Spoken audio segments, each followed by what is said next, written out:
What's going on, everybody? I hope everyone's having a fantastic evening, afternoon, pre-noon, no matter where you are in the world. I'm Hassan Piker, and this is the Hasanabi broadcast coming to you live from sunny California, Los Angeles, folks. We're live and alive, and I hope all the boys, all the girls, and all the MBs are having a fantastic one, because today's a beautiful day. Today's a wonderful day. Today is Thursday. That's right, ladies and gentlemen, boys, girls, and MBs. It is Thursday, folks. It is Thursday, May 22nd, 2025, and I am a little delayed. I am a little late, and I apologize, but I hope everyone's having a great one. Hassan Tim Heidecker just mentioned you on his live show. Hell yeah. What's he up to? I hope it was in a positive fashion. I haven't hung out with or done anything, anything collaborative with them in a while, but I'm down to link up and build. Folks, ladies, gentlemen, boys, girls, folks, MBs, we are live. We're alive, and this is the part of the broadcast where I tell you about my personal news about what's going on in the world of Hassan Hasanabi Piker. I'm fashionably late, of course. Yes, that is right, and there is good reason for it. Okay, I'm fashionably late because I got called a gamer on CNN, and it gave me an aneurysm because I've been trying to escape the gamer allegations for as long as I have. Bro, Trump just said Harvard can't enroll international students anymore. Yeah, I know. I'm not that late. I'm a little late, and I apologize, but this is the part of the broadcast where I tell you about my personal news about what's going on in the world of Hassan Hasanabi Piker between the time period where I press the stop streaming button and press the start streaming button. So help me God, that's precisely what I'm going to do. Last night, it finally happened. I did the Phineas. I did the Phineas stream.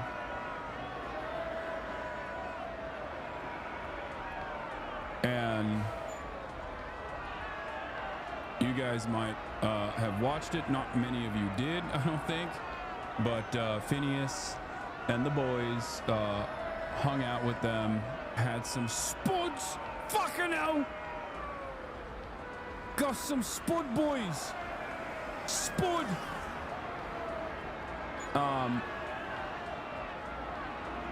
But yeah,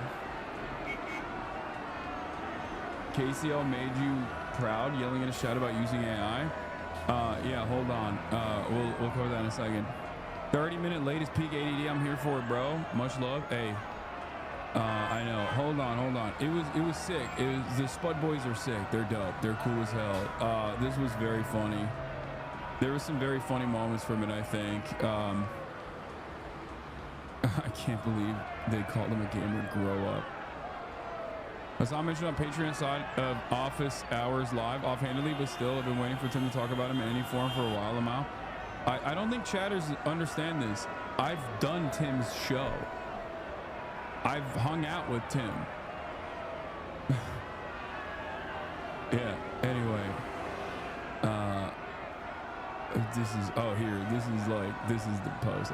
This man, the last time he gave me Abby, I invited him out for my birthday. He stayed for 2 minutes and 30 seconds and left. Russia had invaded Ukraine. Oh, bro. I remember vividly because this man, the last time he gave me Abby.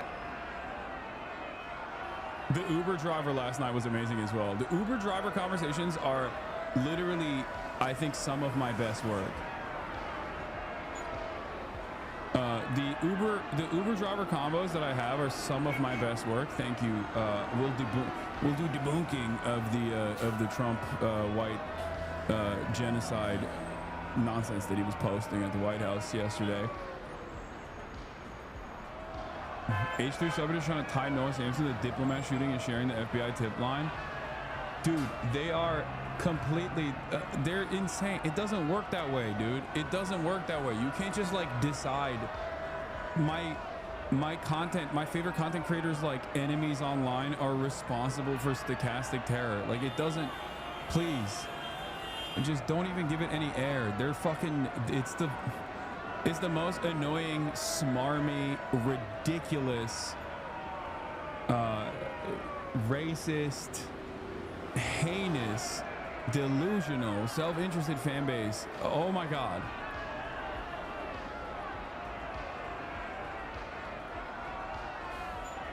Please. Initial takeaway from Uber combos is this is crazy, but the real takeaway is that the Dems are so bad. Yes. That is what I want. Anyway, yeah, fuck the Ethan Slop shit, please. Like they're just like constantly in a state of panic, thinking that the entire world is against them or against their multi-millionaire content creator who's just fucking losing his goddamn mind every day. Just stop.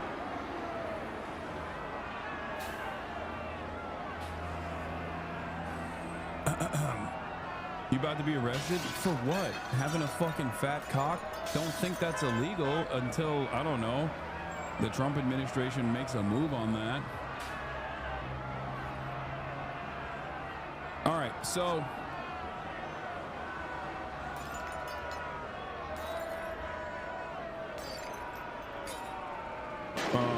where was I? What was I talking about? Just wanted to say thank you for helping me get serious about working. Oh yeah, personal news. So yeah, we got spuds, then we got some Greek yogurt, and I hung out with Phineas and the boys a little bit further after the stream ended. I gotta do more fun shit for sure, because like I have trained the audience to only do politics, and if not politics, then drama. And sometimes more drama than politics, and I hate that. I think it's very annoying.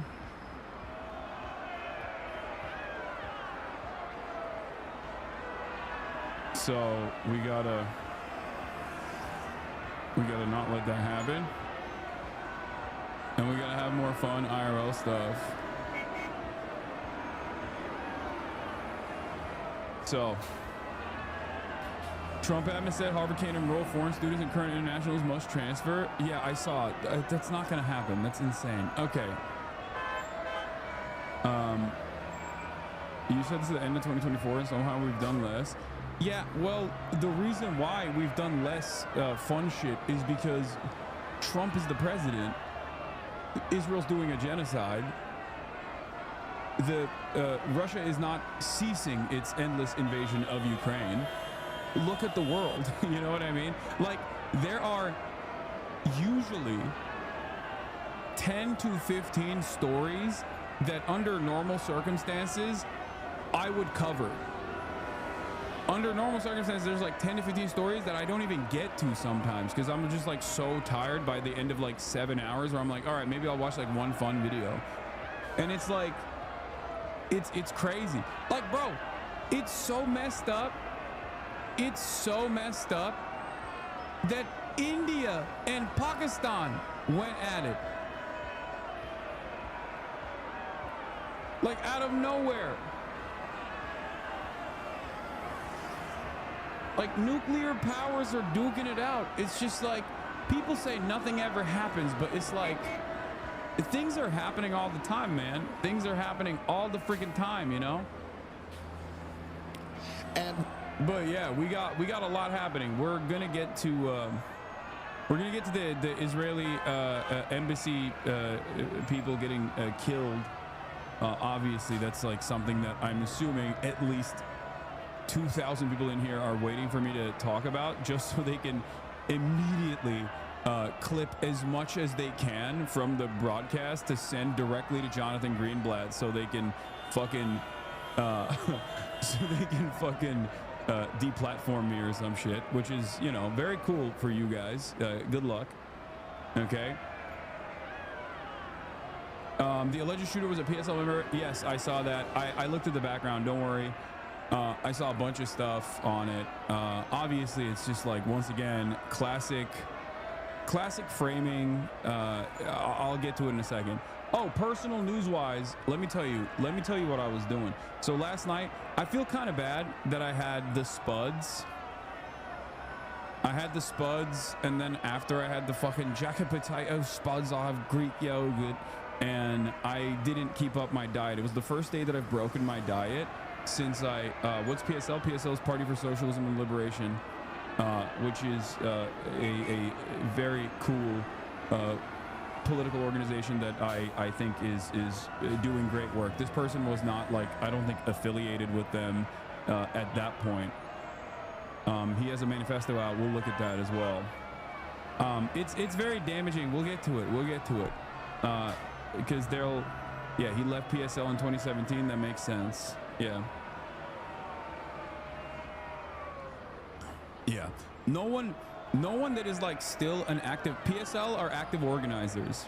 They're not great when it comes to like actually getting people elected or whatever, but they are fantastic organizers.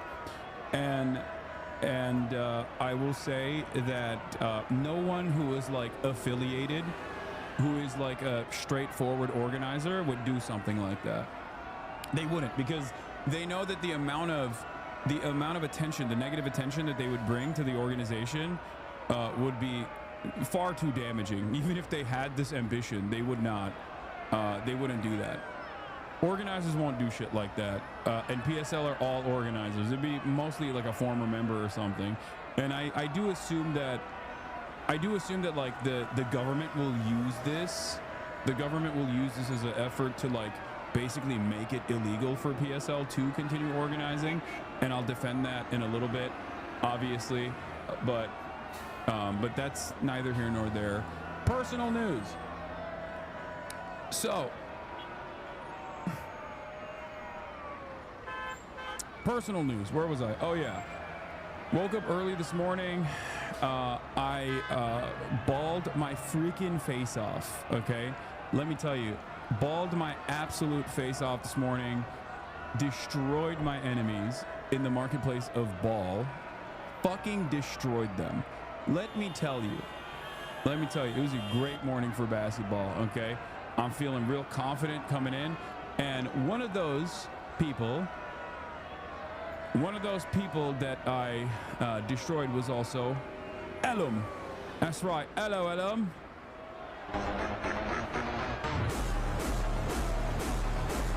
Elum also looks pretty jacked now.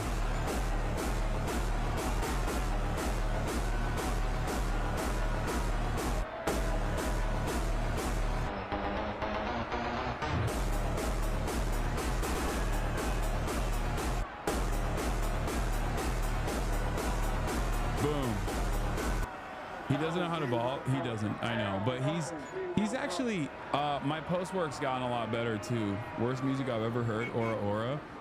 You put those supposed to work. That's exactly what I did. Speaking of balls, you see Halliburton game tying shot to force overtime last night. Crazy stuff.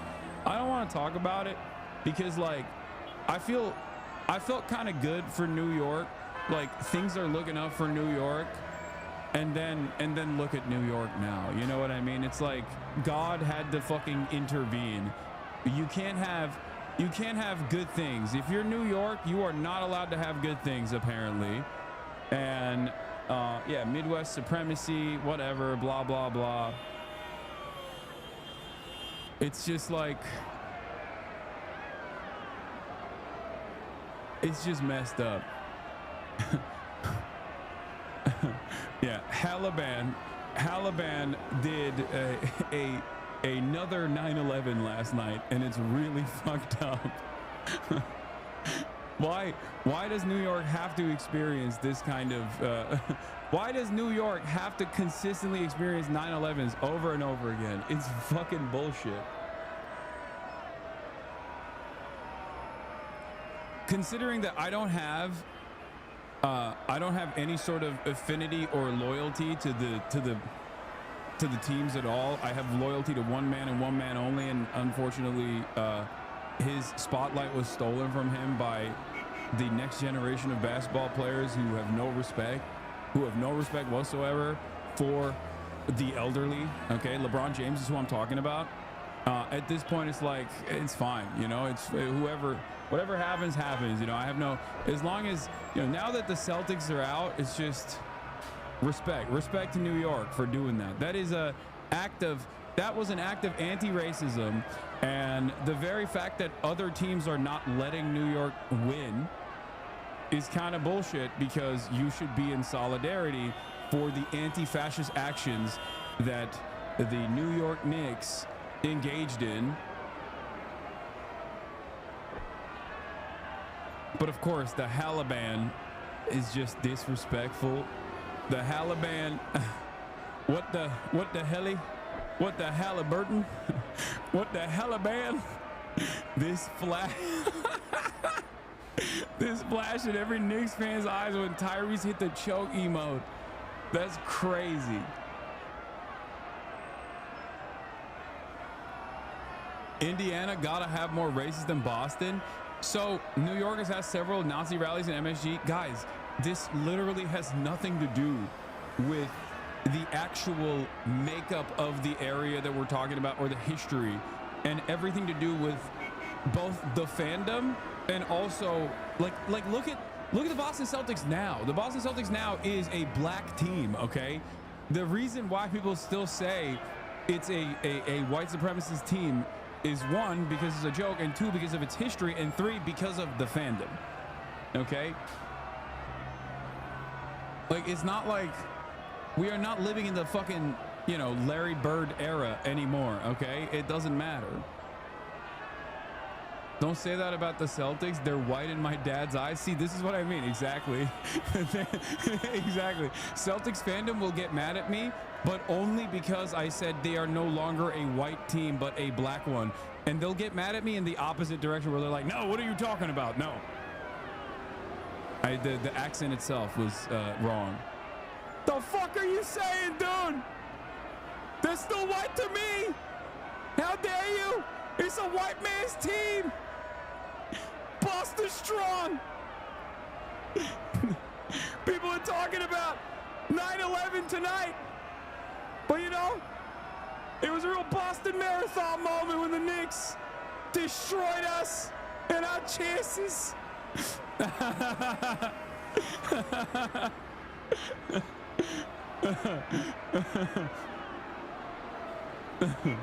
No one cares.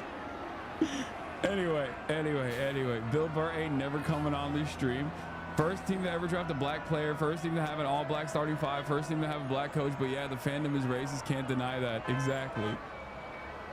My boy's a Celtics fan, and we call him the Black Klansman. This is why Bill Burr doesn't come on stream. I think Bill Burr would be appreciative of how good my Bill Burr impression is, because I'm a massive stan. Okay. All right. How did this turn back? Why are we doing NBA memes right now so early? Oh my God. What the fuck? We part of the Haliban today. Bro, wait.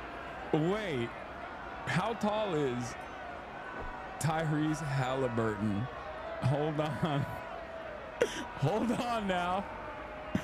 Oh my God, bro, Osama is literally taller than Tyrese Halliburton.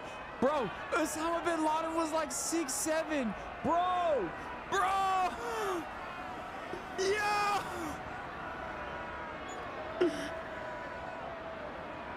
Osama would have been a fucking power forward, dude.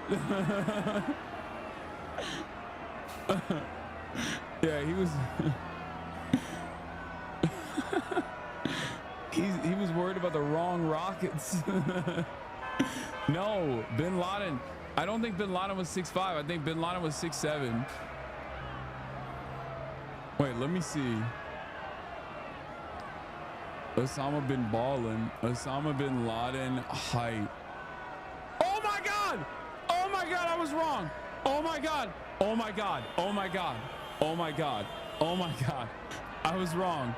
He was 6'5". He just lied about his height. People just lied about his height. Oh my God. Same height as Tyrese Halliburton. Oh my God. Wait.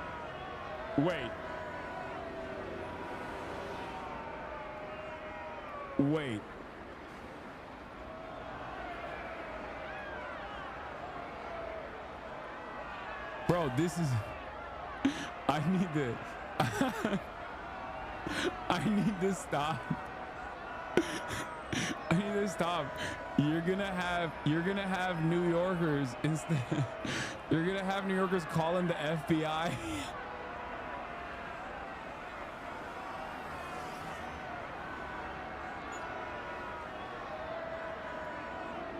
Okay. Osama had the wrong plans for New York.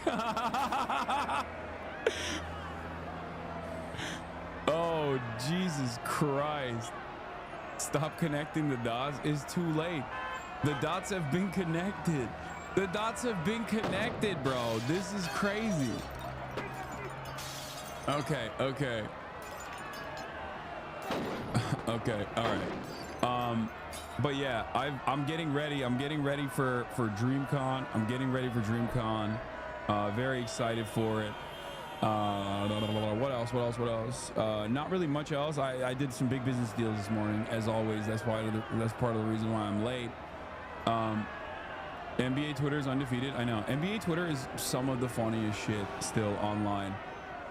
Luckily, they haven't been as... NBA Twitter has not been destroyed as thoroughly as like every other type of Twitter, every other version of Twitter, because I guess like because they were already racist, maybe. like they were already racist as hell. So when the Nazis came on the platform, they were like, they were basically like, no, we're fine. Like, we've been doing funny racist memes for the longest time. You guys are unfunny and racist. Nothing changed for them. What is this? You are a complete narcissist. Leftist 420, 11 months of travel. What the fuck? Why? What happened? Are you okay?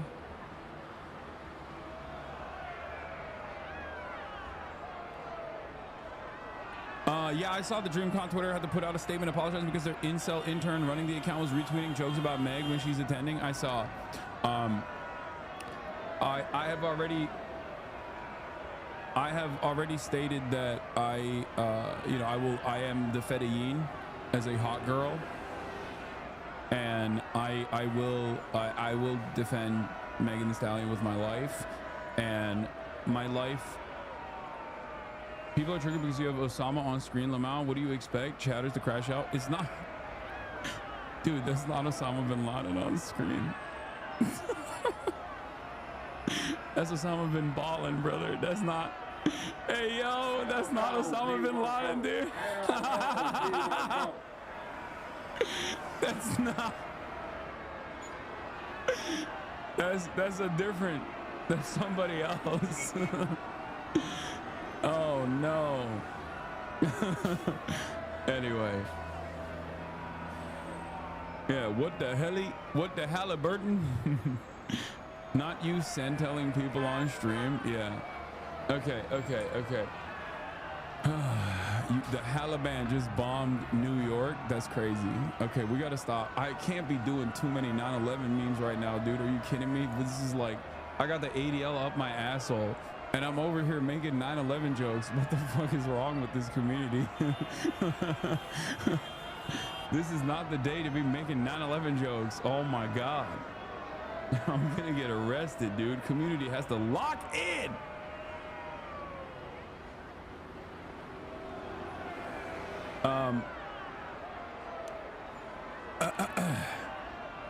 All right, let's blast off. Let's freaking blast off, baby. All right. Israel's genocide continues.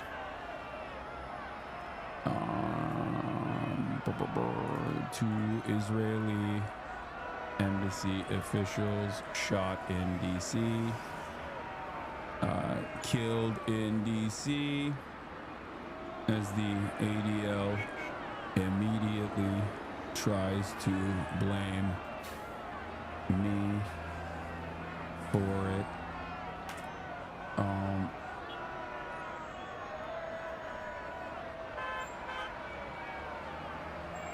The ADL's trying to eat your ass and not in a good way. Oh yeah, debunking South African genocide.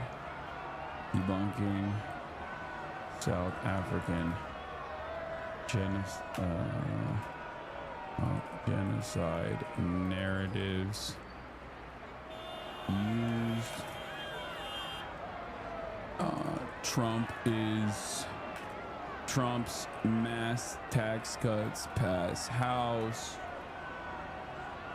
and more. Get in now. Yeah, I'm gonna sue Jonathan Greenblatt, but for fucking falsely smearing me as a gamer. I already talked about Kneecap being arrested. I'm trying to link up with them.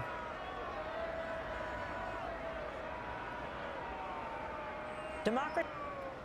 But I'm trying to get them on the stream to talk about the stuff, like the stuff that's going on. Oh, Harvard. The fucking holy shit. There's so much going on. I forgot. Dude, there's so many things happening. Holy moly, dude.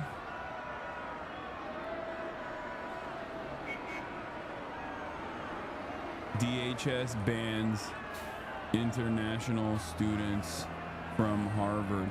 Dude, God, we are so stupid. We are the fucking dumbest. We are the dumbest country on the planet. Holy Toledo. Does anyone have a blast off meme or what?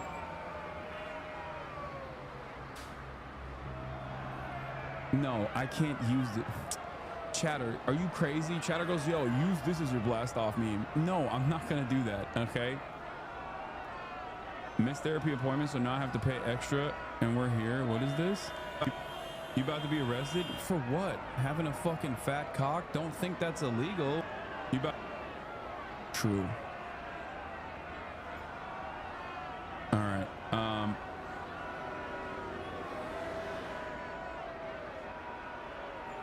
Osama bin Ballin blast off. Can you get through the news before 3 p.m. when I see the new Mission Impossible streamer, man? No. Should I use Tyrese Halliban?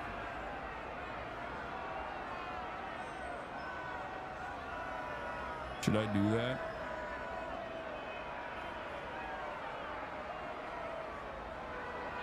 I don't... No, dude, I can't. Yeah, I'm not gonna use this, dude. Y'all are so stupid. Give me... Okay, guys, this is not like... This is not a time to be fucking... it's not a time for you to say fun, wild, edgy things. Okay, there are probably 1,000 people in the chat currently documenting every single thing that you guys are saying in an effort to basically tie it back to me and this community and rob it of its context or anything like that, and to try to get me fucking deplatformed. Like, lock in, stop fed posting. It's not time for memes. Just because you're anonymous doesn't mean you will stay anonymous. All this stuff, okay? I thought you said it was cool. What was? I blasted off already. I blasted off. Okay, let's use the... Okay, here it is. Wait, what is going on? By the way, Twitter is so bricked today. Look at this. Look at this. Twitter is so bricked today. What is happening? Like, shit's just not working today.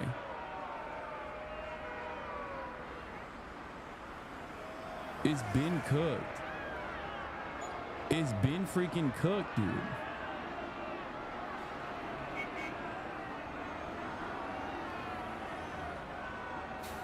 Anyway, let's get it. Don't get it twisted. Let's get started. Okay, the 8100 bots are on overdrive, overloading the servers. Yeah. Oh, Queso mentioned was apparently he was cooking his chat for using AI, which I respect. Okay, I like that. I like that he was doing that here. Bro, I'm a grown man with a brain. I don't need to ask no AI bot what to say, bro. I love that, dude. I freaking love that. You've been banned? Have I? Maybe. Could be the case. I haven't said nothing, but...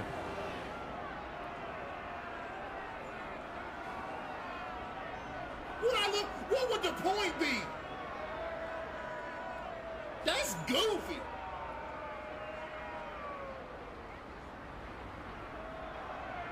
Talking about ask him what to say, bro. I don't need no robot tell me what to say, bro. Like, bro, come on, man. What you talking about? Ask chat.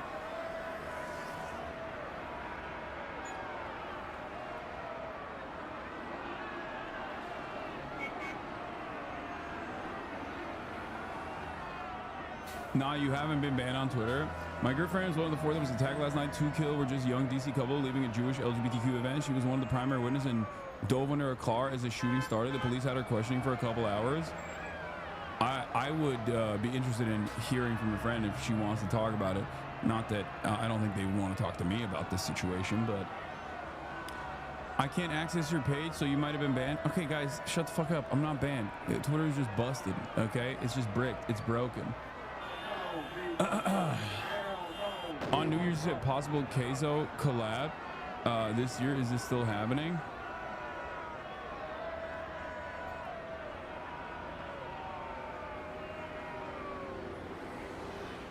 I disagree with you on Theo Vaughn. Queso is the real normie point.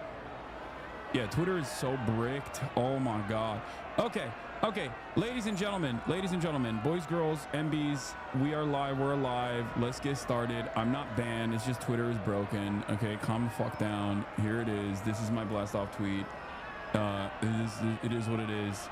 It's just it never works, you know? It never freaking works, dude.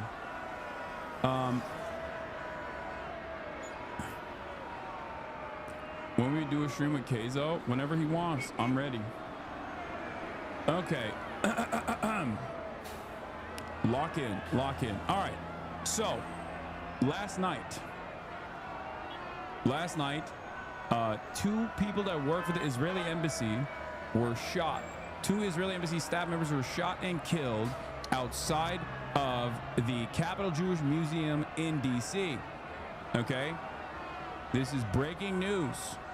And a lot of people instantly rushed online to get their thoughts out. Heartbreaking and senseless again, and that is where we're going to start this morning with that shocking news from Washington that you're waking up to. Last night, 2 Israeli embassy staff members were shot and killed as they left an event at the Capital Jewish Museum. Now, video from the scene shows the arrest of a man who appears to be the shooter. The victims have been identified as a young couple who were said to be engaged. They were killed right across the street from the FBI field office and less than a mile from the U.S. Capitol. Scott McFarland is near the scene right now. Scott, good morning. I know that this is a very fluid situation right now, but what can you tell us so far? Okay, Gail, the Capital Jewish Museum is that smaller brick building behind me, if you look closely at your screen. And that police tape is hanging from the side of the Washington, D.C. FBI field office. That's how high security it is. Have you seen everyone trying to call it a false flag event? I think people's brains have been cooked. But I get why people think that. There are a million different opinions out there. Some people think, oh, it's great. I'm glad that this happened. Other people say this is the most heinous act of violence that has ever taken place. Please do not pay attention to the dead Palestinian children, that Israel is melting at a rapid clip, and instead talk about this. There are plenty of people who are using this as an opportunity to be like, this is a heinous anti-Semitic act of violence. Everyone that says free Palestine should be instantly jailed, all this stuff. Ultimately, I mean, look, this is, let's just go through the details, and I'll give you my perspective, okay? What the fuck does said to be engaged mean? Are they engaged to be married? Said to be engaged is they're humanizing the victims in this situation. That's why they're you know, this is how it goes. Obviously, there is no such humanization, of course, when the victim of an Islamophobic attack is a 7-year-old child, and that doesn't happen obviously in the United States of America. But the reason why they're talking about it is because he bought a ring to basically announce his engagement to the girl that he was dating. They're both in the Israeli embassy area. But the reason why people are like saying this is a psyop is for 2 reasons. I don't think it is, for the record, and I'll tell you why. The reason why people think it's a psyop is because this happened right after the Israeli occupying force shot at diplomats in the West Bank. And immediately people with maybe a little bit too much pattern recognition turn around and go, ooh, that's probably a way, like they probably executed these like low-level Israeli diplomats so that they can like change the SEO or whatever when people type in Israeli diplomat attack or something. And no, that's not the case. That's ridiculous. Or you know, people think it's a psyop, or people think it's a psyop because like they're just like sacrificing low-level Israel embassy workers because low-level embassy workers because they claim, you know, they want to change like the victimhood narrative back to Israel or something. Okay. But of course, there are a lot of pro-Israeli accounts that are using this opportunity, as they use any fucking opportunity, to turn around and fucking say, oh my God, we have to stop people from saying free Palestine, which is fucking ridiculous. Suck my dick, okay? Actually, suck my fucking dick. Yeah, you're right. You know, this, because of this incident, we should actually just close our eyes to the genocide that Israel is doing. Yeah, that seems like a reasonable bargain. And we are steps away from the Justice Department, from the D.C. police headquarters, from the U.S. Capitol. This was nevertheless the scene of a targeted attack last night. Tonight, a heinous crime was committed. A fatal shooting outside the Capitol Jewish Museum in Washington, D.C. Damn, he hit that Jewish hard. Wednesday night. Law enforcement says prior to the attack, the suspect was observed pacing back and forth outside the museum. He approached a group of 4 people, produced a handgun, and opened fire, striking both of our decedents. After the shooting, the suspect then entered the museum and was detained by event security. This morning, the Israeli Foreign Ministry named the 2 victims as Yaron Lashinsky and Sarah Milgram, embassy staff workers in Washington. I don't know about the girl, but I know the dude's background. I've looked into the dude's background, and the dude is like a Jews for Jesus guy. He is a German Christian originally, which makes the story even crazier when people are like, oh, dude, this is an anti-Semitic hate crime. It's like, bro, very clearly, the dude even wrote a fucking manifesto, the dude that did it, okay? The dude that did it wrote a manifesto, and it's entirely about Israel, okay? Like, entirely about Israel. The victims are Israeli embassy workers, and not only that, but also, like, one of the dudes that worked for the Israeli embassy is a German Christian. Like, a German Christian that was, I guess he, like, changed his name or something. I don't know what the fuck was going on there. Like, but regardless, this could have been anti-Semitic or not. I don't know. Could he have known that they were staff, or did he just target random people leaving the museum? Impossible to tell. And the possibility of backlash from the state is terrifying. This is how Kristallnacht started. Exactly. And to be, yes, I don't think that the person who, like, the gunman knew exactly who the fuck he was targeting. And the reality of the matter is, this is, I'll give you an example. Yeah, the dude fucking also volunteered for the IDF, even though he's, dude, I thought they were Israelis. What the fuck? No, the dude is. A man purchased a ring this week with the intention of proposing to his girlfriend next week in Jerusalem. The suspect, who's now in custody, was identified by police as 30-year-old Elias Rodriguez from Chicago. The FBI says it's investigating ties to potential terrorism and his motivation. The suspect chanted, "Free, free Palestine," while in custody. Witnesses say Rodriguez was with them inside the museum after the shooting before they realized who he was. So about 10 minutes later, when the cops actually came in, he said, "I did this." He said, "Sir, I'm unarmed." He put his hands up, he grabbed a red keffiyeh out of his pocket and started the Free Palestine chants. President Trump responded to the shooting. He dude, oh my God, he hit like every fucking button he possibly could.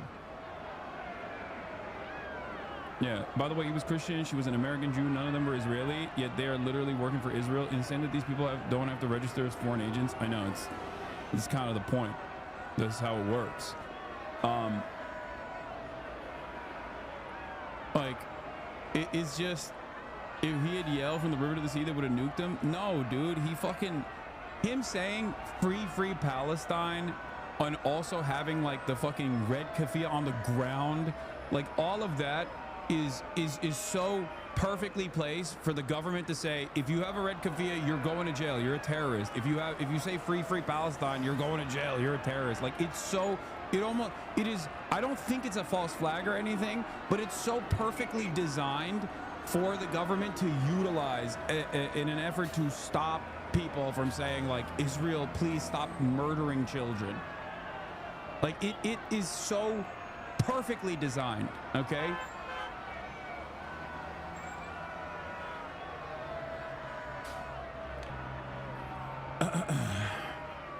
Anyway, let's continue. These horrible DC killings, based obviously on anti-Semitism, must end. Adding, hatred and radicalism have no place in the USA. Dude, you are Donald Trump. What are you saying? Donald Trump. Donald Trump saying this is like Adolf Hitler saying this, okay? It's like, what do you mean hatred and radicalism have no place in the USA? You literally won on hatred and radicalism. You are Donald Trump.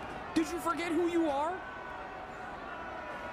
Yesterday, he literally was talking about how there's a white genocide happening in South Africa. It is literally a fucking white nationalist conspiracy that virtually no one believes. White people in South Africa don't fucking believe it.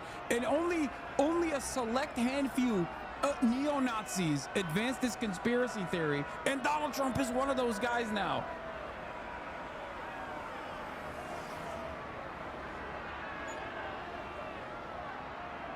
This isn't Trump, it's just a staffer. Trump contacted Attorney General Pam Bondi, who was with the Israeli ambassador. Together with President Trump, our Prime Minister Benjamin Netanyahu will stand together tall and firm, and we will confront this moral depravity without fear and with determination. Israel's prime minister says they are strengthening security arrangements at their posts at their Israeli government facilities across the globe. An initial search by law enforcement. The event was not a Jewish LGBTQ event. Earlier, Chatter lied it was an event for Israeli diplomats. AJC's access, young diplomats reception. That's what it was, right? The American Jewish Center or whatever. Like that's what the. Yeah, here. AJC's event targeting DC shooting was AJC's Young Diplomats reception about response to humanitarian crises. The event Wednesday night at the Capitol Jewish Museum in Washington, D.C. outside of the deadly shooting. Also, don't say the person was lying, okay? Don't immediately assume that they were lying. They could have been misguided, okay? Calm down. Yeah, I don't endorse the notion of it being a false flag, but here's the video of him being apprehended. I know, I saw this, which is why I was like, this is insane. Like, the way... Like, look, there's a fucking, like, the guy picks up the keffiyeh from the ground. This isn't even the best version of this video. Because, like, I think he literally takes it out of his fucking pocket or something and, like, tosses it.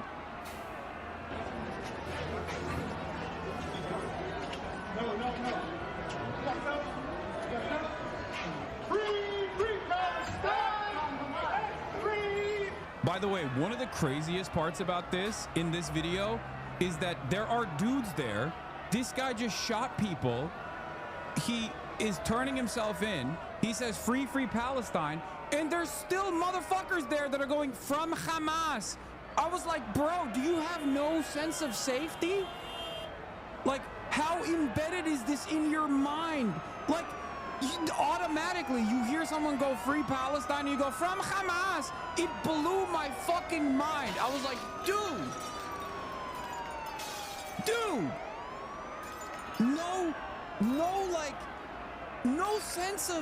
no sense of being. No, you're just like, at that point, you are just a vehicle for Israel. You are in DC as an American citizen, and you are so invested in like behaving like a bot that you hear free Palestine, and immediately, even after, like, you don't know what the situation is. You don't know if there's a bomb there. You don't know if there's other shooters there. You are literally just auto Hasbara bot mode. You hear free Palestine, you go, from Hamas. You know what I'd be doing in that situation? Running away. That's what I would be doing. I wouldn't be like immediately, time for the retort. Like, you're not a part of a barbershop quartet or whatever the fuck it's called, okay? What do you mean?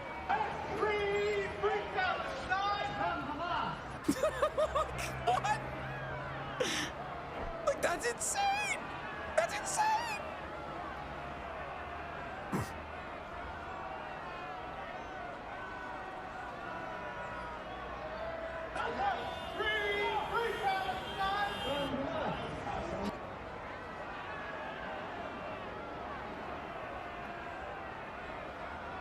They are definitely going to start clamping down on Palestine protests just before Israel's displacement plan.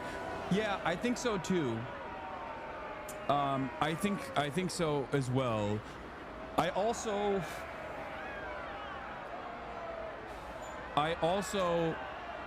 I mean, it's like saying that they're going to clamp down on pro-Palestinian protests now is kind of funny too, because it's like, now you mean, you know, they have been doing that already pretty aggressively. As a matter of fact, they've been doing that. So I don't think that that's like anything new. They'll just like escalate it. But yeah, here, I'll give you the analog here, okay? Luigi Mangione was an adventurist, okay? He had obviously a goal, and because so many people had been directly victimized by healthcare in this country, that as soon as we knew who the victim was, everybody immediately understood what the motives were, right? Allegedly, Luigi Mangione, despite being an adventurist, had a clear-cut agenda that most Americans very quickly understood. Even if they didn't agree with the methods, like, they kind of understood where the resentment was coming from. I wouldn't say that this situation is comparable, and here's why. Because Luigi Mangione, allegedly, okay, I think he's innocent personally, but when Luigi Mangione targeted the United Healthcare CEO, that was the United Healthcare CEO. Luigi Mangione didn't go and kill the I don't know, reception desk worker at United Healthcare and then turned around and said free healthcare, right? And that's the major difference. If Luigi had done it, of course, allegedly. I'm saying allegedly, Luigi Mangione, who I think is an innocent man and is unjustly maligned, if allegedly he had done this act, that would be the equivalent to what took place here, okay? That would be the equivalent to what took place here. Now, I'm not going to entertain the emotional blackmail that Israel defenders, who very clearly don't care about victims of Islamophobia, or even these people that died and simply only care about defending Israel's interests, the emotional blackmail that they are going to try to enforce here at a time when Israel has very openly stated their desire for permanent ethnic cleansing of the Palestinian population in the Gaza Strip. That's not going to happen, okay? So don't expect that from me. I'm not entertaining that, okay? Having said that, you know, that's my position. I explained it to you. This is, you know, going after low-level people, and it's most likely going to be used against the Palestinian movement. But I'm also not going to sit around and constantly fucking wail away either, okay? Did you see PSL National's tweet? Yes. So the alleged perpetrator yesterday was a former PSL member. So of course, the Party for Socialism and Liberation. For those of you who don't know what PSL is, it's the Party for Socialism and Liberation. We reject any attempt to associate the PSL with the DC shooting. Elias Rodriguez is not a member of the PSL. He had a brief association with one branch of the PSL that ended in 2017. We know of no contact with him in over 7 years. We have nothing to do with this shooting and do not support it. So I think it's of course appropriate to say this. Like, it's appropriate for them to come out and say this. And that's also part of the reason why I talked to a bunch of my other friends as well this morning. Like, no person, especially no person like immediately affiliated with the Party for Socialism and Liberation, who are fantastic organizers overall, no organizer is going to do something like this, and no organizer is going to associate their organization with something like this, because organizers understand that this level of association with an act such as this one will be catnip for the federal government, who is already using every fucking avenue they can to clamp down on free speech and free association. So before people before people get like in their feelings and go, what the fuck, I can't believe that they're saying this, like, don't be a fucking moron. They're probably still going to aggressively come after PSL anyway. They're probably aggressively going to come after any and every pro-Palestinian person, myself included. They've already even started coming after myself, as far as I understand. It's pretty crazy.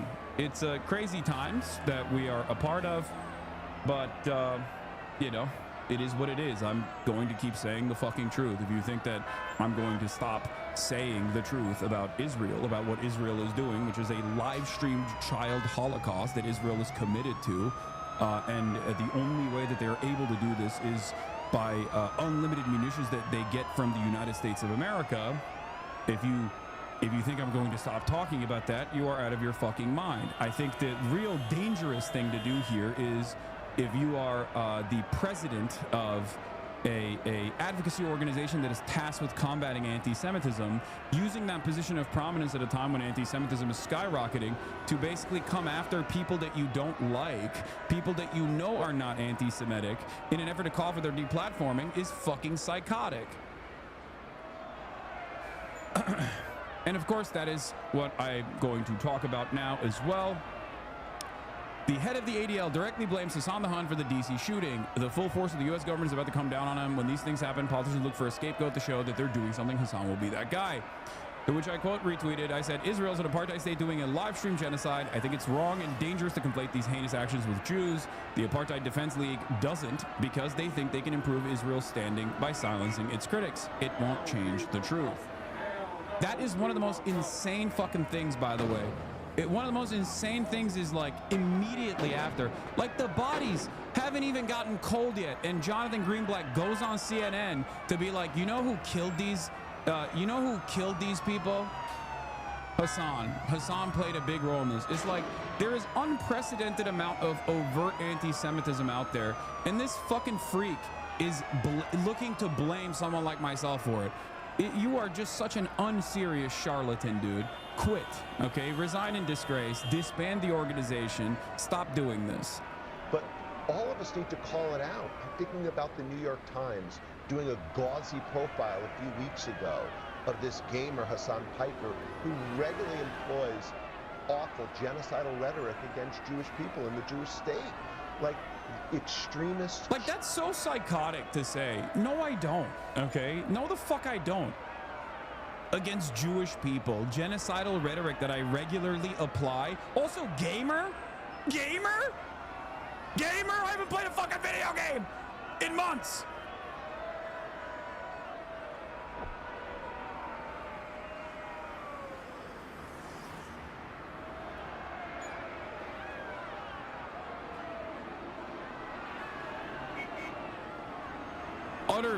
Utterly depraved shit, by the way. Utterly depraved shit. He's like, whoa, a shooting took place against, like, people that worked at the Israeli embassy. Time to immediately make this about my favorite villain. Like, what are you fucking, are you insane? Like, what are you doing? This is the reason why, for the record, nobody cares about what ADL says anymore. It's lost its institutional motion. And the reason why it's lost its institutional motion and prominence is because this is what Jonathan Greenblatt is busy with. Like, he already fucking cooked the books so aggressively by expanding on the definition of anti-Semitic attacks and made it something so ridiculous at this point, where someone says from the river to the sea Palestine would be freed, that's logged as an anti-Semitic attack. Like, that's ridiculous. Like, you are out of your fucking mind. Yeah. Also, simultaneously, while doing that, he's like running defense for the likes of Elon Musk with regular frequency, because Elon Musk is obviously pro-Israel, and Elon Musk is part of the administration that's pro-Israel. I have always stood against anti-Semitism, even at times when the fucking ADL did not. Okay? Suck my dick. You bald piece of shit.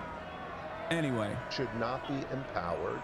People who spout prejudice should not be platformed. This is a moment. Yeah, he's like, please ban him. Please ban him. Just take my word for it, please. He's anti-Semitic, I promise. He says genocidal things about Jewish people. What an insanely fucking slanderous thing to say. You are supposed to be the guy. You are supposed to be the dude that knows what anti-Semitism looks like. Imagine dropping the ball this spectacularly. Like, listen to me. I don't even think I'm this relevant to the anti-Zionist cause. Okay? He's so horny for deplatforming that this is like, I've become his you know, I've become this white whale that he's chasing down for some fucking reason. Okay. Let's say you pressure institutions hard enough that Twitch actually enforces some sort of ban, okay? And then what? I go on YouTube, I start my, you know, I continue live streaming on fucking YouTube. YouTube is not going to take these kinds of pressures seriously. It's just totally and utterly ridiculous because guess what?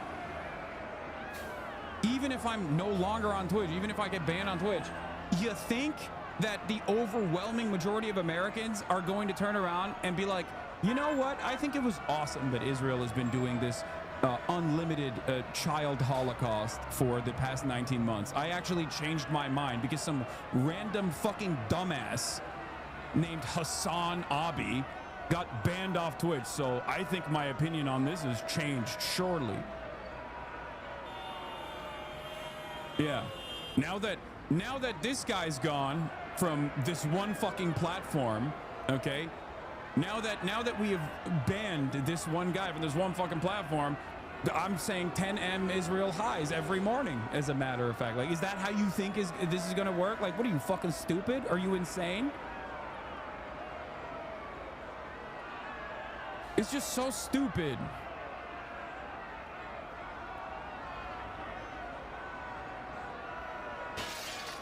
The anti-defamation guy just defamed you. Yeah. No, it's the Always Defamation League. It's the Apartheid Defense League, or also known as the Always Defaming League.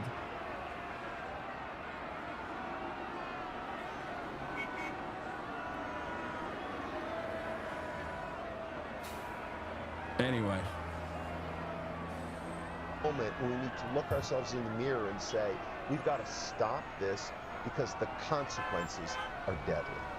But all of us need to call it out. I'm thinking about the New York Times. They think you are much more important and prominent than you actually are. In a way, they're glazing you technically by hyping you up to this extent. I know. I think part of the reason why they're doing that, is because I am one of the I am actively working against their best interest. If their goal is to make sure, on the one hand, continue brainwashing young Americans into being pro-Israel, specifically young American Jews into being pro-Israel, a guy who actively fights against anti-Semitism, who also is a hardline anti-Zionist, is a big threat. This is why I kept repeating over and over again, like, for these guys, they don't give a fuck about Candace Owens, because they can always point to Candace Owens and say, see, she's anti-Semitic. They can always point to someone like Dan Bilzerian and say, obviously this guy is anti-Semitic, that's why he hates Israel.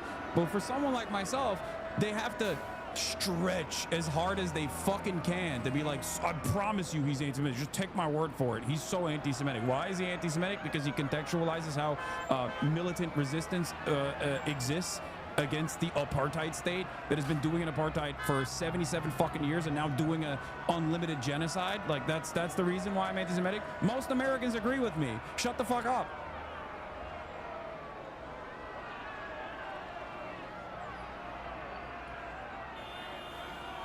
But that's it.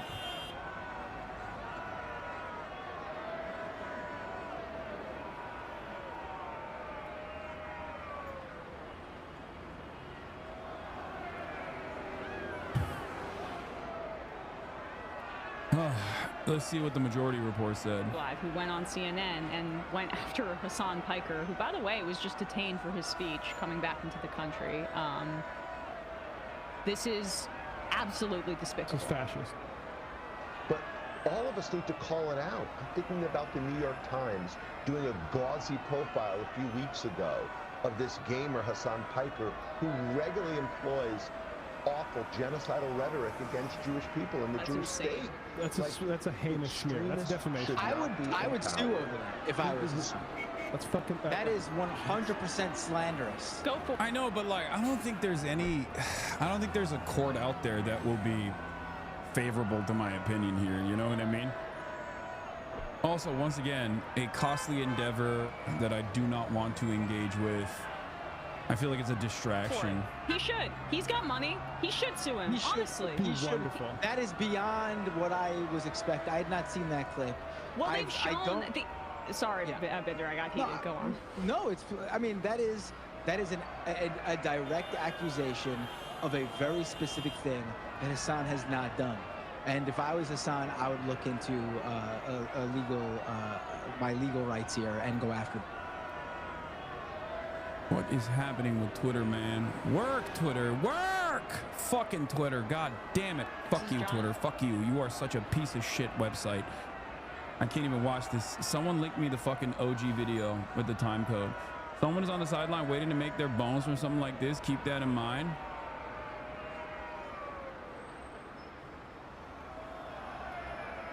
Yeah, also, I don't even think he just wants me to be deplatformed. I think, you know, there are plenty of people out there at this point that would love if I didn't just get deplatformed, but got deplatformed from Earth at this point.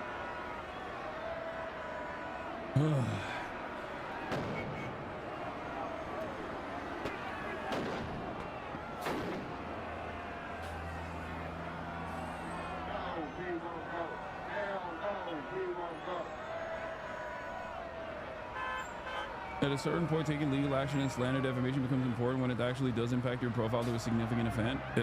Is there a point where you would do this? Does Lolo know you are his client? Yes, he knows. I talked to him this morning. Anyway, he had this take. Violence begets violence. Palestinians have been getting massacred in an ongoing genocide for the last 18 months. 2 diplomats for Israel, 1 German and born and Christian, are assassinated clearly for political reasons, whether you agree or not. This is not anti-Semitism. Israel makes the world an unsafe place for Jewish people, not simply because of their decades of countless war crimes and crimes against humanity, but because Zionism itself aimed to conflate Jewishness with a fascist ethno-state. It may be the case these people were actively trying to find a solution for peace, which is very sad. But just like the indiscriminate killing in Gaza, where 80% of fatalities since March, as reported by the IDF itself, are civilian, that is an inevitable result of mass violence. Hold on. I will not stand here and say nothing when every media outlet and politician calls this anti-Semitic and tries to distract from the very serious and underlying reality here. Shame on you, charlatans and cowards. Sorry to chat about earlier. It wasn't an LGBTQ event. The museum was opening an exhibit on LGBTQ Jews soon, and the group of people I met at the police station were referencing that. Okay.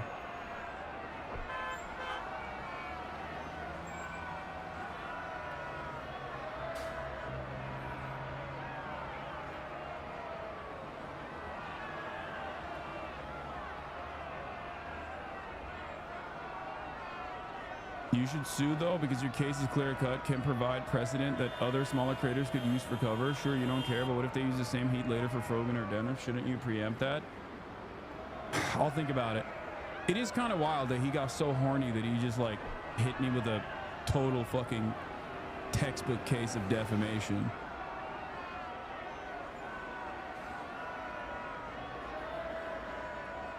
But I suspect that the ADL has like incredible lawyers, you know what I mean?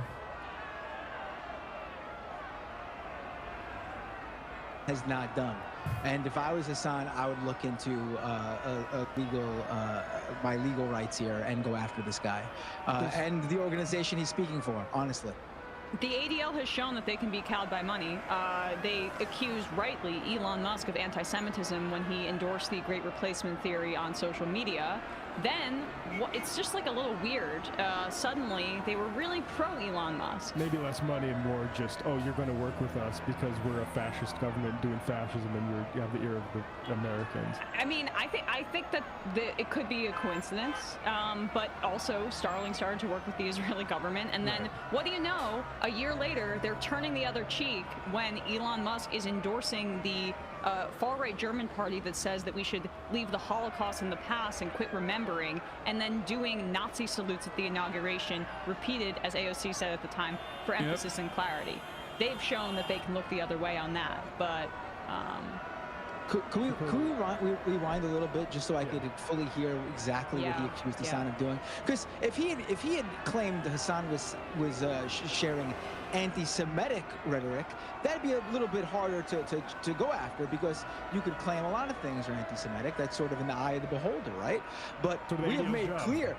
We have made it very clear over this past year, especially from people like him and the ADL, that accusing someone of genocide is a very specific framework, and for you to that's what's so crazy. He's saying that I'm doing genocidal rhetoric against the Jews while his entire purpose is defending the state of Israel while Israel is doing a fucking genocide.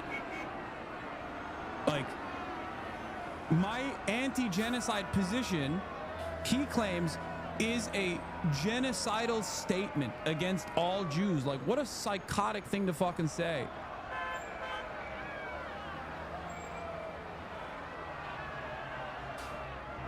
I can't wait for every single drama-loving slop tuber to also turn around and be like, this is Hasan. Hasan did this, for the record. Because I'm sure that's coming as well. Professional grade narcissism.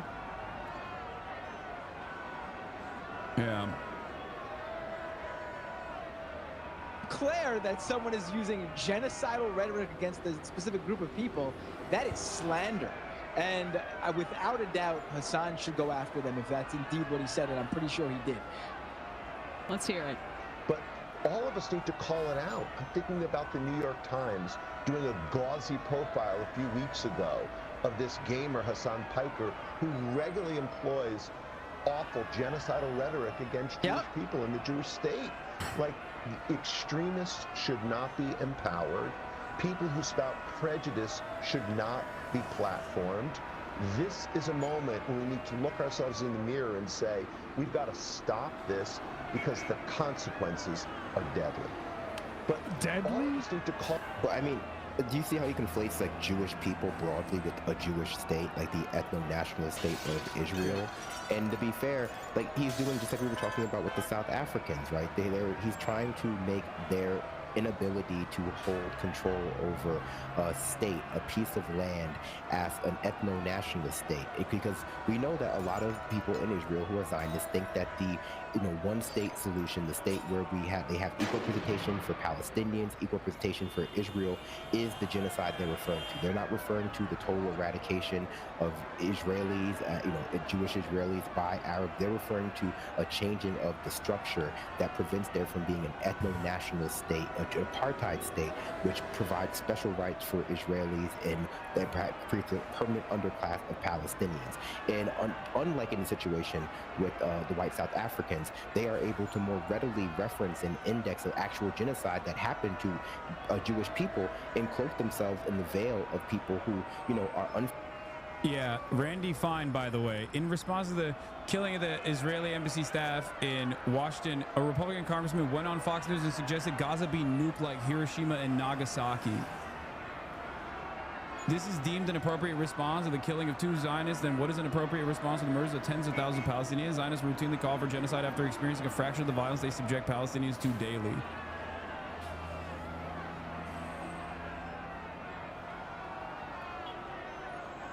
Hasan gets targeted by shitlib and neo-Nazi slop tubers and communities for being anti-genocide. Now Hasan supposedly regularly employs genocidal rhetoric. Give me a fucking break. Yeah.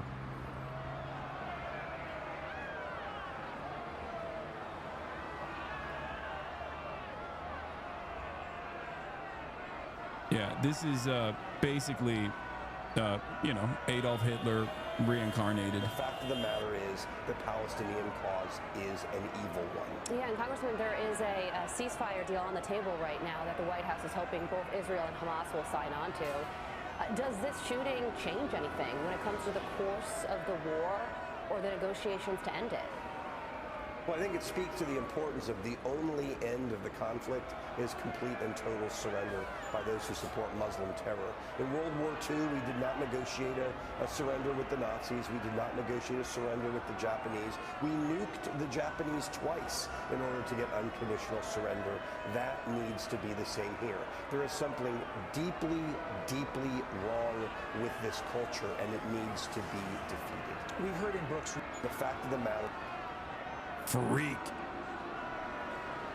Fucking freak, dude. Absolute freak. I do want to explain something to people, okay? I want to explain something to people. First of all, the edits on this was so damaging, okay? First of all, JD Vance comes in hot. My heart breaks for the 2 Jews who were murdered last night at the Capitol Jewish Museum. Anti-Semitic violence has no place in the United States. We're praying for their families and our friends at the Israeli embassy where the 2 victims worked. Then he gets corrected. He goes, my heart breaks for Sarah Milgram and Yaron Lishinsky, who were murdered last night at the Capitol Jewish Museum. Anti-Semitic violence has no place in the United States. We're praying for their families and all of our friends at the Israeli embassy. Okay? Now, the thing is like, I want to make a comparison here to something important, okay? This is something that I've noticed and something that I've talked about, okay? Something that I've noticed and something that I've talked about is that in the United States of America, our interests are so invested in simply defending Israel, whatever violent form Israel takes, defending that unconditionally, that those who also defend Israel are considered a part of the in-group of being Jewish. You are more a Jew, even if you are Christian, even if you're a German Christian, you are more of a Jew in the eyes of all of these people that love Israel. Remember, way more Christian Zionists out there than there are Jewish Zionists. Important to recognize. But you are seen as more of a Jewish person than an Israeli Jew that got beat up by fucking Kahanists in Brooklyn 2 weeks ago when not a single peep was made by mainstream media.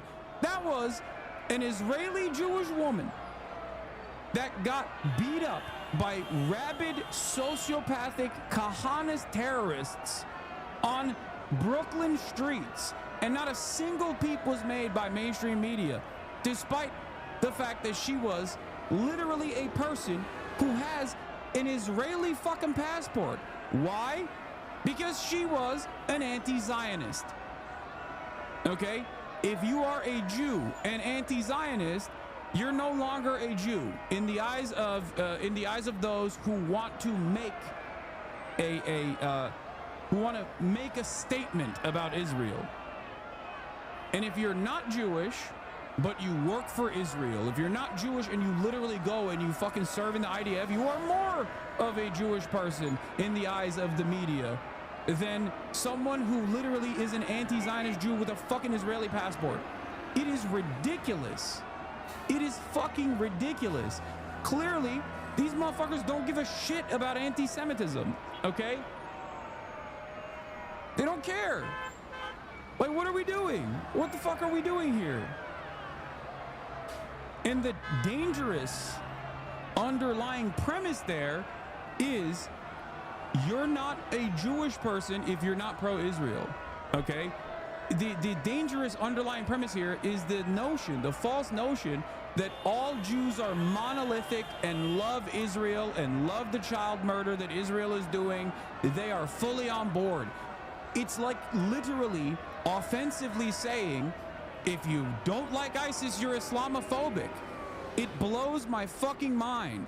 And the people that present this argument are so brain broken, they're so oblivious to how much resentment has calcified against Israel for good reason, that they don't realize that they are serving an anti-Semitic purpose when they behave like this.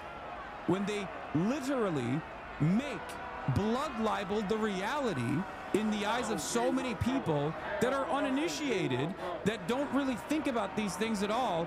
They don't recognize what they're doing in terms of manifesting more anti-Semitic thought. They realize, don't be ridiculous. No, they don't. Plenty of people don't fucking realize what they're doing. I promise you they don't. Because at the end of the day, you think fucking liberal Zionist Jews that live in the United States of America are seeing the mountainous wave of anti-Semitism that will inevitably fire on them? You think, no, they don't realize it. They don't. They don't realize it at all. The Israeli government doesn't give a shit. Israeli government relies, like Zionists in Israel rely on this kind of anti-Semitic sentiment exploding in the Western world. This way, you have to go and defend, even if you're a Jew living in diaspora, you have to defend Israel. You have to fight for Israel because there's no other country that will save you. See, the Holocaust will happen. Look at all this anti-Semitism that's like exploding, right?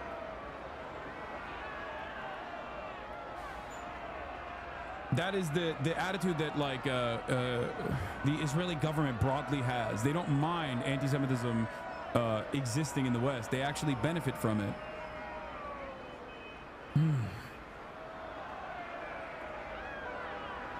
Is this going to lead to a crystal knock? And if yes, why? I don't think so. I don't think this is... Obviously, it's affecting you, so it's not like anyone else is saying this, but it might be a good idea to slow your talking down just a little bit so you can catch something that'll clip before it actually gets clipped, especially if you're going to become a regular topic of the news law. But again, yeah, it's fine. I always stand with the Jewish community and every minority community. Just don't stand with the Israeli government, and I wish you stop conflating the two. Also, aren't you the guy who compared photo inverse young Jewish peace activists to far-right white supremacists? Also, you seem to always be keen to bash brown public Muslims on this platform, but I never see your snarky or critical quote tweets against openly anti-Semitic GOP politicians. Funny that. Yeah. He's duking it out. Jonathan is online. He's duking it out with Mehdi Hasan.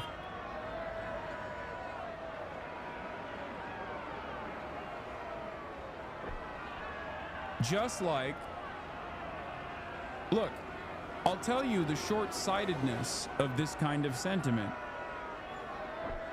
October 7 is a great example of the short-sightedness of this, okay? Because here's why October 7 is a great example of the short-sightedness of this kind of attitude. It's like a different version of it. You think, if you're an Israeli official like Benjamin Netanyahu or numerous other Israeli officials that have propped up Hamas because they're like, well, these guys are Islamist and they will not be able to garner support in the Western world in the same way that like a Ghassan Kanafani could, you know, in the same way that like secular or socialist Palestinian revolutionaries would be able to, right?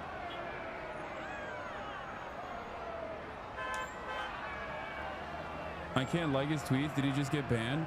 No one is banned. The platform is broken. Calm the fuck down. Okay? It's just, look, it's broken. Twitter is broken. Twitter is just shitting the bed, as always.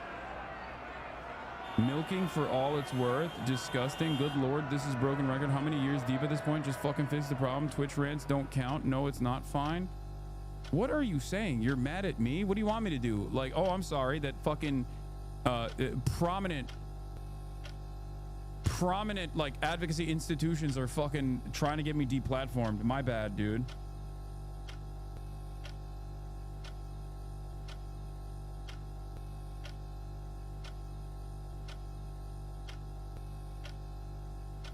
Anyway.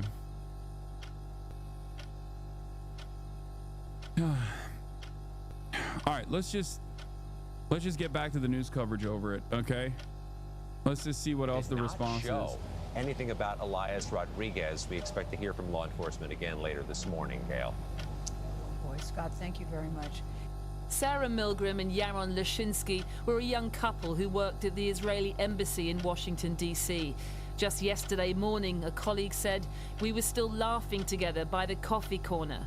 For the record, I think my Twitter account is, my Twitter desktop is like busted. That's it.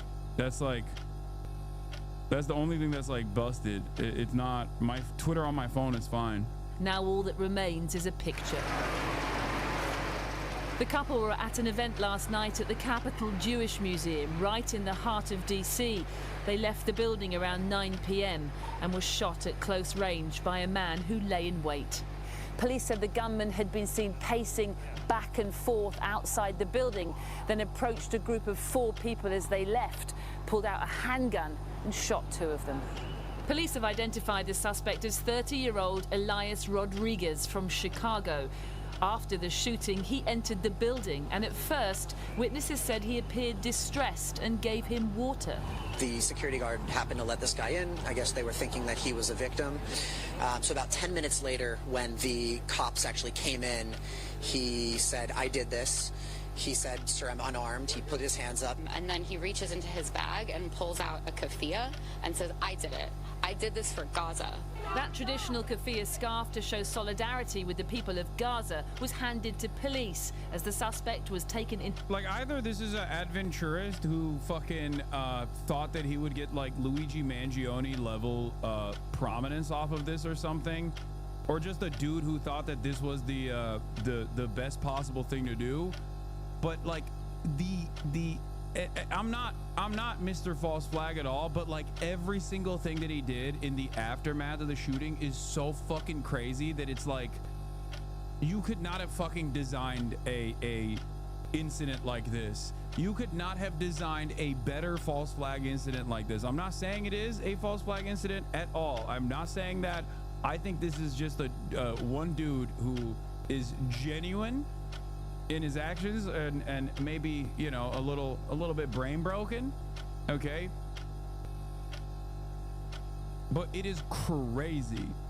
This was legit the worst thing that could happen to the movement? No, it's not. And you guys need to stop doing that. That's another thing that I don't like either, okay? Stop. Have some conviction, okay? Have conviction. Assume that your fellow man is not like a brain broken child, okay? I ask you, does this change what Israel is doing on the ground in Gaza? Does this change the dynamic of what Israel is doing on the ground, which is an ethnic cleansing campaign? If the answer to that is no, then stop leaning into a nihilistic attitude. Stop leaning into a pessimistic attitude, okay?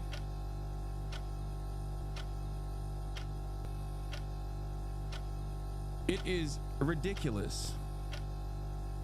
I have one of the most prominent apartheid defense institutions in the United States of America actively calling for my deplatforming while calling me falsely a person who entertains or traffics in genocidal sentiment about Jews. That is a fucking insane, slanderous statement to make. And you don't see me backing away from my commentary, speaking on the atrocities that are unfolding. So why the fuck do you get afraid?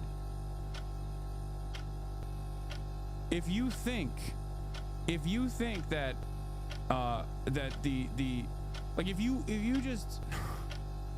just go along with this and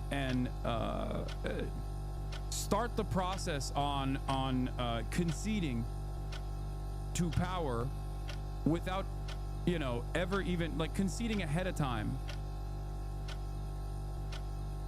to power, then yeah, the goal is accomplished here.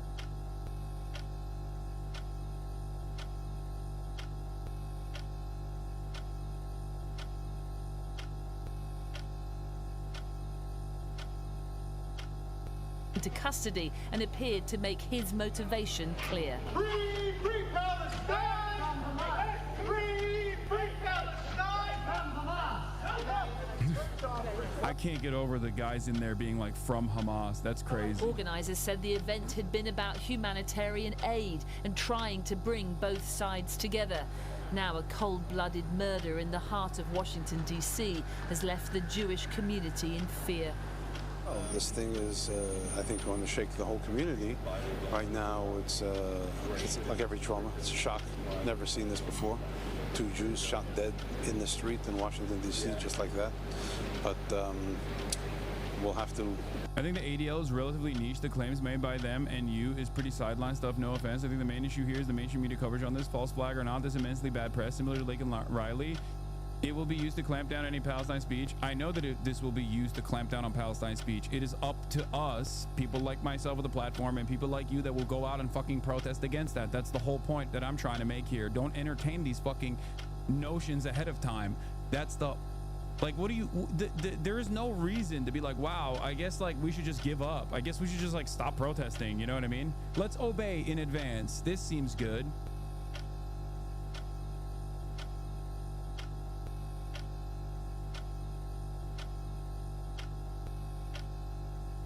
Two Jews. I thought one of them was a Christian. Yes, he is. He was a German Christian. Process this. We'll have to come together as a community and be resilient, strong, and overcome the challenge. Israel's Prime Minister Benjamin Netanyahu called the killing appalling anti-Semitic murder, while his foreign minister blamed critics of the Israeli government who he said incited the violence. There is a direct line connecting anti-Semitic and anti-Israeli incitement to this murder. This incitement is also done by leaders and officials of many countries and international organizations. Yeah. Like, exactly. No, this is the same as France being like, hey, we're not going to do a free trade agreement with you if you keep doing your endless child killing. This is the same as when the UK, which has contributed to the death and destruction directly with its surveillance missions that it does for Israel, okay, on the Gaza Strip, when they turn around and say, hey, I think you've killed one too many babies, we are going to reconsider our free trade agreement in the future. Like, not the existing relationship that we have, but the future relationship we might have with you in terms of free trade. Maybe we're not going to do that. That is the responsible party here. Everyone and anyone that has ever said anything against Israel is actually responsible for this. Get the fuck out of here. This is such cynical propaganda.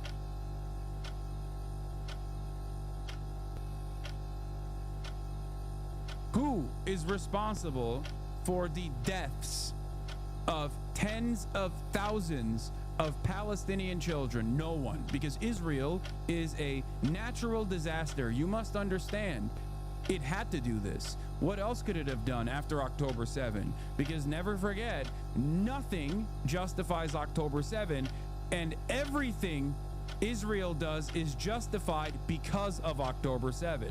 That's the argument here. And this only works if you don't think the Palestinians that are victim to Israel's ethnic cleansing campaign are human beings. And many people seemingly don't care about this. They don't actually see that. So instead of worrying about what the fuck people are doing, instead of like entertaining the emotional blackmail that cynically is being applied by the fucking State of Israel Ministry of Foreign Affairs, okay? Instead of entertaining these like cynical fucking attempts at emotional blackmail from the state that is a Nazi state doing a fucking genocide, just shut the fuck up and get to work. Okay, keep protesting and don't stop the goddamn pressure, especially when this is perhaps one of the first instances where there are plenty of foreign leaders in the West that have actually taken action against Israel, albeit optically, but still, it's not insignificant. Also, the event wasn't about humanitarian aid or bringing Israelis and Palestinians together. Channel 4 is just lying. I know.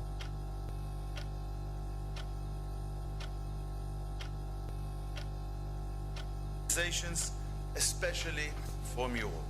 This week, Keir Starmer said he was horrified by Israel's escalation of the war in Gaza. Where the level of suffering, innocent children being bombed again, is utterly intolerable. But today, he too condemned the attack as anti-Semitic and evil. Today, the FBI raided the home in Chicago where the suspect Elias Rodriguez is believed to live. He wasn't on any police watch list, but he was. It's also extra crazy. Again, it's extra fucking nutty. Like, dude. One of the first victims post October 7 in the Western world was a 7-year-old child, okay, that got stabbed to death by his landlord. Like, nobody gives a fuck. Nobody gives a fuck when Muslim kids, babies are fucking murdered, okay? Nobody cares. Nobody cares about Islamophobia, not even a little bit. Like, what are we talking about here, dude? It's crazy.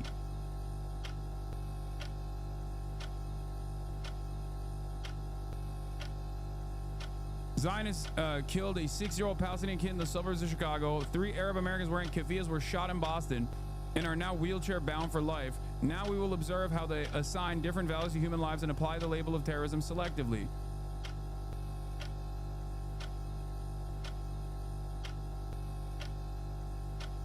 Like, think about the universal condemnation. Not my expectation isn't that like people aren't going to condemn this. Of course, it's a fucking murder in the middle of the night. Okay, obviously, in the like right steps away from the fucking White House. Like, yeah, of course, it is worthy of condemnation from politicians, especially.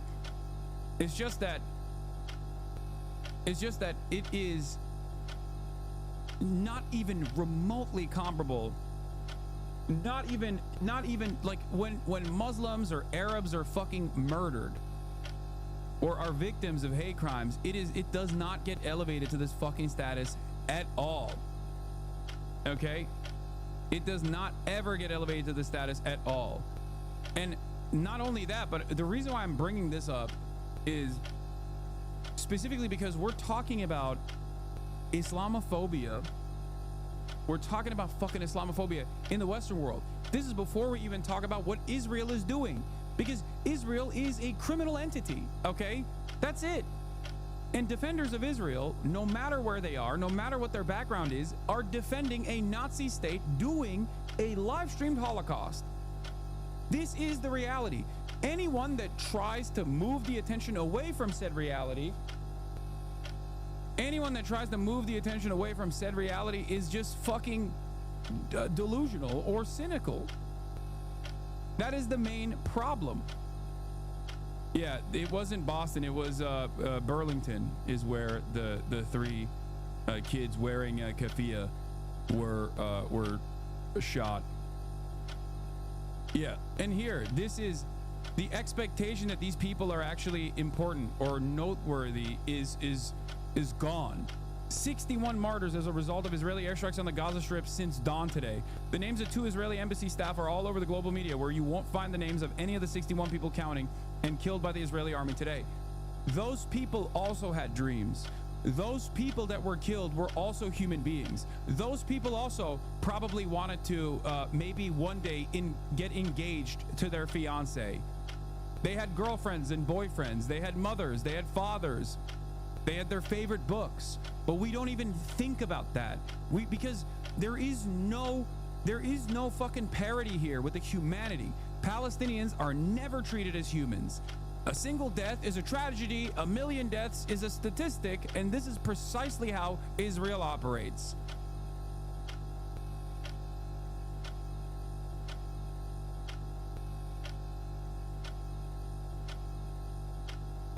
Yeah. And yes, I saw his account. His last retweet was literally denying the famine that was taking place in Gaza. This doesn't mean like, I'm not saying like, oh, it's justified, whatever. That's not my point. But understand that like,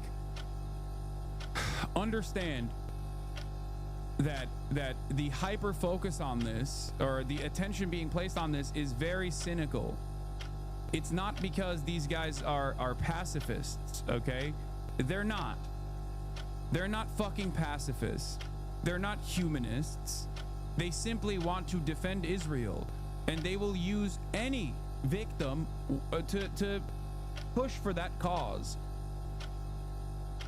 What a lot of Israel defenders are doing is just trying to What a lot of Israel defenders are doing in this circumstance is just basically trying to engage in emotional blackmail, but also simultaneously demand deplatforming of anyone and everyone that has ever said anything negative about Israel. This is a state, okay? A state represents a political ideology. A state is comprised of individuals. A state is not a representation of religion, okay? ISIS is not representative of Islam, neither is Saudi Arabia representative of Islam. And Israel is not representative of Judaism.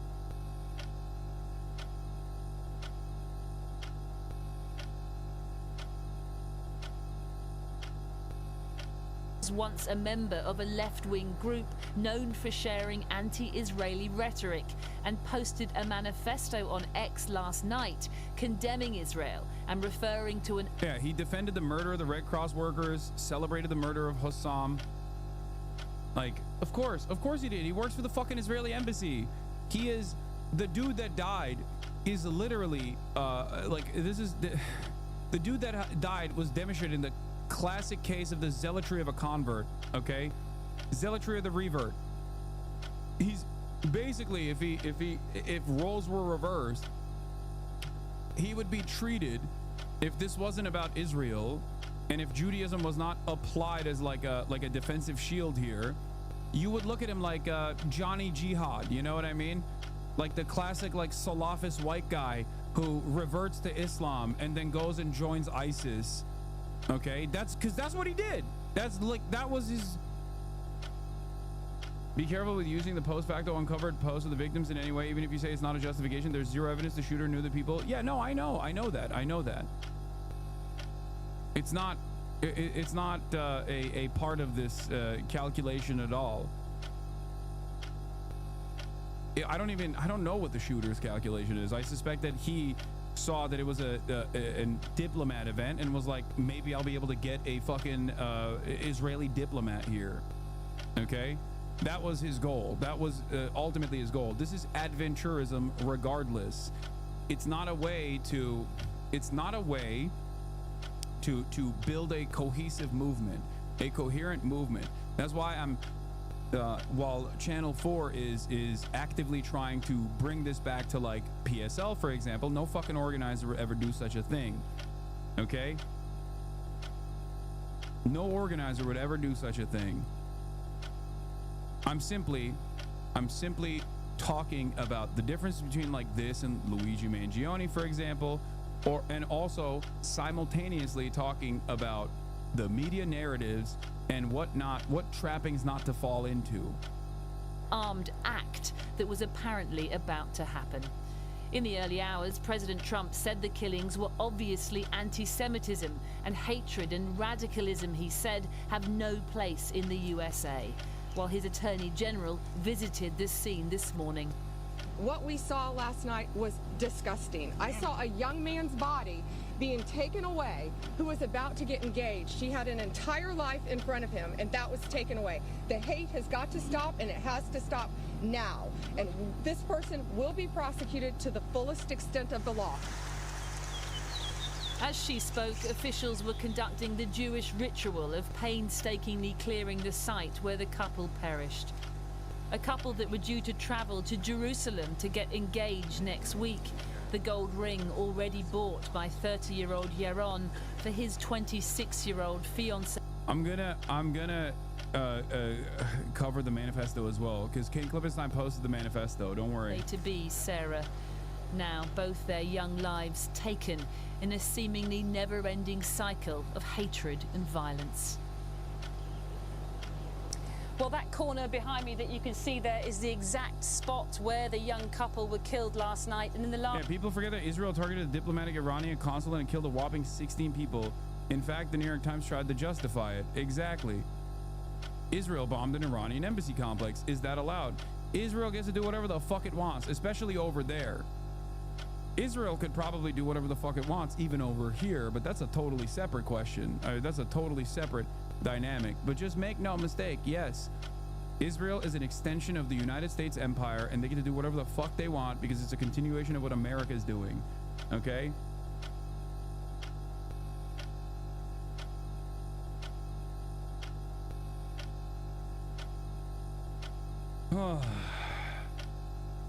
Yeah, Krang made the same point here as well. Where is it?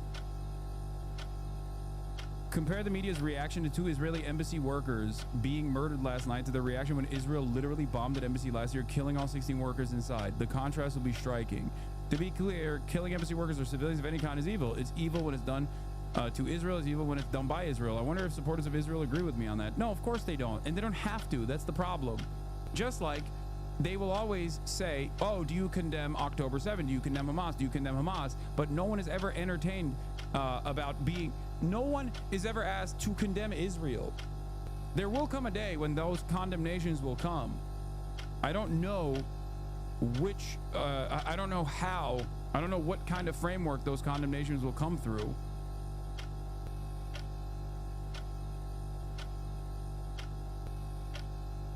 But of course, immediately people start talking about it's scary being an American Jew right now. We go to synagogues that are fortified with armed guards and police. Kids go to schools that have layers of security. Campuses and cities are filled with anti-Semitism.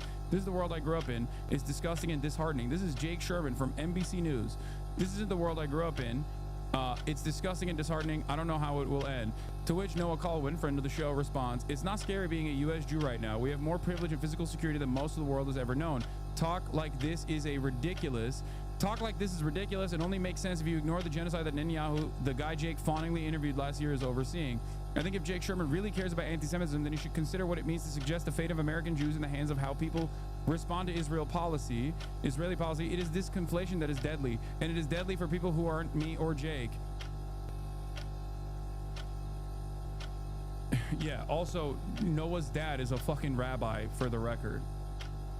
My father is a rabbi. I go to services regularly, and there has been a police presence in synagogues I've been at my whole life. It's crazy how everyone asks for my Jew card instead of responds to the content of my argument. When's the last time you walked through a synagogue or for services, Noah? Did it feel normal to have to walk through a metal detector?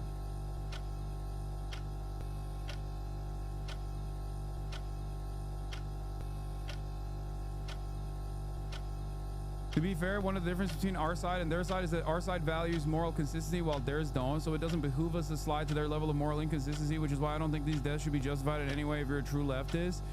No, I'm not. I'm not justifying it anyway. I'm invested in the cynical ways in which the media is using this as an opportunity, giving it any fucking oxygen beyond, like this is pure adventurist, this is a pure act of adventurism is ridiculous. And no, Megaphonics is not saying that I'm justifying it. It is important, however, to understand the context in which these kinds of acts take place. Okay? Because this person is not a fucking Nazi. Because in previous circumstances, if we are talking about anti-Semitic incidents like the synagogue shooting, right? That's a fucking Nazi. That's a neo-Nazi that has been radicalized into assuming that all of societal's ails are directly the responsibility of a select few Jewish people, okay? That person believed the Great Replacement theory, the idea that Jews were actually importing the third world into the United States of America. A theory, a dangerous fascist theory that is trafficked by the likes of Donald Trump and Tucker Carlson with regular frequency with no contest, right? That led to the synagogue shooting. This person, on the other hand, is acting out in a violent manner, in an illegal and violent manner, against who he perceived to be responsible for Israel's crimes. Is this wrong? Sure, it is, okay? Because I don't know what he knew. I have no idea. We'll find out, okay? But I'm sure that my initial speculation is that he goes to this event. He's like, oh, it's an Israeli diplomats event. I'm sure there will be Israeli diplomats there. Okay? It's important to understand the context in which this kind of violence is manifesting.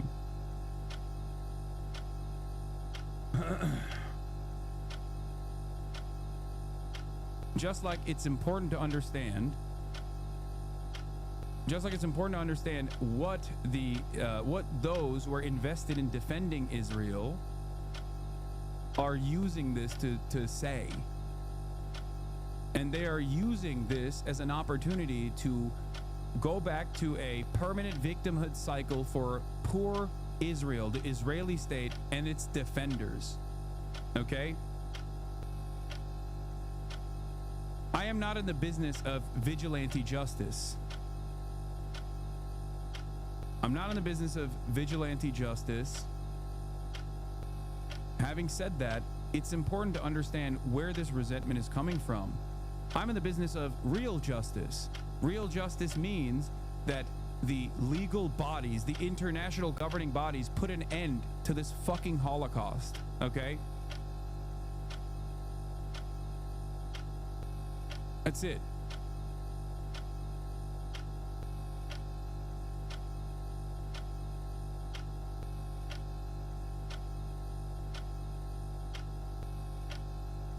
It is ridiculous.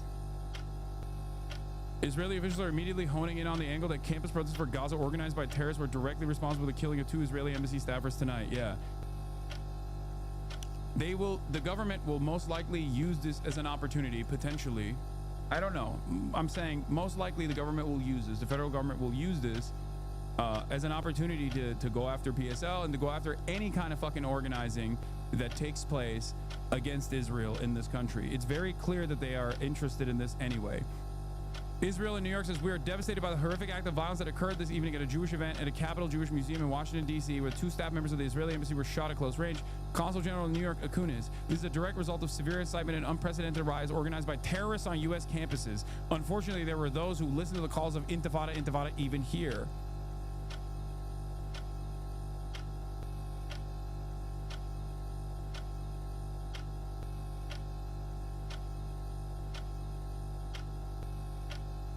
Right-wingers always understand stochastic terrorism only when they can appropriate it for bullshit narratives. Yes. Netanyahu just claimed Free Palestine is a Nazi slogan. Are you afraid the feds are going to come after you? You guys need to stop centering me in this discourse, okay? You need to stop centering me in this fucking discourse.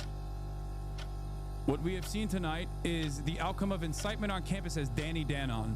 I expect that the authorities will take strong measures, also against those who incite violence against Jews, against the state of Israel. Violence against Jews is very different than violence against the state of Israel. What do you mean violence against the state of Israel? What is violence against the state of Israel? Like, what the fuck are you saying?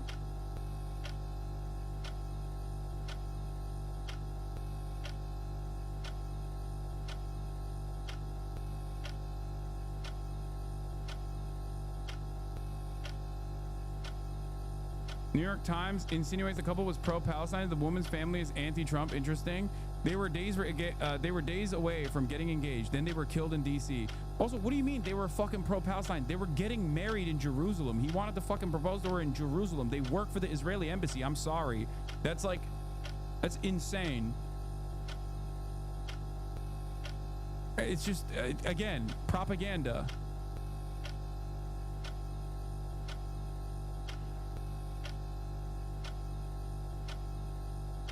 Last half hour or so, Prime Minister Benjamin Netanyahu of Israel has appeared on television and given a very angry, fiery statement in which he has lambasted international leaders, including Sir Keir Starmer, for their criticism of Israel this week, and said to them in light... Yeah, this is why it was important to see this person's background, for the record. For those of you who are asking why you say this, like why you show this, I'm showing this because they're doing this, okay?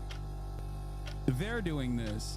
The New York Times is doing this. So I need you to understand that that is a fucking lie, okay? A person that works in the Israeli embassy is most likely not pro-Palestine, okay? I don't think that's an unfair assessment to make. Not talking about like the shooter's motives here, okay? But you are out of your fucking mind. Like, what the fuck do you mean? Contrary to bogus claims of the UN, there is enough food in Gaza for a long period of time if Hamas lets civilians have it. The IDF did not randomly attack an ambulance on March 23rd. Let me walk through what happened step by step. Over 6 months ago, Hossam Basel Abdul Karim Shabat's role within the Hamas terrorist organization was exposed here. The ICC is utterly corrupt and worthy of contempt. Confirming what we knew all along, Hamas embeds itself along Gaza civilians. Hospitals are not off limits. Like, what? The reason why the New York Times is saying that, this is what I was talking about earlier, man. What good is showing any of this? Megaphonics, do you not understand?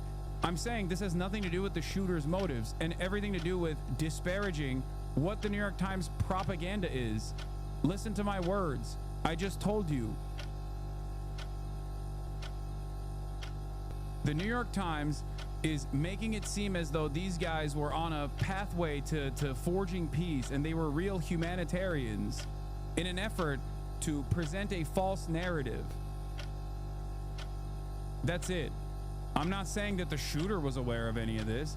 And even if he was aware of this, like, does that justify it? You know?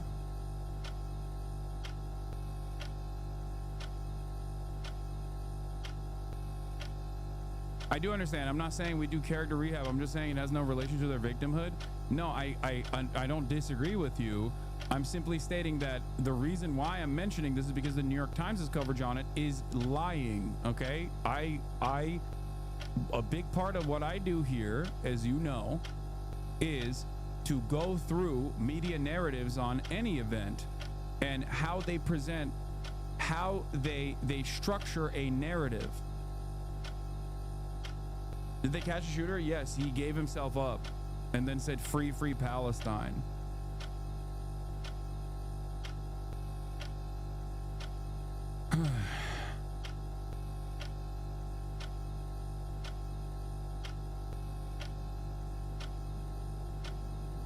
In any case,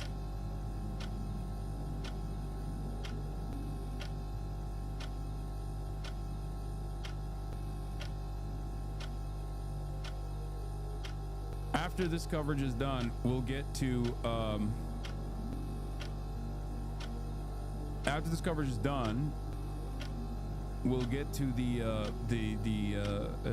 shooter's motives. Of what happened here last night, that they were now on the wrong side of history. Let's hear a clip from the Prime Minister now. They want Israel to stand down and accept that Hamas's army of mass murderers will survive, rebuild, and repeat the October 7th massacre again and again and again, because that's what Hamas is vowed to do. Okay, dude. I say to President Macron, Prime Minister Carney, and Prime Minister Starmer, when mass murderers, rapists, baby killers, and kidnappers thank you. Bro, that's you though. Like, that's literally you and the Israeli forces 1,000,000 times over. With Hamas, the evidence that there was like systematic and directed mass rapes that took place on October 7 or beyond there's no evidence to suggest that at all, right? This isn't to say that there was no sexual violence that has taken place in captivity or even on October 7, except even for the evidence of that, their own prosecutors are having a hard time prosecuting this stuff. It's fucking crazy because the amount of evidence, like, there's video footage of Israeli occupying force concentration camp guards raping Palestinians. There was a fucking pro-rape riot. What the fuck do you mean? People like Netanyahu and those who defend Israel simply rely on people not knowing the truth about what goes on in Israel. That's it. You're on the wrong side of justice. You're on the wrong side of humanity. And you're on the wrong side of history. Well, we were also here earlier when the Israeli ambassador came to visit the scene, and we asked him that given the event in that building there last night was all about bridging the divide and about humanitarian... Oh my God, dude, shut the fuck up. Oh my God.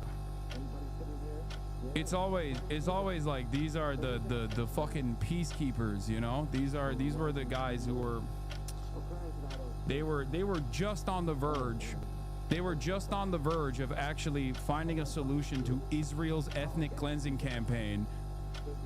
The Israeli diplomats event was just on the verge of finding a solution to Benjamin Netanyahu's final solution that he has openly stated his desires for.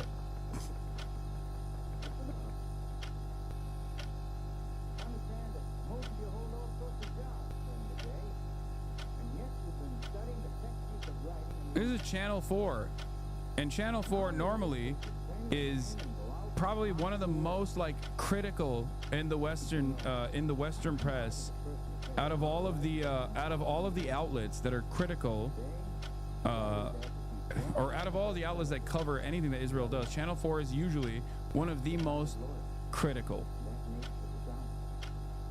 Okay, and it's clear that this kind of victimhood narrative for the Israeli state is very effective.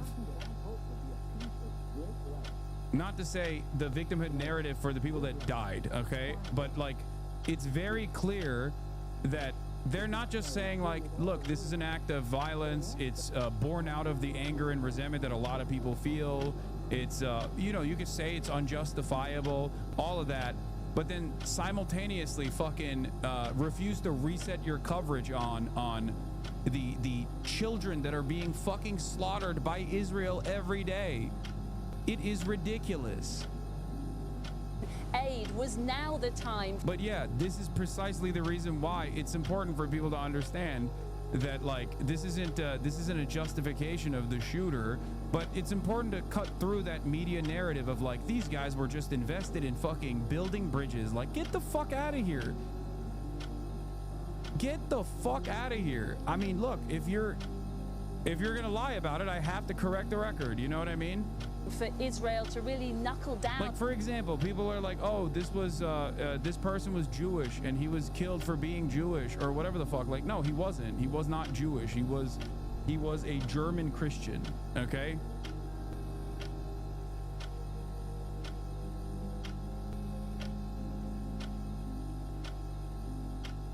And try and get a ceasefire. He told us pointedly that Israel was always looking for a ceasefire and said that they were tired of what he called the obsessive barrage of criticism against his country. As for the suspect, he is due to appear in court later today, and the White House has just promised that he will be punished, they say, to the full extent of the law.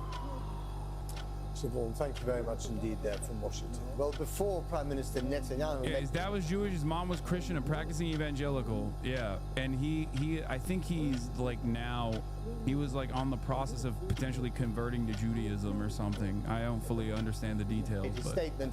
I spoke to Labour peer Lord Levy, a leading voice in the British Jewish community. His cousin Emily Damari was taken hostage by Hamas on October the 7th and released this January. He has condemned the Israeli government's assault on Gaza and has come out in support of the British government's move to suspend trade talks with Israel.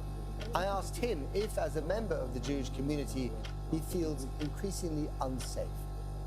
To wake up, as I did this morning, and see a tragedy of two very wonderful young lives being taken in such horrific circumstances in Washington, I mean, one just has to pinch oneself as to what is going on in the world. It's absolutely horrendous. Two innocent lives just taken in cold blood like that. And you ask the question about safety and security. We're in a very unsafe world, and security has to be a concern for all of us, no matter who we are, but particularly if we are of the Jewish faith, if we're openly Jewish, and frankly, known to be Jewish. The Israeli government, various members of the Israeli government have responded to the events in Washington in a number of ways, but essentially what they're all trying to do, and I'll read out a couple of quotes in a minute, is to link criticism of Israel and Israeli policy in the war against Hamas. I think a big part of the reason why they're relegating this back, like the responsibility of this back, to the victims being Jewish or the event being like a peace event or any number of different things, is because they don't want to say this guy is pissed off about Israel's genocide and engaged in an act of vigilante justice, because if they were to say that truthfully, that narrative would not benefit Israel, because that narrative, which is the truth, by the way, whether you think it's justifiable or not does not matter. That is just the truth, okay? This isn't to say that what he did was justifiable or awesome at all. I'm not saying that at all. However, that is the reasoning. And there's a reason why the media doesn't want to say that that is the reasoning. The reason why the media doesn't want to say that that is the reasoning is because that narrative would not actually translate in any meaningful capacity to defense of Israel. Okay? It wouldn't. It would not be useful to Israel's interests. Okay? You are too far gone. I'm out. See, this is what I mean. Do you want me to lie to you? Do you want me to say that this was a person that was a fucking neo-Nazi that like just hates Jews and went and looked after and went and found Jews and was like, I'm gonna kill some Jews? Like, you think that was the goal here? I mean, he has a fucking manifesto. We're gonna read it in a second. Like when it, oh my God.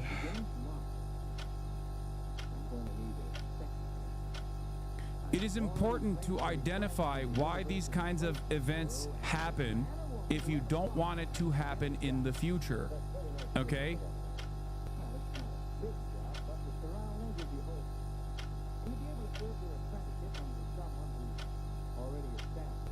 Hamas in Gaza with this attack.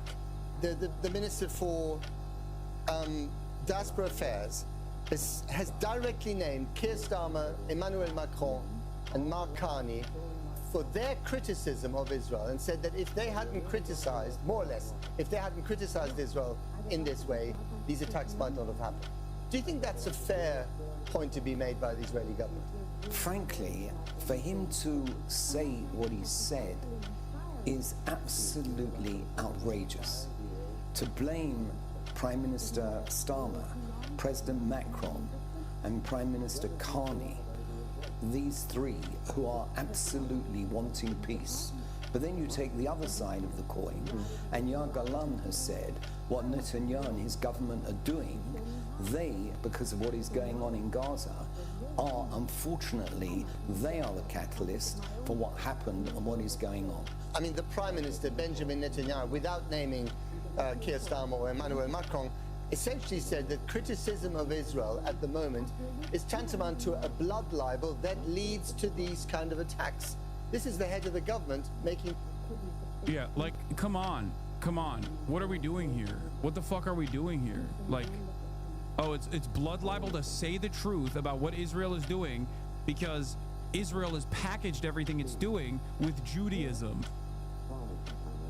No, dude, I think it's blood libel to be like Israel is doing a ethnic cleansing at the behest of Judaism. I think that's the real fucking blood libel. But the unfortunate reality is that mainstream discourse never actually hones in on this insane fucking thing. That's the actual anti-Semitism.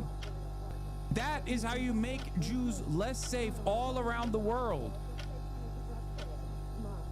The same point. Netanyahu's game is always to go on the attack. It doesn't matter who he attacks, as long as he tries to prove that he is right. And again, for him to criticize like that and use that sort of vocabulary, that to me is extreme. And it just saddens me, Matt, that we're in this position, that a prime minister can say these things. What's the difference between him and Luigi? I mean, the immediate difference between him and Luigi is that he went after, like, his targeting, I don't think is the same as Luigi. Luigi killed the CEO of United Healthcare. This guy camped outside of an event with Israeli diplomats inside. Like, it's like if Luigi Mangione, allegedly Luigi Mangione did this, okay? Allegedly Luigi Mangione did this. Okay, but it's like this would be if Luigi Mangione allegedly, you know, fucking camped outside of the event that he was camping outside of, was like some fucking low-level accountant that works for United Healthcare. You know what I mean? Do they bear some responsibility for the acts of United Healthcare? Certainly. But don't you recognize both are vigilante acts, right? Both are vigilante acts. But don't you feel like there's a difference there in terms of like how quickly people understood what the fuck was going on with the United Healthcare CEO versus, you know, the narratives that are forming around this now? No, it's not, dude. What the fuck? Dude was an iOS soldier. I understand that. But you also have to, again, try to comprehend the attitude of the Westerners that are like, if your goal is to make an argument, okay? And if you are asking me what the differences are, once again, there's a big difference between Luigi Mangione in this circumstance, and the circumstance is that these are fucking low-level embassy workers.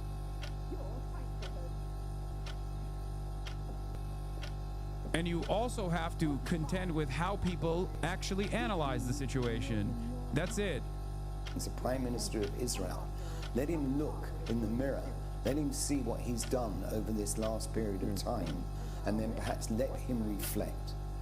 I guess the bigger point here is that ever since October the 7th and the massacre the shooter didn't know that, and the woman wasn't a soldier. Lamont, what? Chat, chill. I mean, chat is not going to chill on this, but chat should chill on this, especially considering the extra attention that I have and this community has today. Okay, everything you say in this chat today will be used against me, will be used against like the pro-Palestine movement.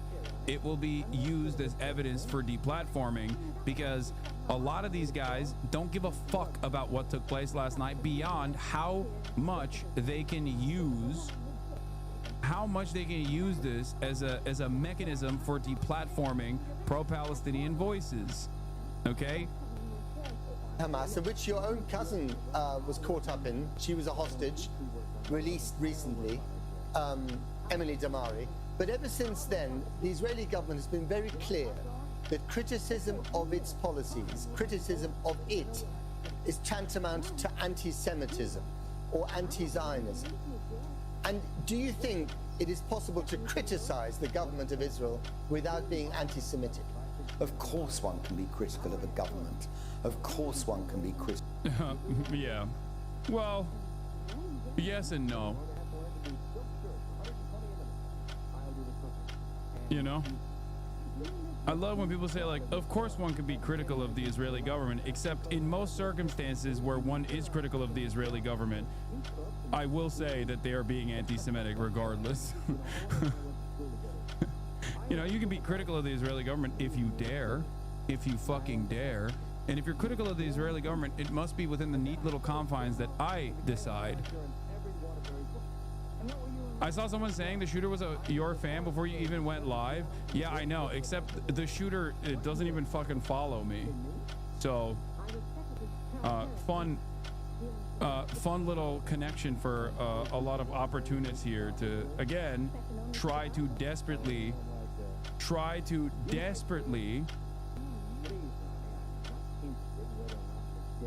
what the fuck is this?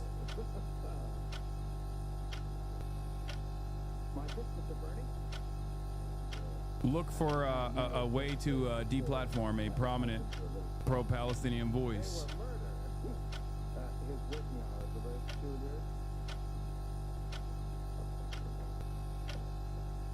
Yeah. And Israel high, of course. Critical of Israel. Israelis are critical of their government. Israelis are critical of things that are going on in Israel.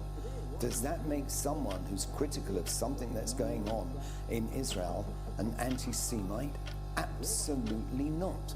If you're critical of this government in this country, does that mean you're anti-British or you're against the country? No, it means you're critical of a stand the government is taking. You worked very closely with the Blair government. You worked very closely, with the incredible tangle of Middle Eastern politics to try and, help bring about some kind of solution there.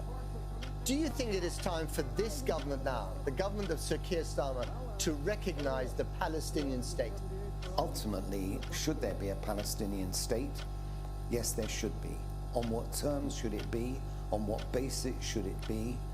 That is a very complicated subject. Oh. But certainly when I was doing what I was doing as Blair's envoy, there was absolute serious talk about the possibility of a two-state solution, i.e. for there to be a state of shit, Palestine. dude. And if there can be a way forward where Israel can live side by side with a Palestinian. I didn't realize it was complicated. My bad, dude.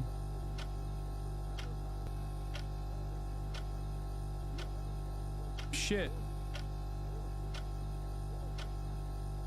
This is, yeah, we already talked about this. This is what the conflation of anti-Semitism and anti-Zionism is wrought. Media and political elites unable to evaluate how they might have brought the genocide home, just circling the wagons, a symphony of self-pity with no real answer to why this happened. You never know that the American Jewish Committee has been an enthusiastic supporter of the genocide based on today's responses and accomplice the mass murder, says Noah Colwyn. Yeah, two-state solution in 2025 is crazy when Israel has literally, when Israel has literally completely destroyed any sort of notion of any statehood for the Palestinians, and also the Israeli leadership is openly saying like, no state for the Palestinians. We're gonna ethnically cleanse them. Like, these conversations are so far removed from the reality. Okay. These conversations are so fucking far removed from the reality. Like, there is a fucking Holocaust happening, man. What do you mean, a state? What are you talking about? The only reason why this conversation, this back and forth can take place is because most people are completely and utterly oblivious to what goes on. They are oblivious to the death and destruction in state, but with all the security protections necessary for Israel, but for Palestinians also to be able to lead their lives in a way that they have hope and aspiration for the future with all the region. There has to be peace in this region. It's a wonderful part of the world, man. And the only way forward is for peace for all of the peoples in that region. Lord Levy, thank you very much for your time. Matt, thank you, sir. All right, let's bring in Katie Kalisher. Why are people saying the victims are pro-Palestine? Because they're lying, and they also personally understand how fucking negative the association with Israel is, which is why this kind of cynical framing is so crazy to me. The people that were killed were not pro-Palestine, okay? Not that it fucking matters. The shooter had no idea or assessment as far as we know. What the fuck are we doing?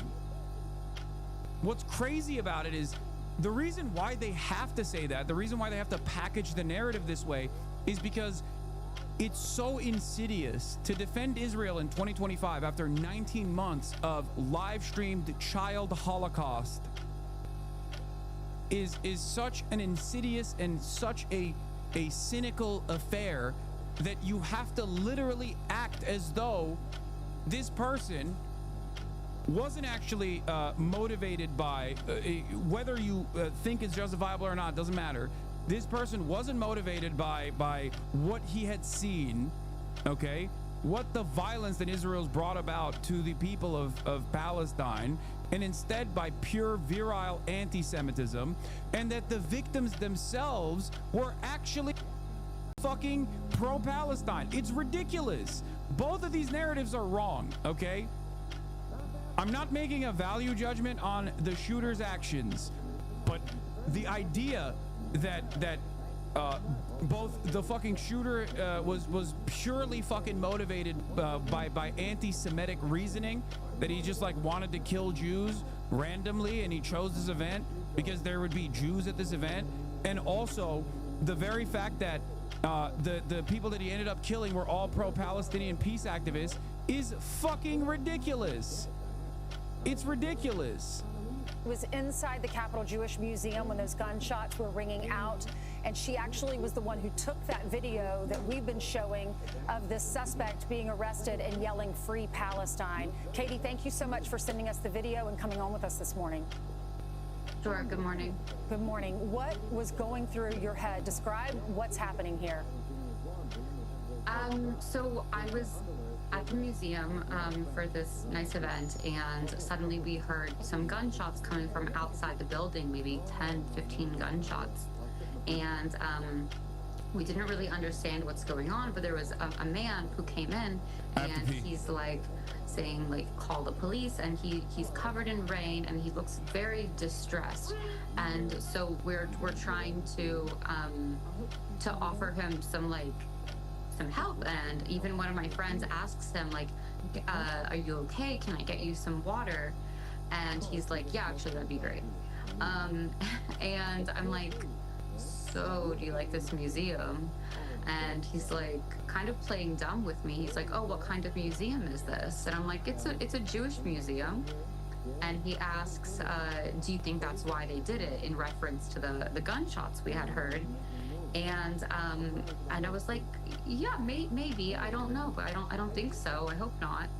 And that's when he reaches into his bag and pulls out a keffiyeh and says to me, I did it. I did this for Gaza. And then he starts shouting, free, free Palestine. And the police show up and arrest him. So, Katie, what you just described. You were talking to the suspect. You were talking to the alleged killer right there. Now that you know that he is the person, he had just killed two people outside of it, you were standing right in front of him. You could have easily been the next person. Have you thought about that? Absolutely. And what goes through your head? I feel very lucky to be alive. And I feel extremely sad for the victims, their families. He could have been me. Katie, can I ask you something? When you looked at this guy, did you see a deranged individual? I mean, how do you shoot somebody and be that calm afterwards? What did you see when you looked at him? He wasn't calm. He looked very scared, but I thought it was because he had just witnessed a murder. I didn't think for a second he was actually the murderer. Wow. And then he said he admitted it to you, which means you'll probably be called into court and you'll have to testify about this, because it sounds like he said, I did it for, did he say Hamas or did he say Gaza? I did it for Gaza. For Gaza. Real quickly, Katie, before we let you go, can you explain what happened after he confessed to you guys? How long did it take for authorities to get there? What happened in the facility? Were there guards already there to take him away? Or were you just in his mercy at that moment? There were guards that had actually let him into the building, which seems like a bad idea now in retrospect, but I think that they were just coming from... Why are they fantasizing about her being the next victim? What the fuck? I mean, it's the same principle behind Hamas as well. It's just like, this shooter is Hamas. The shooter is Hamas. Everyone is Hamas. College campus protesters are Hamas. PSL is Hamas. I'm Hamas. I'm Hamazabi. Like, the whole purpose of this affair is to actively vilify college campus protesters by tying every single person that is looking at the genocide that is unfolding and find it to be repulsive. And saying, claiming that, you know, bro, don't say that right now. Obviously, I don't believe this. I'm saying that is the narrative. That is the narrative. And we will get to the fucking manifesto in a second to disparage some of these narratives. Of humanity and thinking that, oh, this person... He's not dead, by the way. He's gonna have his day in court unless, you know, he gets clapped, but... The street when these gunshots were happening, let's keep him safe also. Katie, what was happening? They moved us all into like an area, and we're trying to keep us safe. How long did y'all have to stay? Understanding that we were in the room for 10 whole minutes with the murderer. Huh. And then, wow, he was put in that room with y'all? Yes, we were all in the room together. And he had a gun on him? I'm not sure if he had the gun on him still at that moment, or if he left it outside. Gosh, when you left, Katie, sorry, Ryan, maybe. I was just saying, Katie, so when you're looking at him, someone's been shot. Did you hear any gunshot noises? Where are the bodies of the couple? And you said 10 minutes, and there was no ambulance in 10 minutes? And there was no police for 10 minutes? Something like that.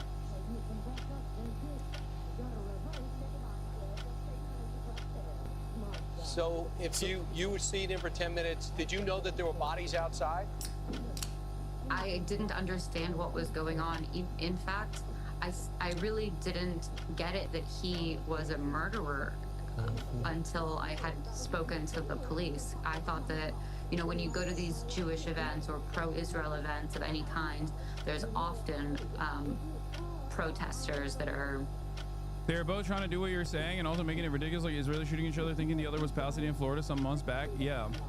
It's not... If it's not a narrative that suits Israel's purpose of like creating a sense of victimhood around those who are pro-Israel, this kind of mainstream narrative is very quickly discarded. That is the reason why there was only like a little bit of conversation around the Florida shooting that took place. And initially there was reporting on it because they thought, oh, this is an anti-Semitic incident against 2 Israeli Jews. Turns out the guy who shot them was also a pro-Israel Jewish person who thought that the people he was shooting at were Arab Hamas supporters. Both parties thought the other was Hamas, ironically enough. That's why there was media coverage around it. And then once the truth came out, they very quickly stopped talking about it because it's not useful. This, on the other hand, is useful. This is a very useful story to Israel's purpose. To present the victims as like pro-Palestinian is so utterly nefarious too. Going to be harassing us. So I thought that I actually thought the gunshots and this protester guy were separate. So Katie, you've had some time to reflect now that this has happened, and you were right there in front of the killer. And you've been going to these pro-Israeli, I think, events, and you've seen the counter-protesters. You speak about the chanting that's been going on there. Yeah, this is just the same. Yeah, when someone says from the river to the sea, Palestine will be free, it's just like being shot to death. Hasan, do you think they'll treat him differently from Luigi? Yes. Yes. I think that the overall narrative, especially as it pertains to like American foreign policy, is always going to be different.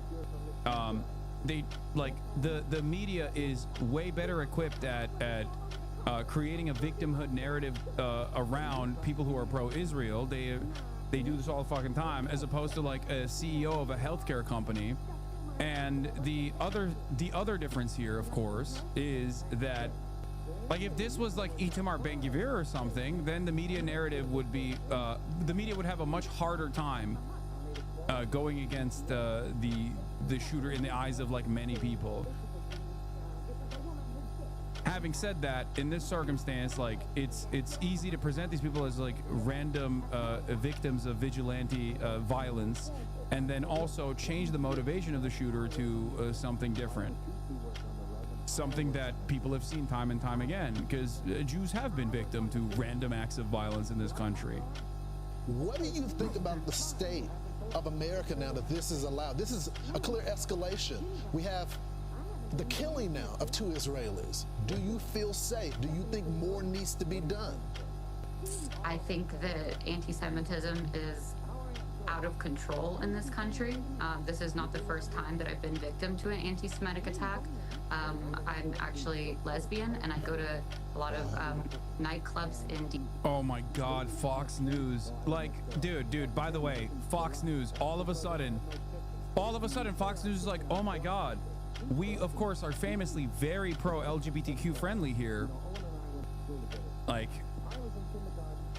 they love, dude, Fox News loves identity politics now. Oh my God. DC, and in fact, the LGBT community has been quite unwelcoming to me as a Jewish person. I've been asked to leave the clubs because of necklaces that I wear, and this is just not the first time, and I don't think it's going to be the last time that I'm going to be witness to an anti-Semitic attack. Wow, Katie, I can't imagine what you're going through this morning. I know you're so fortunate and you feel blessed to be. Yeah, I've been kicked out of gay parties and events for wearing my dog tag, my IDF dog tag. This is the work of Hamas. Yeah, the ADL is already exploiting the murder of 2 Israeli embassy staffers to demand more limits on free speech, specifically demanding Israel critics with large platforms such as Hasan the Hun be banned from speaking. Can't even wait 24 hours before demanding censorship. Obviously, that's what's going on, and we already covered it.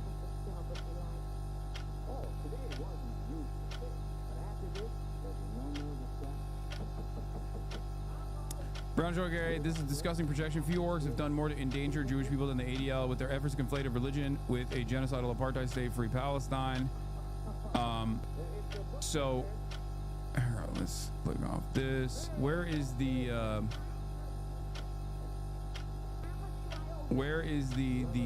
manifesto?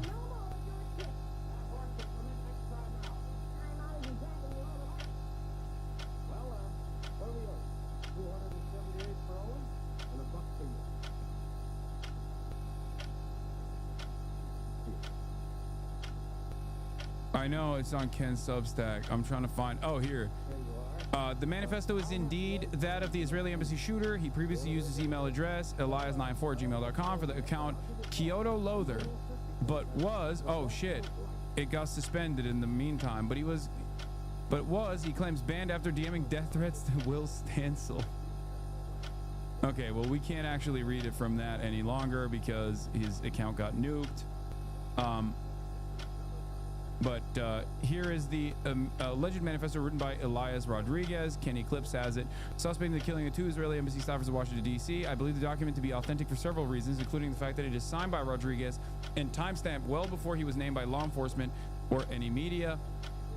I am publishing it here, not to glorify the violence, which I find abhorrent and condemn, but so the public can better understand the truth of what happened. Refusing to confront the content of these texts often creates an information vacuum that is quickly filled by hoax documents, conspiracy theories, or selective leaks from authorities that can distort the facts. I believe that sunlight is the best disinfectant, especially when politics is involved, as the document makes it clear the case here. Metropolitan Police Chief Pamela A. Smith identified Rodriguez as a 30-year-old man from Chicago who she says shouted free Palestine at the scene. The manifesto echoes this message, citing the war in Gaza as his central grievance and framing the killings as an act of political protest. Below is the document in full. Apparently lived 2 blocks from me. FBI was at his place this morning. Yeah, and I have another one of your neighbors in here on the docket as well. DC shooter's neighbor speaks, calling for an immediate ceasefire in Gaza. Where the fuck did it go? Oh, here.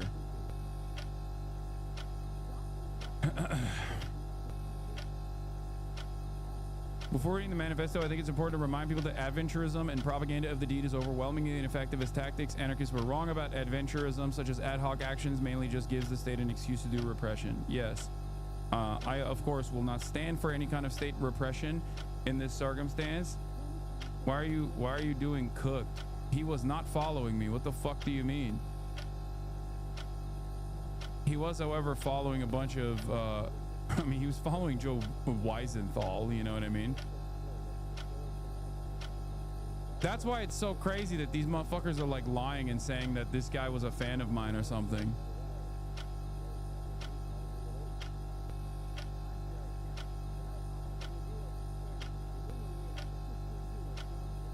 He was a Sneeko fan? No, he wasn't. I don't think he was a Sneeko fan at all. I'd be surprised.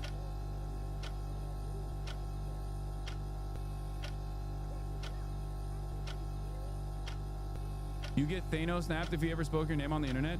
You know what's fucking crazy about that, by the way? There are literal white supremacist shooters who have identified why they are doing this act of like insane white supremacist violence, whether it be like shooting a mall in El Paso or shooting a fucking synagogue or shooting a black church or whatever, and they will openly be like, I'm doing this because Tim Pool, I'm doing this because I love Tim Pool and I think Tim Pool is right, I'm doing this because Ben Shapiro convinced me to do this. And None of that is ever litigated. None of that, okay?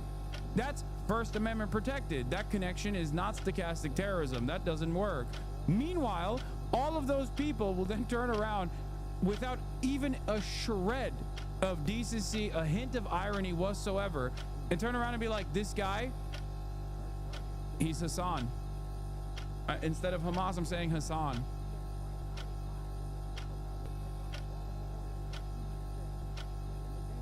Classic. Anyway. Yeah, with no evidence whatsoever. I suspect this is the type of person who thinks I'm too much of a pussy for fucking even saying that there were acts that were atrocities that were akin to acts of terror on October 7. It's like the type of person who thinks like I'm too much of a pussy, for the record. Anyway, let's start. Palantar is a word that means something like thunder or lightning. In the wake of an act, people look for a text to fix its meaning, so here's an attempt. The atrocities committed by Israelis against Palestine defy description and defy quantification. Instead of reading descriptions mostly, we watch them unfold on video, sometimes live. After a few months of rapidly mounting death tolls, Israel had obliterated the capacity to even continue counting the dead, which has served its genocide well.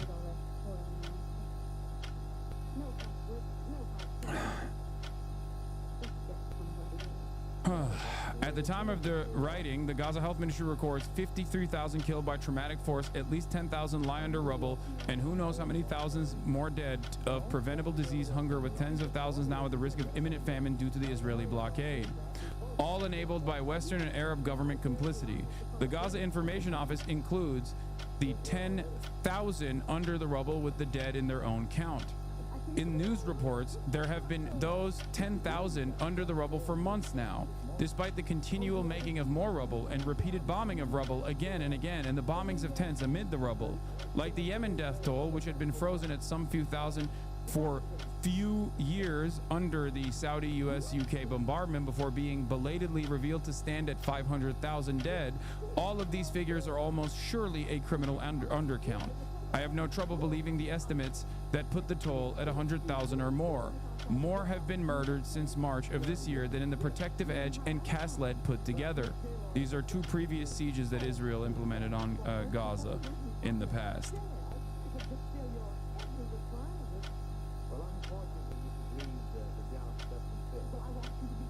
Okay.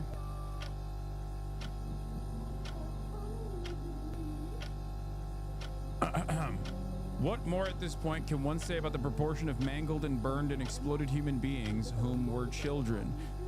We who let this happen will never deserve the Palestinians' forgiveness. They've let us know as much. An armed action is not necessarily a military action. It usually is not. Usually it is theater and a spectacle. A quality it shares with many unarmed actions. Nonviolent protests in the opening weeks of the genocide seemed to signal some sort of turning point. Never before had so many tens of thousands joined the sides of Palestinians in the streets across the West. Never before had so many American politicians been forced to concede that, rhetorically at least, the Palestinians were human beings too. But thus far, the rhetoric has not amounted to much. The Israelis themselves boast about their own shock at the free hand the Americans have given them to exterminate the Palestinians.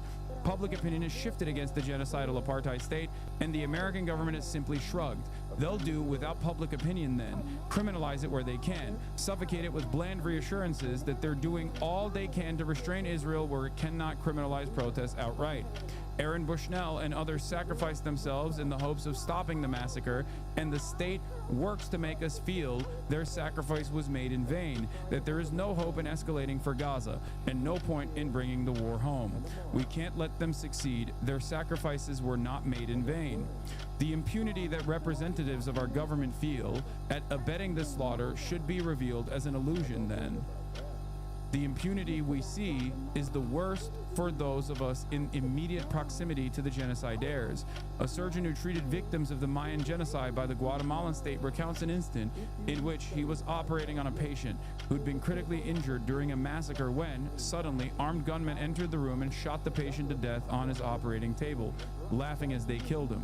The physician said the worst part was seeing the killers, well known to him, openly swaggered down local streets in the years after. Elsewhere, a man of conscience once attempted to throw Robert McNamara off a Martha's Vineyard-bound ferry into the sea, incensed at the same impunity and arrogance he saw in that butcher of Vietnam as he sat in the ferry's lounge laughing with his friends. The man took issue with McNamara's very posture, telling you, "My history is fine, and I can be slumped over a bar like this with my good friend Ralph here, and you'll have to lump it." The man did not succeed in heaving McNamara off a catwalk into the water. The former Secretary of State managed to cling to the railing and clamber back to his feet, but the assailant explicated the value of the attempt by saying, "Well, I got him outside, just the two of us," and suddenly his history wasn't so fine, was it? A word about the morality of armed demonstration. Those of us against the genocide take satisfaction in arguing that the perpetrators and abettors have forfeited their humanity. I sympathize with this viewpoint and understand its value in soothing the psyche, which cannot bear to accept the atrocities it witnesses, even mediated through the screen. But inhumanity has long since shown itself to be shockingly common, mundane, prosaically human. A perpetrator may then be a loving parent, a filial child, a generous and charitable friend, an amiable stranger, capable of moral strength at times when it suits him, and sometimes even when it does not, and yet be a monster all the same. Humanity does not exempt one from accountability. The action would have been morally justified taken 11 years ago during Protective Edge, around the time I personally became acutely aware of our brutal conduct in Palestine. But I think to most Americans, such an action would have been illegible, would seem insane. I am glad that today, at least, there are many Americans for which the action will be highly legible and in some funny way, the only sane thing to do. I love you, Mom, Dad, baby sis, the rest of my familia, including you. And then it says, censored. Free Palestine, Elias Rodriguez. Now, the reason why I read this manifesto, and we have obviously read the manifestos of white nationalist shooters as well, is oftentimes to understand that is oftentimes to understand the mindset of this person, especially when there are a lot of mainstream narratives that will immediately design an alternative scenario. I don't think that this person acted out on an anti-Semitic desire or is a fucking Nazi or anything like that. But that is dangerous in a separate way, okay? The very fact that a person who is this legible, okay? The very fact that a person who has their shit together enough to be able to write a fucking, write prose such as this one, in the act of vengeance, in the act of vigilante justice in his own mind, is meaningful in and of itself. It's meaningful because it means that there are people who haven't fucking lost their minds that also see and are choosing to take action such as this, taking action such as this that is terrifying for the average person, okay, regardless of what their position is. One thing I will say about this manifesto is that it is shockingly well written and thought out for being a shooter manifesto. Exactly, because this is the reason why I'm reading this, the reason why I read this is specifically so that you understand that, like, there is a shit ton of people that are like, no, this is done, this is conducted. The shooter's actions were directly about finding some Jewish victim to kill. Okay, it's deliberate. It's very clear. It's clear what his reasoning is. You don't have to agree with what he did. And I'm not urging you to, okay? I'm not saying that at all. But it is deliberate.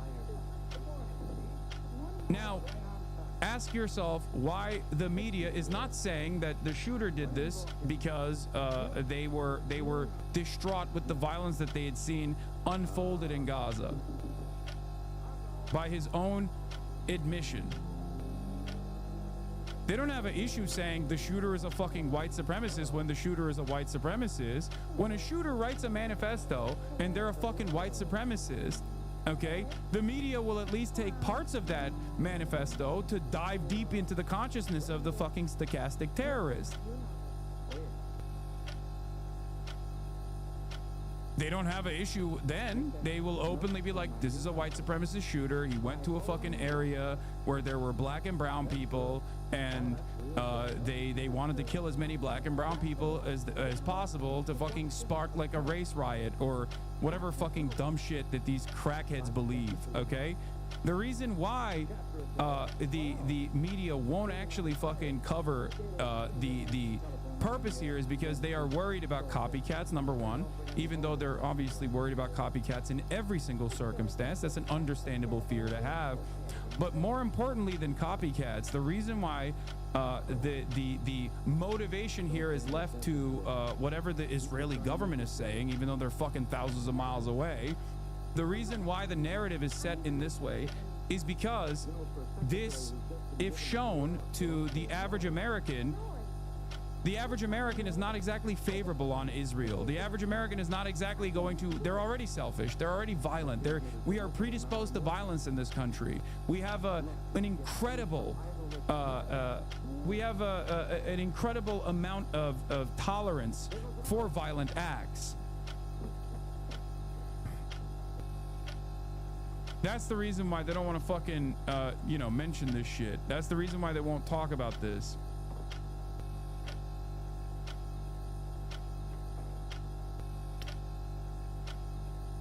Having said that, regardless of this, regardless of his manifesto, there are obvious differences between him and Luigi Mangione. One of the largest differences between him and Luigi Mangione is the fact that his victims, or at least the event that he was targeting, at least was like somewhat relevant to Israel, but it does not matter because the people that he was targeting, just like Luigi Mangione was targeting United Healthcare CEO Brian Thompson, okay,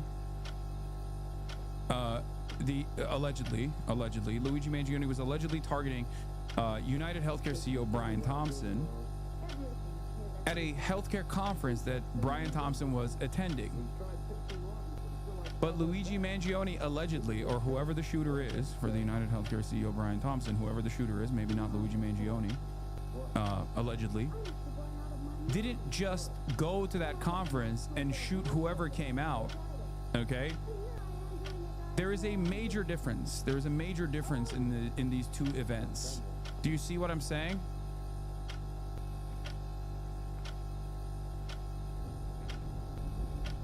That's it. Because the reality of the matter is, while Americans are very draconian, there's a reason why they were favorable to Luigi Mangione's position. They immediately understood, allegedly, before we even knew who Luigi Mangione was, once the name of the victim came out, once the name of the murder victim came out, Brian Thompson, everybody knew what the fuck was up.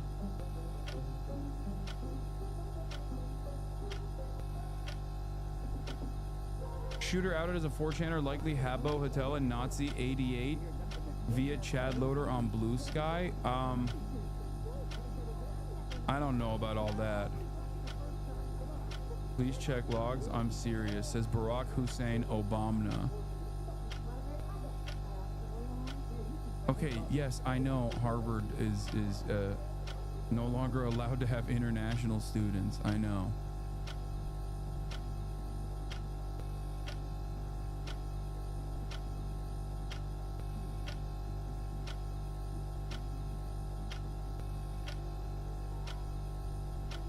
Come on, no one knew who Brian Thompson was until after he died? No, my point is, it wasn't his name that was relevant. It was his position in society. Everybody knew what was up when they were like, this is Brian Thompson. Who is that? United Healthcare CEO. Oh, I know why that took place. That's what I mean.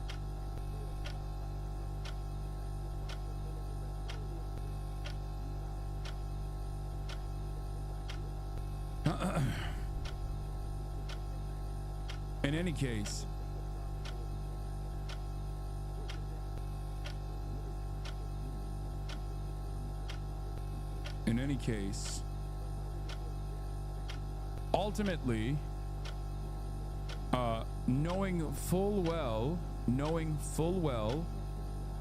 what the government will do with this information, knowing full well what institutions are doing with this information, organizations like the ADL are trying to get out of this information, two things should come to mind. One, be careful with what you say, even if you are exaggerating or even if you're joking, especially if you have even an anonymous account, because anything and everything you say will always be used against you. That's number one.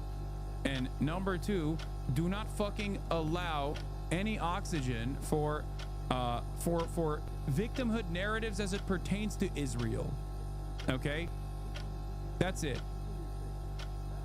The idea that this is a neo-Nazi that came after Jewish people deliberately looking for Jews to kill, like all of that stuff is incorrect. This is not a value judgment on the actions of the shooter. But it's obvious that this was a person that was brain broken by a lot of the realities that are unfolding in Gaza.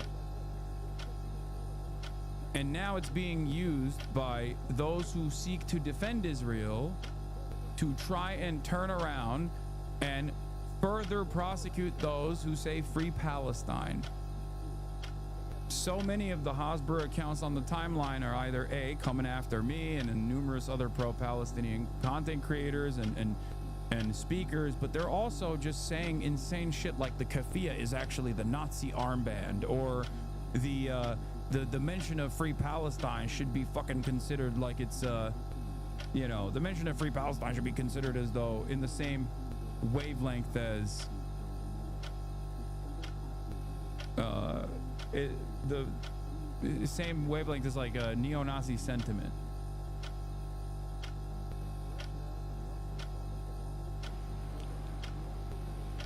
We have 2 people dead in DC. We have 50,000 dead in Gaza. And how many children starved to death last night? In 1956, Israel invaded Sinai. They invaded Gaza. The United States president at the time, Dwight Eisenhower, put his foot down, and he told the French and the British to get the heck out of the Suez Canal, and he told Israel to get the heck out of Sinai and out of Gaza. Now, where would we be to... This person is the DC shooter's neighbor. This is the DC shooter's neighbor, okay? This is what he's saying. We had a president that could have said that 2 years ago. Excuse me, can you describe again the Elias personality that you met? Quiet and friendly. Quiet and friendly. Yeah. What's your age, if you don't mind us asking? 71. Yeah. I'm the guy with all the signs in the window. What do you hope happens next? Ceasefire. No more deaths. No more deaths in DC. No more deaths in Gaza. What about with your neighbor?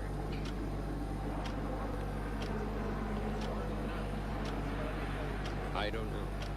I don't know. You always bring up how our politicians don't respond to this 80-20 issue of stopping weapon shipment to Israel. I think a lot of this reflects that feeling of disenfranchisement people are feeling right now, especially this being a gross condemnable act. That's what it is. That is what it is. Okay. The reality of the matter is there's only so much destruction people watch unfold in front of their eyes, so much moral culpability they experience, and when they go through those motions, like there is inevitably always going to be, especially in a country as violent as America, especially in a country where the violent narratives are so normalized, there's going to be someone who takes matters in their own fucking hands and engages in vigilante justice. The purpose of avoiding vigilante justice, the purpose of demanding a ceasefire or legal organs of justice to actually take control over the situation of Israel's endless murder and death and destruction is so that there isn't chaos, so that there isn't vigilante justice. It's the same thing I said after Luigi Mangione. While these two things are not comparable in that same vein, what did I say? It's like the way to avoid this kind of chaotic situation from taking place is to ensure that people have, you know, to ensure that the moral option, which is to allow people to have health care, to wait, hold on. Doors open.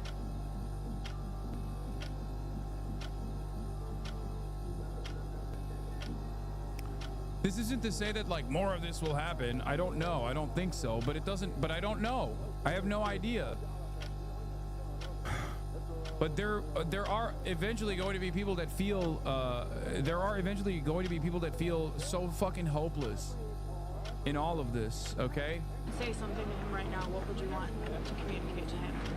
What would you have said if you, like you said earlier, could have talked to him? Oh, I would have repeated what I've already said. Guns and bombs are not going to end this genocide.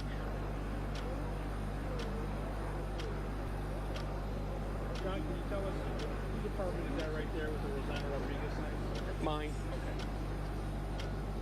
Pretty good? Thank you so much. Thank you so much.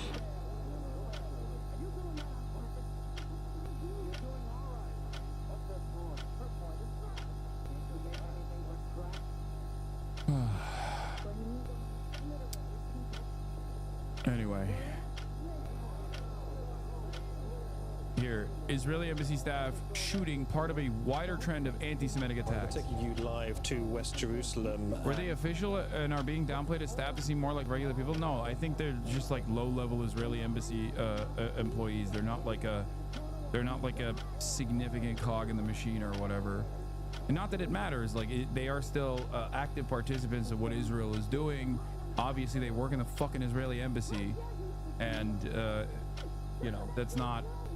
They weren't like pro-Palestinian by any means. Not that this is like a death. Not that this means that it's a death sentence if you're not. That's not what I'm saying at all. But they, you know, the reason why I go against that kind of narrative is because that's precisely what fucking the media is trying to claim is happening. And a statement that's being given by Israel's Foreign Minister Eli Cohen in the wake of the fatal shooting of 2 Israeli embassy staffers in Washington, D.C. Let's listen in. The suffering of Israelis and Palestinians alike. I say today to these leaders and officials, stop your incitement against Israel. Stop your false accusations. Strengthen Israel in its historic battle against excess of evil in the Middle East. I spoke several times this morning with our ambassador to the United States, Dr. Yehiel Leiter. I thank him for how he represents us in the United States. I thank him also today for the way he's supporting the embassy employee in these moments. I also spoke with our dear friend, the U.S. Ambassador to Israel, Mike Huckabee. Ambassador Huckabee updated me on the intensive investigations underway by several government agencies into this act of terrorism. The most senior officials in the American law enforcement system are closely monitoring this investigation. I like that no matter what happens, for an Israeli official, it's always, hey, this is a good opportunity to stop being mean to Israel. Anything, no matter what happens, they're like, it's actually, you are Hamas if you are being mean to Israel. Like, why would they bring up the French government? You know what I mean? The fuck does the French government have to do with this? What the fuck does the British government have to do with this? No, it's because the only thing they fucking care about is maintaining the unconditional support to Israel. That's it. They don't give a fuck about the guys that died at the embassy. Not at the embassy, sorry. The embassy workers that died. They don't care.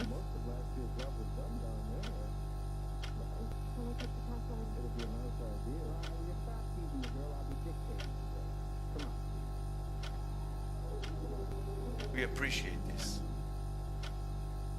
Terrorism is chasing us everywhere, but we will not surrender to terrorism. Okay, dude, you are the terrorist. You are doing the terrorism. Fuck you mean we will not surrender to terrorism? Yeah, you are doing terrorism, bro. What the fuck? Since October 7th, Israel has been engaged in a battle on multiple fronts. We are fighting against those whose goal is the elimination of the Jewish state. We who swore never again will not allow this to happen. This is an opportunity to announce a conference against anti-Semitism that we will lead in Jerusalem next week. Part of Israel's We have invited every neo-Nazi. Like, didn't they literally do this? Didn't they do this before and they had to cancel it? Or the attendees were just like straight up out and about fucking neo-Nazis? They had a hard time. A bunch of people had to like pull out because they were like, dude, what are you doing? They were like inviting fucking AFD officials and shit.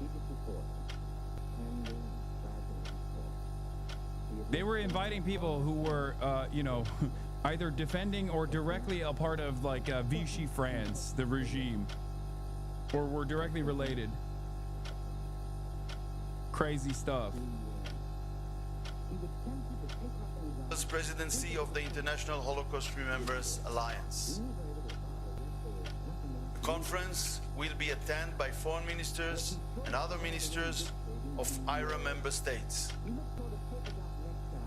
It will also include envoys for combating anti-Semitism and representatives of Jewish communities from these countries. The new anti-Semitism is also rising today on campuses, in the media, and on social networks. We are committed to fighting it with all our might. We thank the partners we have in the world for this fight. The Israeli people, I say this morning, hold your heads high. No other nation would have stood with such a courage, dedication, and resilience in what we have been through and are still going through during this last year and a half. Let us try to strengthen the unity among us so that we continue to stand successfully in the historic struggle that has been forced upon us. Am Israel Chai. Thank you, Foreign Minister. Now take a few questions. Yes, please. Microphone is coming. Thank you, Foreign Minister Dov Lieber with the Wall Street Journal. A few questions. One, can you give us a little more details about the event where the two victims were killed? What was the event about exactly? Two, do we know if the shooter was working alone? Was there any connection to any other organization? We know Iran, for example, has tried to target Israeli embassies around the world. Do you see any connection there? And lastly, I hear from Israelis they don't feel safe in Israel and they don't feel safe anywhere else in the world, anywhere they go. Why do you think particularly Israelis don't feel safe anywhere in the world? Why in this particular situation for the Israeli people? All right, we've been listening to Gideon.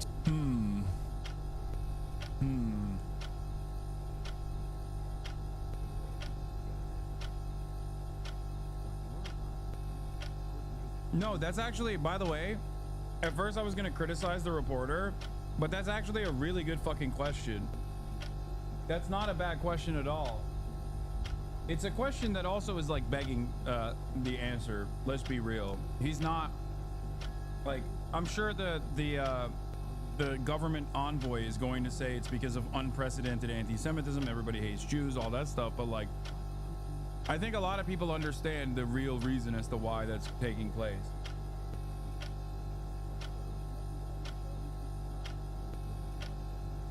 No, not Iran.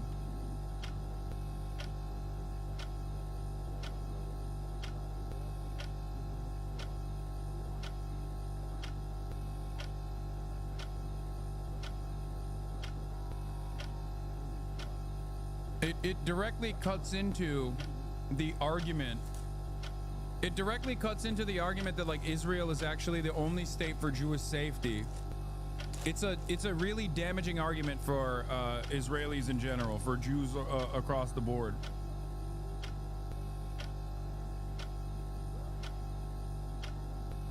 Because it completely destroys that narrative that Israel must be defended, Israel must be violent because it's the only way to fucking defend Jews.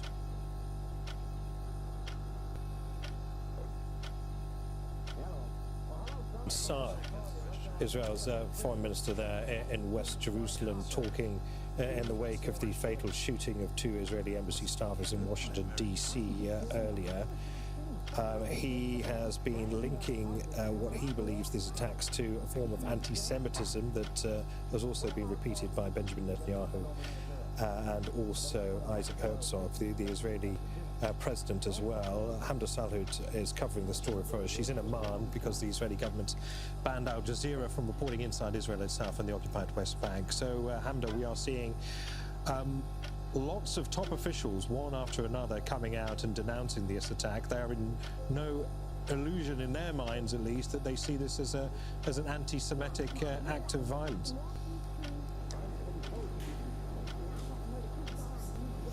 That's right. This has been condemned by Israeli officials in what they're calling an anti-Semitic act of violence. But what's interesting is that Israeli officials, including the foreign minister Gideon Saad, who's still in that press conference now, what they're saying is that accusations against Israel from around the world are what's contributing to this type of violence. And by accusations, we mean that these countries who've been calling on Israel, putting that pressure to get them to stop the war on Gaza and end the humanitarian aid blockade that has been ongoing for nearly 3 months. So Israeli officials are also pointing the finger at each other, members of the right, members of the left, who are saying that it's each side's rhetoric that is contributing to this. The left is saying that it's Benjamin Netanyahu's government's fault. And Netanyahu himself has been using this term blood libels since the beginning of the war. Whenever there's any sort of international pressure, whenever there's any sort of stance against Israeli policies, calling them blood libels and saying that those same remarks from different countries in the EU, in the West, in the region here, that's what's contributing to this type of violence. But the Israelis are also now answering questions. One of these reporters at this press conference is asking this Israeli government officials why Israelis say they don't feel safe in Israel and they don't feel safe abroad. And if you ask members on the political aisle on the left within Israel, they say it's because of Netanyahu's government. And if you speak to members on the right, they'll tell you it's because of accusations against Israel and against their war, a war that they are determined to continue fighting until this absolute victory that they've been talking about for more than a year and a half. So Israeli officials say that they're still looking into the matter, of course, that they condemn it, but that they are trying to gather as much information as possible moving forward to prevent this type of thing from happening again. Of course, the investigation in the United States continues as we speak. Hamda, many thanks for that. Hamda Salhoud in Amman. Make sure to subscribe to our channel to get the latest news from Al Jazeera. Yeah, President Trump saying that the motives here are anti-Semitism is incorrect. They're not. It's against Israel. This does not automatically justify it. Not every action you can do at the behest of being anti-Zionist is going to be appropriate, proportionate, valid. But if you are going to come in here and be like, this is an anti-Semitic incident, I'm going to tell you the truth. This was something that very clearly and very deliberately was done because of Israel. And of course, every politician is like, no, this is an anti-Semitic attack.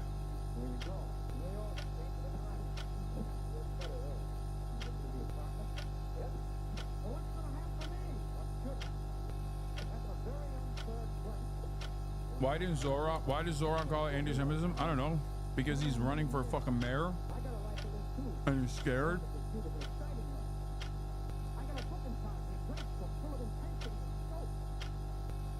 I think you're getting banned. Why would I get banned?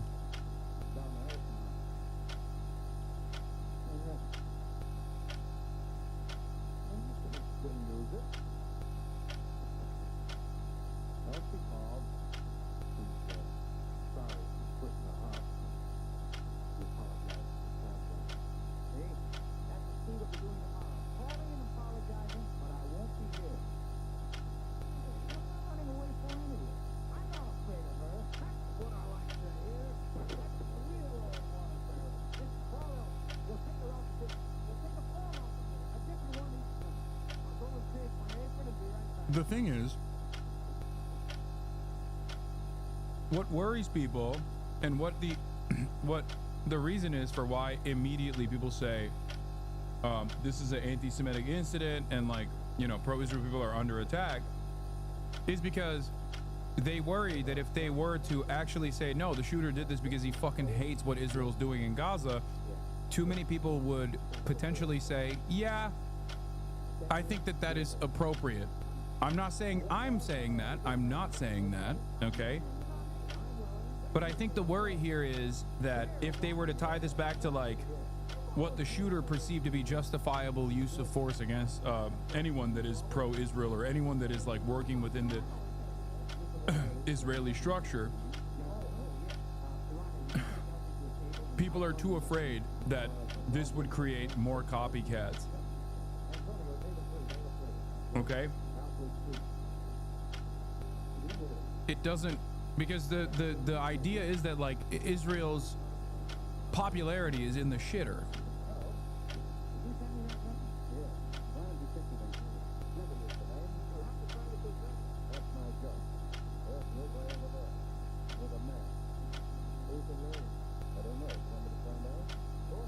Is saddened and outraged over the brutal murder of 2 Israeli embassy staff here in Washington, D.C. last night.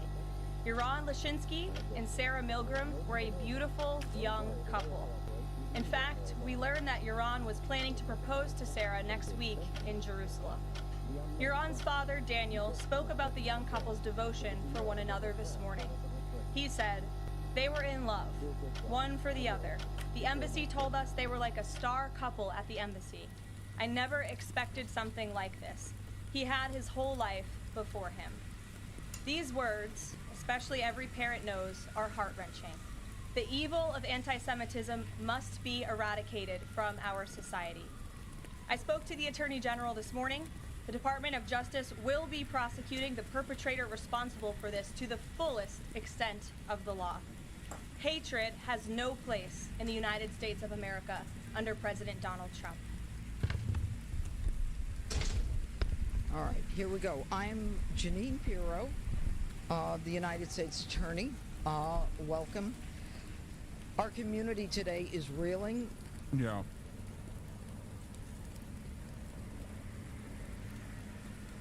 Yep. That's real. U.S. Attorney Janine Pirro.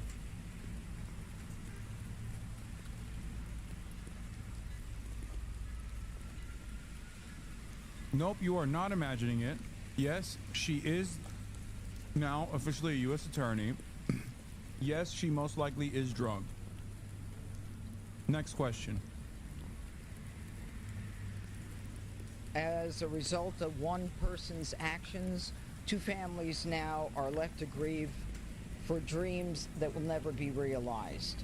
And as I speak right now, there is an individual who is being presented in court and charged with various crimes.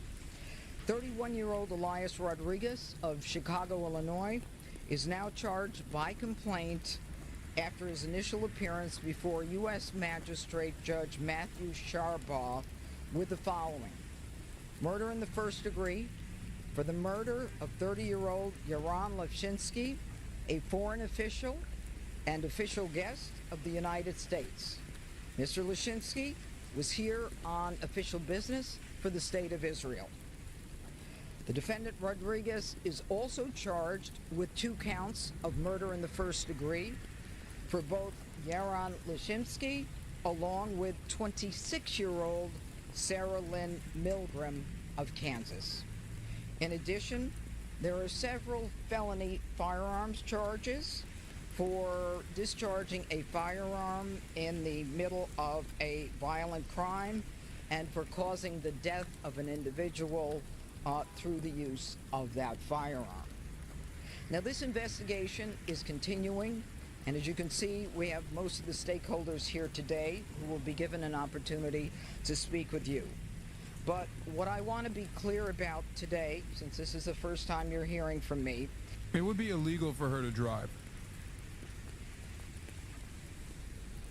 Not illegal for her to do this press conference, but I suspect it's illegal for her to drive right now at this point.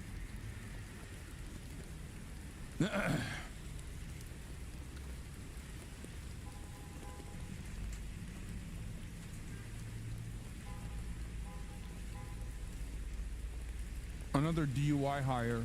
Is that this is a horrific crime, and these crimes are not going to be tolerated by me and by this office. A young couple at the beginning of their life's journey, about to be engaged in another country, had their bodies removed in the cold of the night in a foreign city in a body bag. We are not going to tolerate that anymore. And I am not unaware, based upon my own background, of the repercussions of this kind of case. This is the kind of case that picks at old sores and old scars, because these kinds of cases remind us of what has happened in the past that we can never and must never forget. Yes, right now is the CEO and National Director of the Anti-Defamation League, Jonathan Greenblatt. Bro, they'll be like, this is just like the Holocaust. While the literal Holocaust is happening, and they're like, that's not like the Holocaust. Like, the second iteration of the Holocaust is currently unfolding in Gaza. They'll be like, that's not like the Holocaust. You know what it's like the Holocaust? This incident that took place last night. Insane.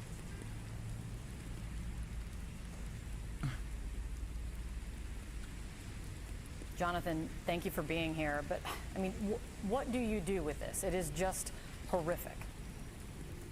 Look, first of all, I think all of our hearts break for the young couple who was killed, for everyone in the Washington, D.C. community. I mean, think about it. These people, their only offense was going to the Jewish museum. They were killed because they attended a Jewish event. I mean, I gotta say, Kate, in many ways, this was inevitable. I mean, think about the data. We've talked about it before. ADL systematically tracks anti-Semitic incidents. We have seen a historic rise. 5 out of the last 6 years, we've reached record numbers. And look, 6 weeks ago, a man firebombed the governor's mansion in Harrisburg and tried to kill Josh Shapiro. Okay, that dude was insane, by the way. Like, it's more dangerous that you got dudes who aren't insane doing this.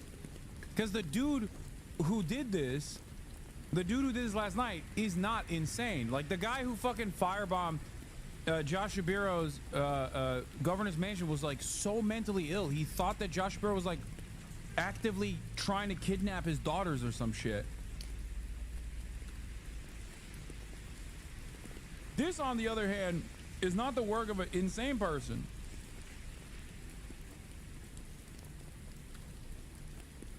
People like Greenblatt are allowed to interchange Jewish and Israeli with no repercussion, but you're not allowed to. I don't think anyone should be allowed to, obviously.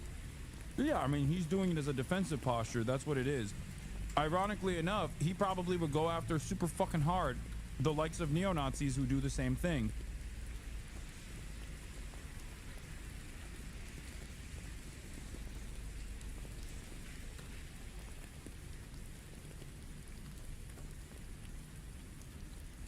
His family. And that was 6 weeks ago. 6 months ago, the FBI detained a man with explosives in his car in Gainesville, Florida. He was going to head down to the AIPAC office to murder people. I mean, look, this happened just a few blocks from the U.S. Capitol. I mean, this is terrifying, and it's just got to stop. I mean, what does it, you talk about the record number of incidents, and you put out this report. It's the highest number of anti-Semitic incidents that you guys have seen since, in what is it, the 46 years that ADL has even been tracking anti-Semitic incidents. But are they also becoming more violent? I mean, 2 people are dead this morning. That's a great point. So yes, they are becoming more violent. We've seen a rise in harassment and vandalism, but it's the violence that it almost seems inevitable, Kate. Like, look, I'm angry today. I'm angry because we have been saying this. You know, when people scream lies, or protesters about the Jewish people or the Jewish state, accuse us of being Zionists and committing genocide, these lies have consequences. And repeating them and normalizing them. Those who tell us that anti-Zionism is a legitimate political ideology, it's not. Those who say that chanting intifada revolution is legitimate.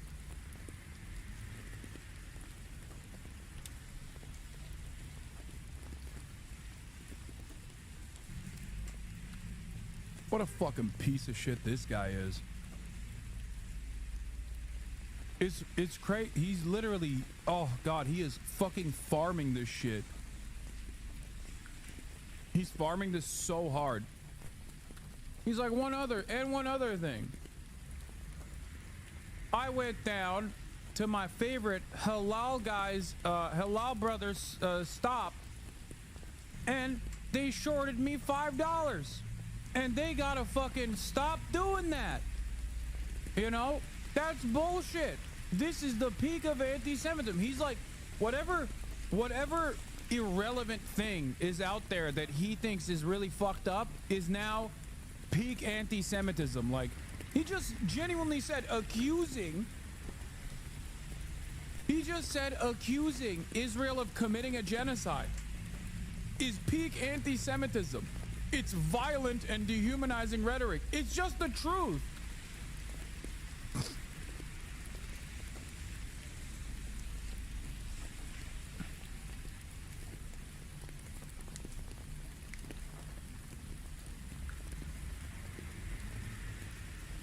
That's crazy that he's like, no, that's why, you know, this is really fucked up. It's not the actual reality that's fucked up. It's that people look at that reality and go, that's really fucked up. I don't like this. Please stop. That's the real messed up thing here.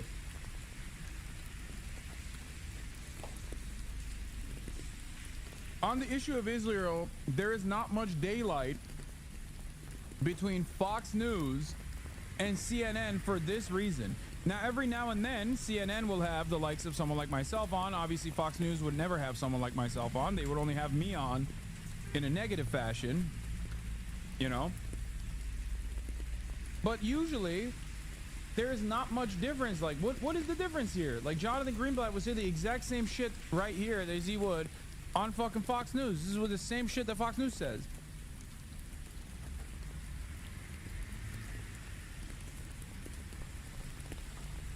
It's not.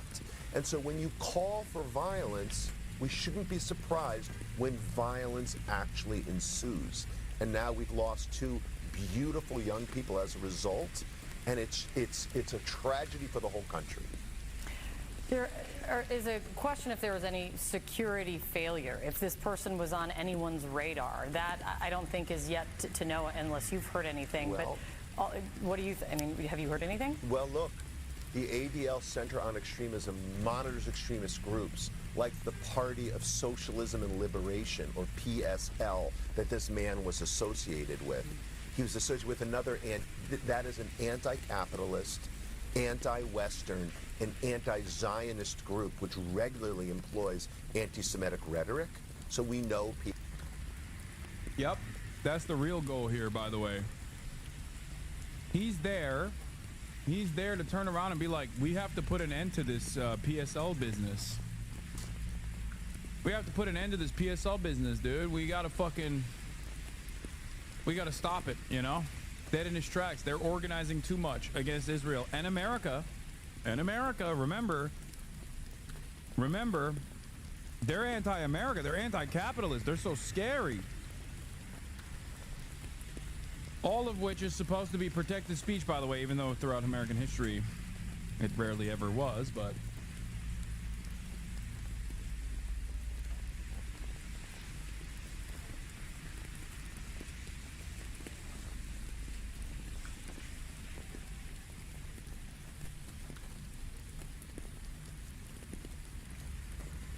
PSL. And look, there are extremists on all sides. The fringes seem to be incredibly empowered today. But all of us need to call it out. I'm thinking about the New York Times doing a gauzy profile a few weeks ago of this gamer, Hassan Piker, who regularly employs awful genocidal rhetoric against Jewish people in the Jewish state. Like, I think this is like not only defamation against me, But I think it's also defamation against the New York Times too, because they also wrote my dehumanizing anti-Semitic sentiment.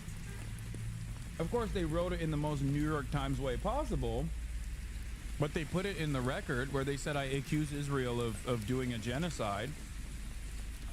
You know? Because if that's his fucking framework,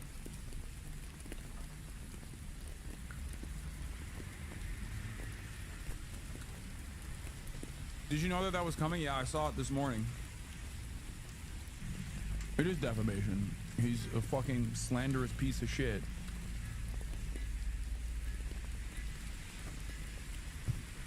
I'm not a gamer.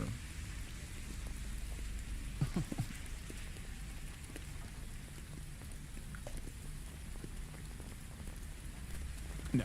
Okay, all jokes aside, no, in all sincerity, like, the idea that I'm using dehumanizing anti-Semitic statements is fucking gross. It's disgusting. I'm someone who has spent a big chunk of my professional media career fighting against anti-Semitism and still continue to do so. And that's not just like a defense mechanism here. Like, this is something that I do take seriously and something that I do care about.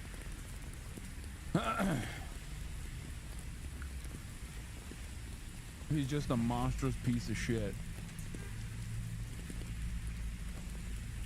who doesn't care about the truth.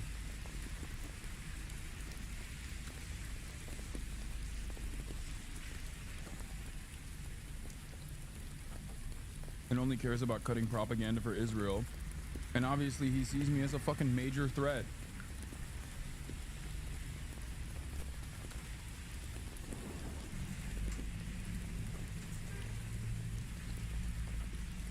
Like, we're talking about a guy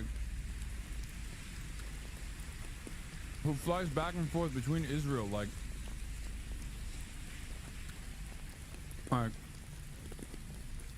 this dude literally plays a formative role in Hasbara. And the only reason why he's saying that, the only reason why he's fucking saying that is because I'm an anti-Zionist and I'm anti-genocide. The irony, of course, is that this is exactly the kind of animosity that you bring towards Jewish people who don't deserve it by making this false fucking conflation.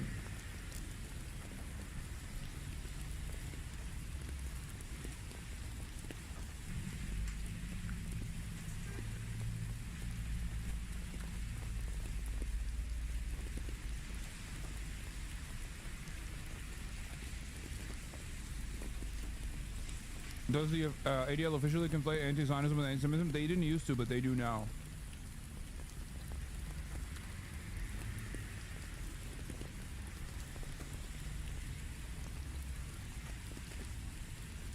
Yeah. Remember when this dipshit defended Elon Musk, for the record?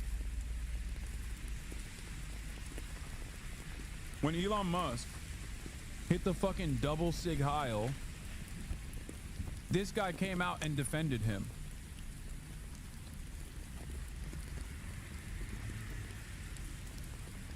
He said he's just like a little autistic, you know? It is what it is.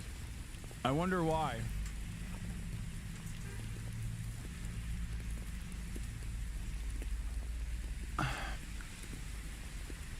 A lot of us Jews who have complicated feelings about Israel outside of politics still look at what Israel is doing and condemn it because genocide is literally antithetical to our beliefs and should never be enacted in the name of our people.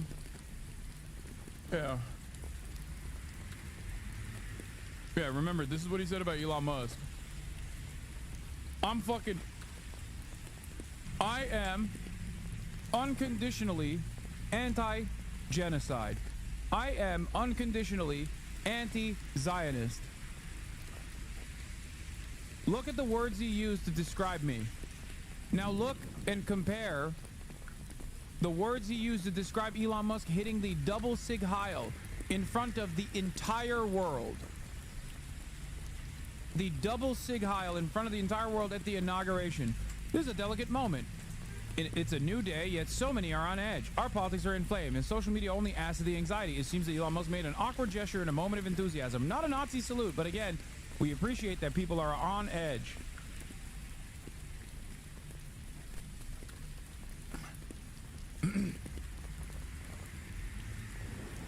In this moment, all sides should give another a bit of grace.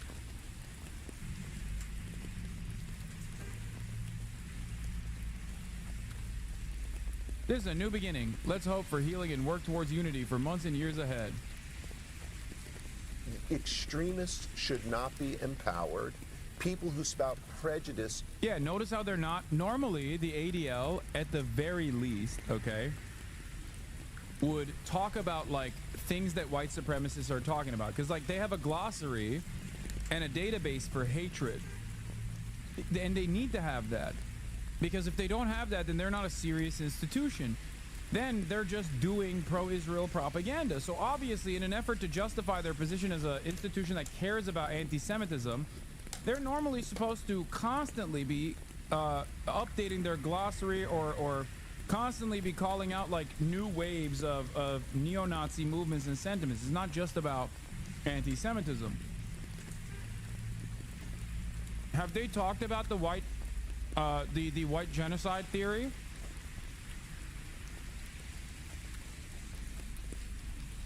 Have they?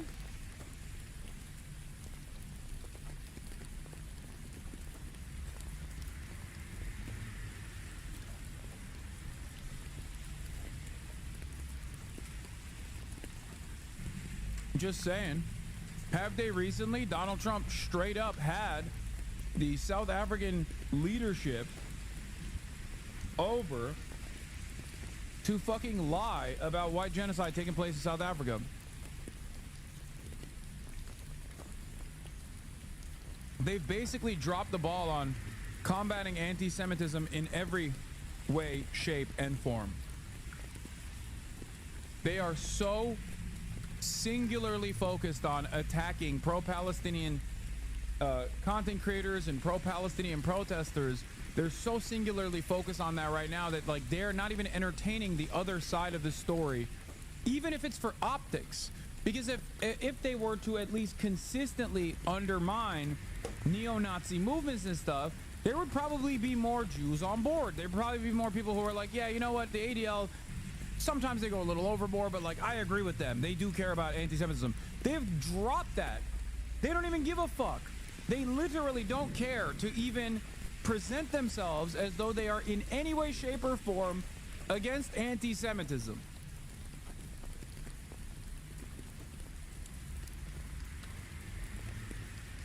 While also contributing to anti-Semitic conflation.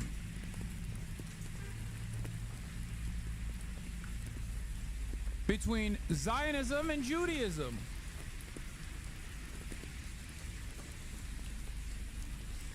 Yeah. When Elon Musk was milking kill-to-bore clips on Twitter, I did find an old ADL post that made the white genocide argument that was used by American neo-Nazis. But now that the U.S. government is taking in South African refugees, silence. Yeah, of course. It is so obvious. Dude, even the dumbest guy knows this guy doesn't give a fuck about anti-Semitism. Come on. Should not be platformed. This is a moment when we need to look ourselves in the mirror and say, we've got to stop this because the consequences are deadly.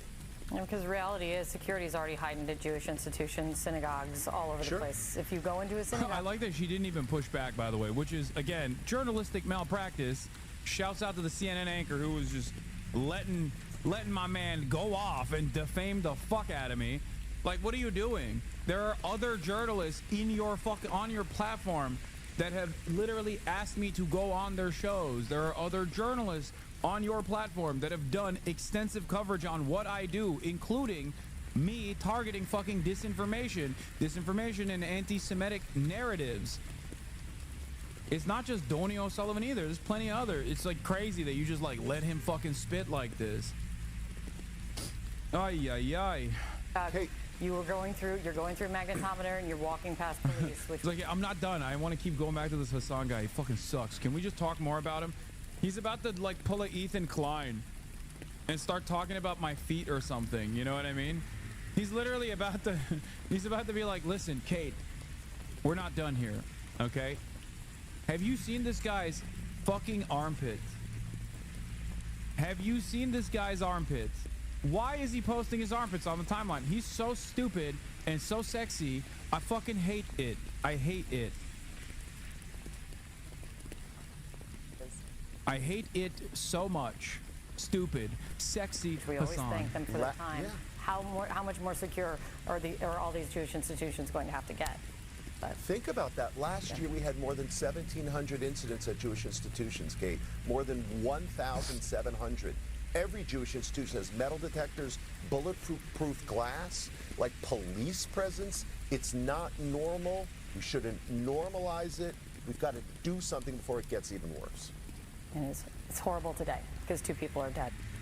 Like two things could be true at the same time, because like I don't fucking lean too hard into like the Jewish exceptionalism narratives unless we're talking directly about Israel, in which case obviously Jews are the supremacist force in that conversation. But if we're talking about the United States of America, I mean Israel is a Jewish ethno-state, obviously. It's like the joke that I make where I'm like Jews control the media in Israel is true, right? Having said that, two things can be true at the same time, that like Jewish people can be a marginalized identity historically, while also simultaneously being firmly within the confines of whiteness in this country. Because it is true, Jews are white. They are perceived as white. And not only are they perceived as white, because of this double status of both being perceived as white, being a part of the white in-group, and also the careful attention that is designed around the marginalized identity of Jews, they get to use this they get to burn a candle on both ends sometimes like this, where it's like, oh dude, what the fuck, you're saying something about Israel, that's anti-Semitism. Now I'm going to use my institutional muscle to demand you get deplatformed. It's fucking ridiculous. What are we doing? What are we doing? Like, that's why, on the one hand, it's understandable for Jews to say they don't feel safe, or they don't feel like they feel that there is a additional threat because everyone fucking associates them with Israel. Okay, and there are plenty of Jews in this community that say that. That's understandable. Okay, but as I've said time and time again from the beginning of October 7, that the real threat to Jews in this fucking country does not come from people being mean to them if they are pro-Israel at a fucking campus protest. With the exception of this last night's incident, the real threat to Jews have always been fucking neo-Nazis. It's never pro-Palestinian Jews, it's never pro-Palestinian Muslims, it's fucking neo-Nazis.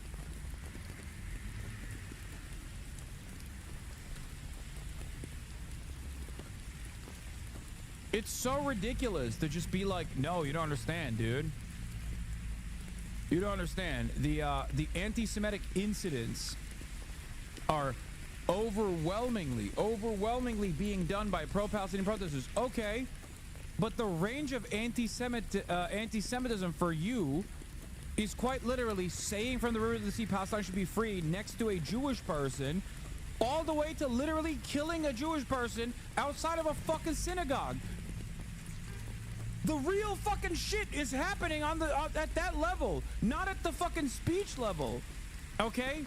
Well, and this isn't even to say that there isn't a speech that is anti-Semitic, you know what I mean? Like saying the K word or whatever the fuck, you know what I mean? Like, there are anti-Semitic acts. But the idea that the range of anti-Semitism goes from valid statements about what Israel is doing to literal, actual anti-Semitism gives the game away. It's ridiculous. And last but not least, there is no institutional defense of this. There's only institutional defense of anti-Semitic microaggressions, if we're going to go down to that level, right? There's only institutional defense of anti-Semitic microaggressions as long as the person doing it is a Republican that's pro-Israel. Okay? Like, The greatest evidence of this is Trump being like, Jews are money people. They're the money people. I love them. I love the Jews. If I lose the election, it's because of you Jews. You control the media. You should control it better in my favor. Then it's fine. You know what I mean? It's like you'll get a slight nod from Jonathan Greenblatt and be like, oh, Mr. President, please don't say that. Mr. President, please don't say that. That makes me feel bad, you know? So obviously this kind of stuff is so ridiculous, you know?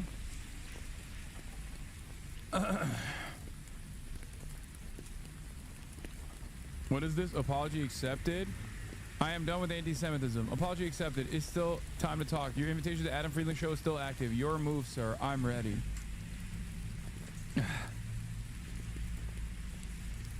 Pretty sure the synagogue shooter in 2018 is pro-Trump. Yes. The synagogue shooter, the Tree of Life shooter, was literally a pro-Trump guy who decided to take matters into his own hands because he literally said it's not enough. Like, he's still letting these fucking Jews do immigrant caravans into the country at a time when the Republican Party's messaging was the Great Replacement is real and it's happening. And they wouldn't say like Jews are doing it. They would just say one Jew is doing it, George Soros. They wouldn't say that like all Jews are responsible. They would just say one Jew is responsible, George fucking Soros. He's doing unlimited third world migration into the United States of America because he's, as a Jew, he hates Western society and Western civilization, and you know, he wants it to be destroyed by the masses of the third world. That is at the heart of the Great Replacement theory. It is quite literally the rallying cry for fucking neo-Nazis. But of course, none of it matters because if the people that are repeating it are also pro-Israel, nobody ever chirps about it. If we're honest about the synagogue shooter and his origins, we can be honest about the groups that the shooter was a part of last night. Wait, what? I did. I am. People are yelling at me because I am. People are saying, no, you have to say he's being anti-Semitic. What? I did. He was a part of PSL up until 2017. He left PSL, but it's very obvious that this shooter was an anti-Zionist. I'm not saying he wasn't an anti-Zionist. I am, however, saying that he was not motivated. Careful with them clicks, young man. I know, I almost fucking modded this person. He was not a PSL member. He was affiliated with the Party for Socialism and Liberation up until 2017. He was not a member. He was affiliated with the Party for Socialism and Liberation until 2017. He was no longer affiliated after 2017. All right? I can't, dude, you know what's crazy about this? Like, I am open about this person's, like, motivations as far as I can read, as far as I can see. And it's crazy to me that chatter is like, nope, that's not enough. Like, what do you mean? Are you saying that you want me to say that he actually is like a neo-Nazi or something? Like he was, that he was just like thirsty for Jewish blood or something? Is that what you think was going on? No, sometimes adventurists, or many instances, adventurists will often engage in acts of violence that are not productive, okay? Engage in acts of violence that are ultimately harmful even. According to his work bio online at History Makers, lives in the Avondale neighborhood of Chicago. That's law enforcement visiting his place on Thursday morning. He was associated... What are your thoughts on Twitter calling it a false flag? I mean, I get why people think that. I don't agree with that, but I understand why people think that. One, because first of all, I don't think it's a false flag. I don't. I get why people think that, but I don't think it's a false flag. And here's why. Because he makes it very clear why he's doing that, okay? He makes it very clear why he did this action in his manifesto. Twitter is also incredibly incredibly invested in like narratives. Okay, they love conspiracy. Americans love conspiracy in general. Like, I'll give you the greatest example of this. Okay, I'll give you the greatest example of this. And I talked about this at my meeting this morning with some producers.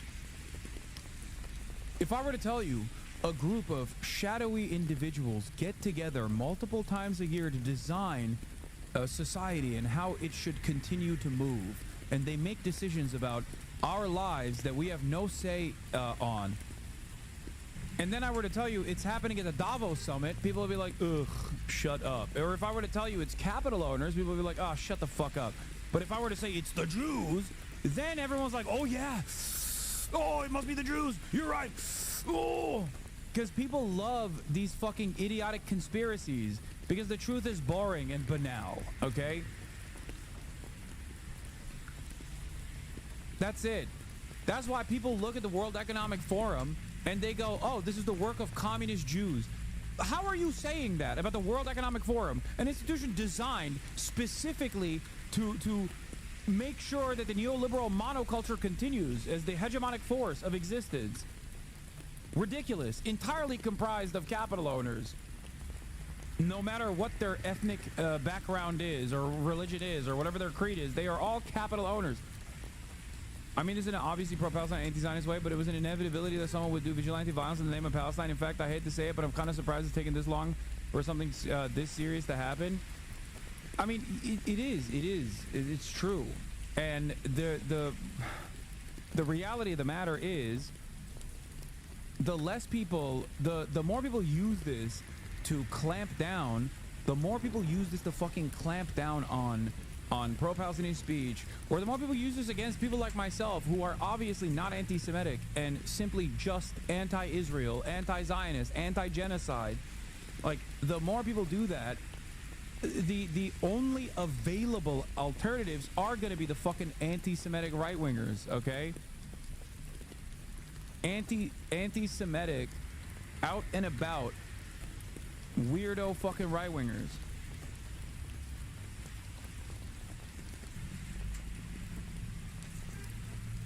Especially when that narrative is something that bigoted Americans are so easy to adopt. That framework is so perfect for Americans to engage with.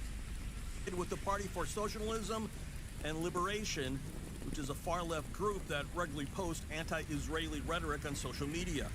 The group claims on social media Rodriguez was not a member and his association with it ended in 2017.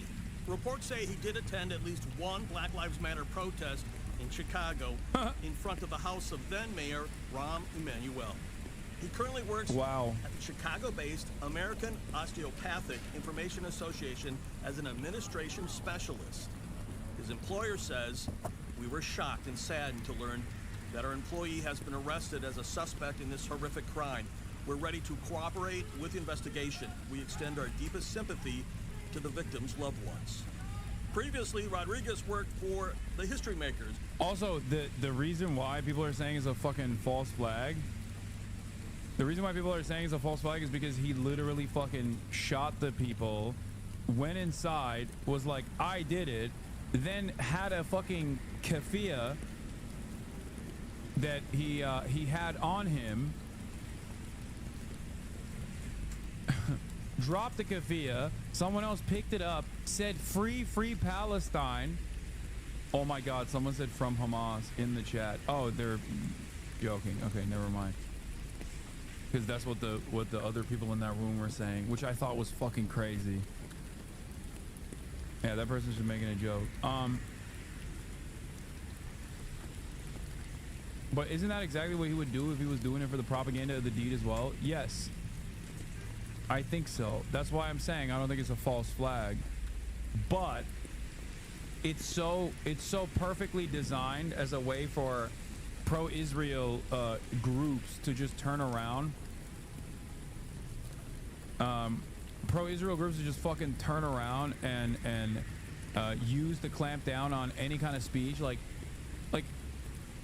Benjamin Netanyahu came out and immediately was like, well, there it is. Saying free Palestine is basically the same as saying Heil Hitler. No, it's not. That's a totally separate thing. Like, they leaned into it so aggressively. As a production and logistics coordinator and oral history researcher.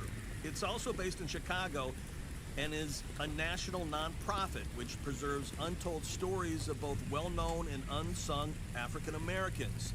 He also spent 3 years at Coupon Cabin as a senior content associate and training coordinator.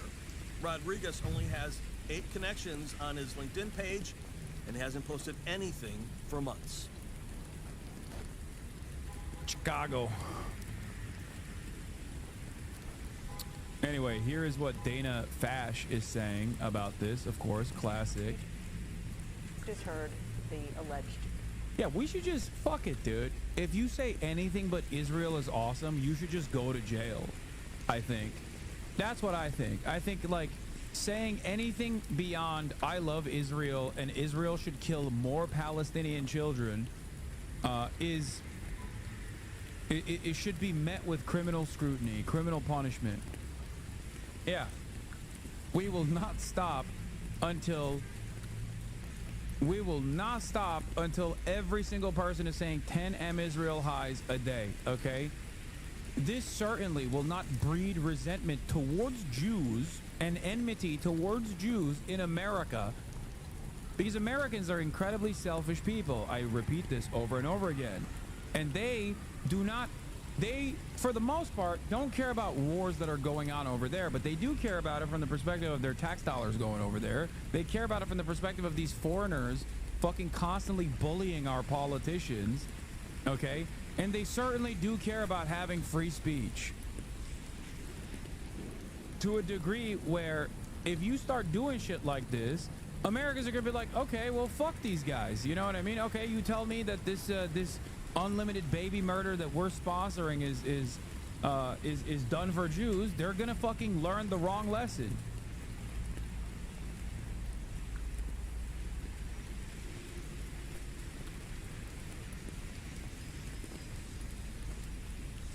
Killer saying free Palestine. We hear that on the streets, we hear that on college campuses, and there are a lot of people who have been worried that that has been turned into a call to arms and a call to action and violence. Others claim that it's not. What do you think now that we have seen this? I think there's no question, whatever its initial intent and whatever people were saying initially or meant it. By the way, Deborah Lipstadt is a fucking psycho. This is Biden's special envoy for monitoring and combating anti-Semitism. If you recall her name, you might actually remember her from saying things like, well, Trump is doing a lot of good combating anti-Semitism. Biden's envoy for combating anti-Semitism was claiming that Trump was doing a lot of good for anti-Semitism and for Israel, like moving the American embassy to Jerusalem.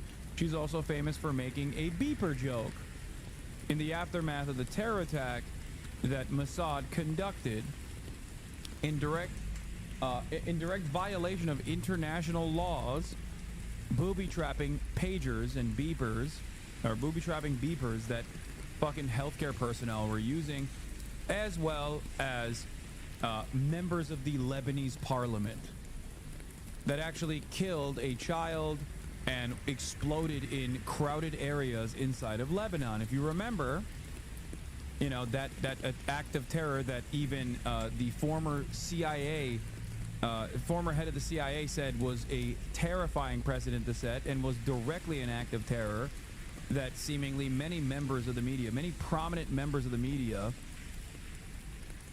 were joking about. Lost respect for Hassan yesterday as his limited understanding of what's actually happening in South Africa makes his opinion completely fucked. No, you didn't actually lose respect for me. I think you were too stupid to think that I would ever be in favor of silly notions of white genocide taking place in South Africa. Okay? If you understand my worldview even a little bit, no, I don't think that I don't think that like the abolition of slavery is actually the enslavement of white people. I don't think that the abolition of Jim Crow laws is actually implementing Jim Crow laws on white people. I don't think giving some black people an upper hand in terms of like their college admissions is actually killing white people. I don't think that racism and reverse racism is the same thing. And I certainly don't believe that Trump's idiotic fucking notion of white genocide happening in South Africa even has any credence whatsoever. White South Africans don't even agree with it. Even fucking Boers and Afrikaners themselves don't agree with it. It's just a handful of like, what am I supposed to do? Believe like 1,000 Afrikaners, only 58 of which are escaping this fucking treacherous white genocide that's taking place? Nobody fucking believes it. Why am I supposed to entertain silly ass fucking notions? I work in security and face multiple situations of attacks on farmers on a daily basis. I'm not saying it's mass genocide, but it's there. Oh wow, you mean to tell me that a country that is incredibly poor has a shit ton of attacks, a shit ton of violence? Wow, shocking. I had no idea. Don't you think that there's a difference between crime born out of material inequalities and fucking systematic genocide directed towards the white population? These two things are not in the same fucking... These two things are not the same at all, okay? Do you feel like there's a genocide taking place in, I don't know, Chicago?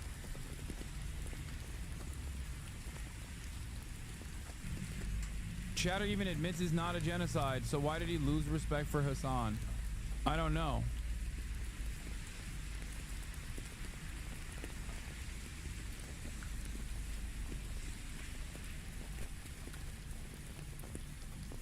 Oh.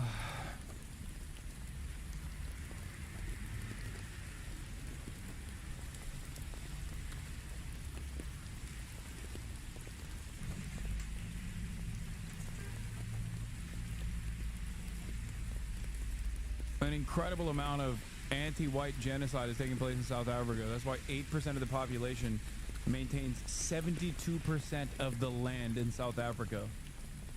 Yeah. Famous instances of genocide have taken place exactly like this. Like, point to one fucking genocide that has had this exact same situation, please.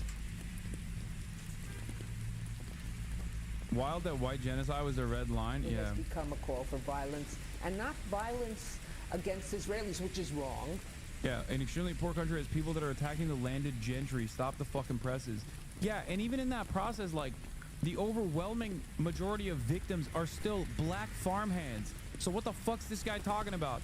Half of the white farm owners that die do not die in the hands of people that are like, oh, I can't wait to kill white people. They die in the hands of their fucking own family members, and then they're added on to the fucking white genocide narrative. What am I supposed to do? Believe this nonsense? Get the fuck out of here.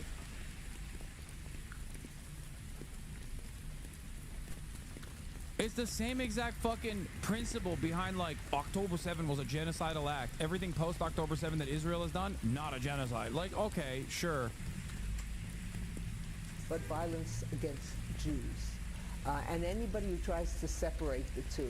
I mean, here, it's how fitting that we're having this conversation about this ridiculous notion of white genocide happening in South Africa.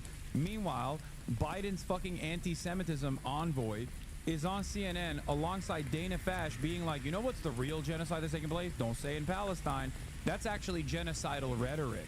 The real genocide is when you say Israel is doing a genocide, okay? And try to say, Doesn't fit your agenda, fake news. The president of South Africa literally called for the deaths of white South Americans. Wait, what?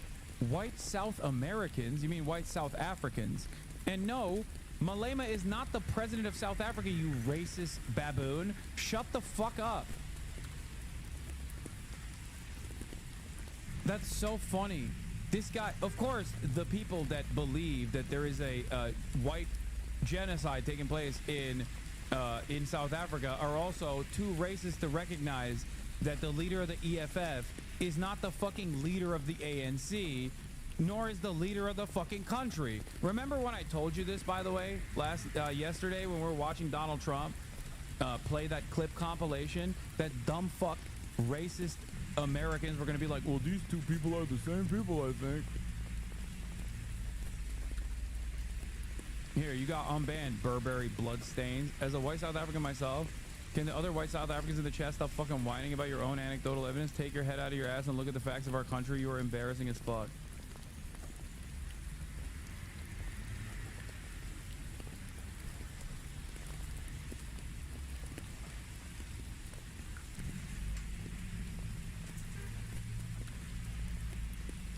I'm just against Palestine. I'm just, against Israel's policies in Palestine or in Gaza, and I'm not anti-Semitic. This was anti-Semitism, pure and simple. That he happened to have killed 2 Israeli staff members didn't matter. It was a Jewish event. They were targets. This, as you know better than most, hardly happened in a vacuum. Things are happening so often that we often. Sometimes we become numb to it. Just normalize. It normalized, exactly. So let's not participate in that, and let's just give some of the examples in just the past. Wait, what did she say? They were targets. This Jews, and anybody who tries to separate the two and try to say, "Oh, I'm just against Palestine. I'm just, against." Oh. Yeah, no, we're all anti-Semitic. You're right. Everyone's anti-Semitic if they say, what Israel's doing is fucked up. Like, doesn't matter. Doesn't matter. Biden's anti-Semitism envoy, by the way. Israel's policies in Palestine or in Gaza. Oh, that was the slip. She said Palestine and then had to correct herself.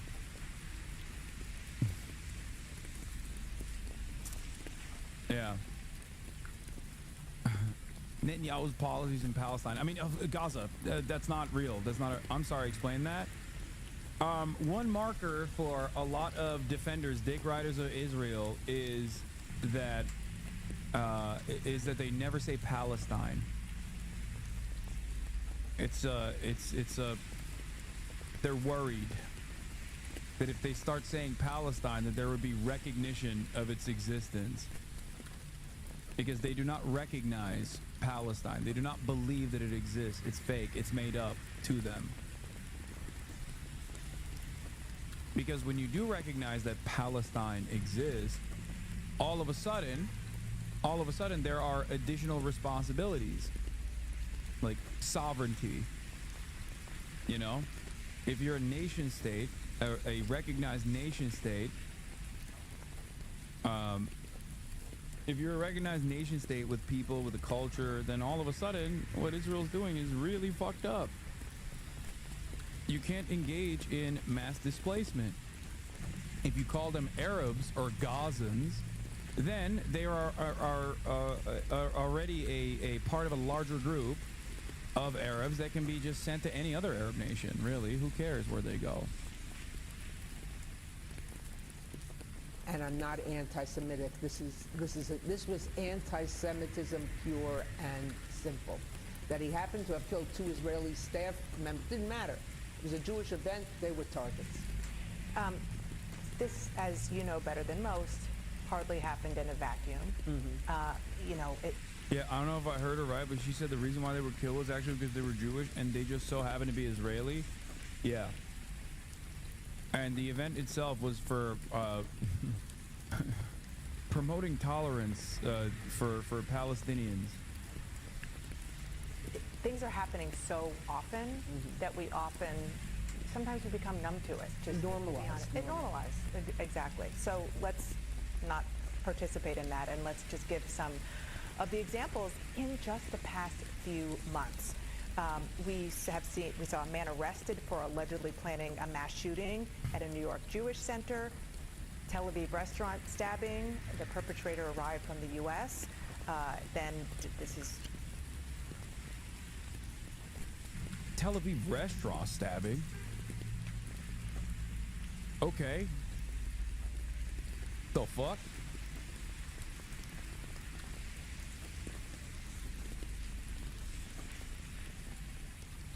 Yeah.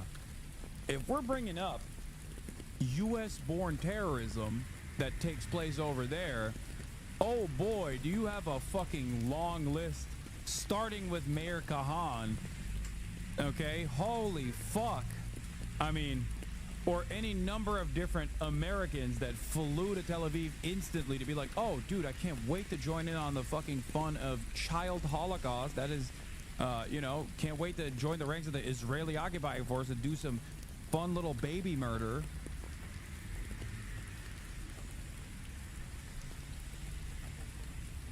Like, I don't think we should be playing this game of talking about incidents of terror. It was an event for diplomats, not humanitarian aid to Gaza. No, I know it was. They're just lying about that too. Again, the past several months, a man arrested for making terrorist threats to a Manhattan synagogue, the Berlin Holocaust Memorial. There was a stabbing there, and then, of course, an arson attack at Pennsylvania. Wait, what? Is she claiming someone went into the Jewish nation to do anti-Semitism at some random restaurant? Yes. Starzex, you saw that right. Yes. She's saying anti-Semitic acts of violence have increased dramatically, including a U.S. resident born in Morocco flying to Tel Aviv. Like, it's like, dude, it's like posting the Ansar Allah militancy in the Red Sea, and also the fucking hypersonic missiles they're lobbing in Israel's direction as like anti-Semitic incidents. The anti-Semitic hate crimes of Hezbollah must not go unnoticed. The fact that they have been bombing since October 7 Sheba farms and then other IDF military targets in northern Israel. Oh my God, the anti-Semitism, these anti-Semitic rockets.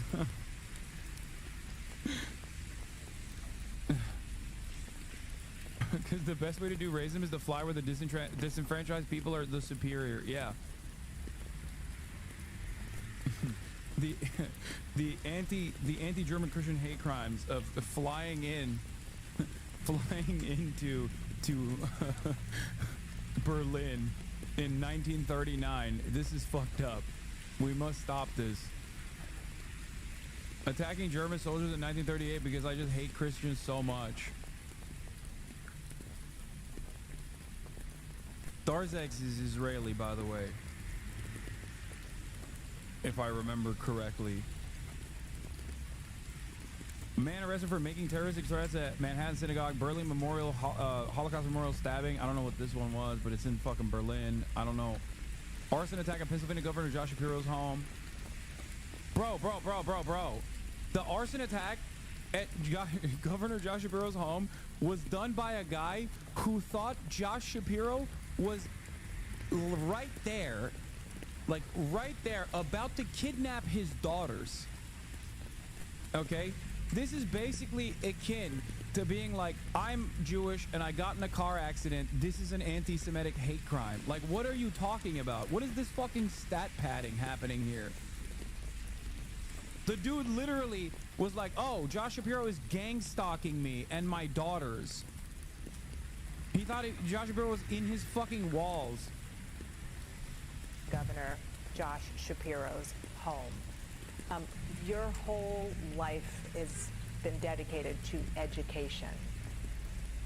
But education seems to not even be close to enough. Education, you can be a PhD and an SOB at the same time. You can be well-educated. Look, the first people to support Hitler in Nazi Germany were amongst the first.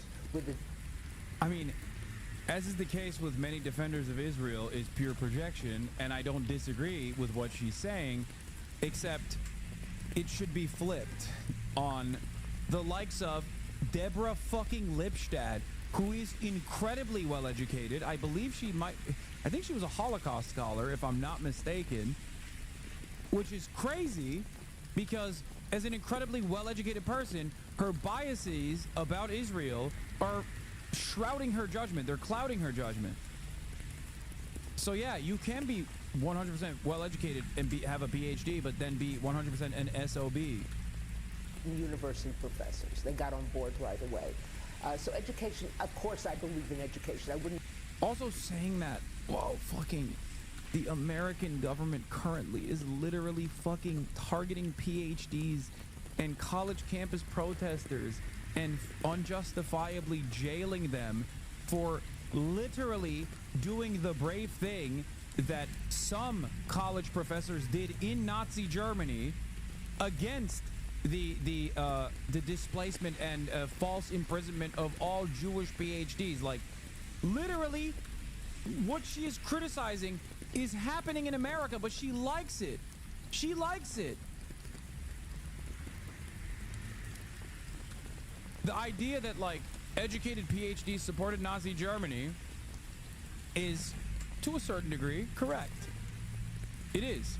We have covered this on the broadcast extensively. There were college campuses, there were colleges that immediately were like, well, we don't want to be harmed. We don't want our funding to go away, and we don't want additional legal scrutiny. So yeah, you can pack up all the Jewish professors and professors that are engaging in Jewish acts such as, you know, being communist or being socialist or whatever. They did that. And you know who else did that? Fucking Colombia.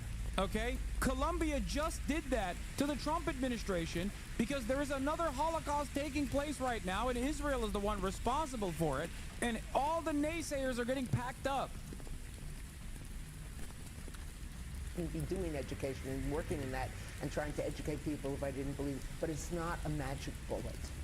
We also have to inculcate, whether you're educated, whether you have years of postgraduate education or none at all, this is wrong. There is no but when it comes to killing people because of their ethnic, religious heritage. There is no but when it comes to raping women in the area next to Gaza on October 7th. There is no but about kidnapping children because they happen to be Jews. There is no but. This is unacceptable. Irrespective of how you feel about Israeli policies, irrespective of how you feel about the Israeli government, this is wrong, and there should be a universal outcry. Yeah. I will not be satisfied until we arrest every single person that is not sitting around and saying they love that Israel is killing children, okay? Mr. Second Slip Up.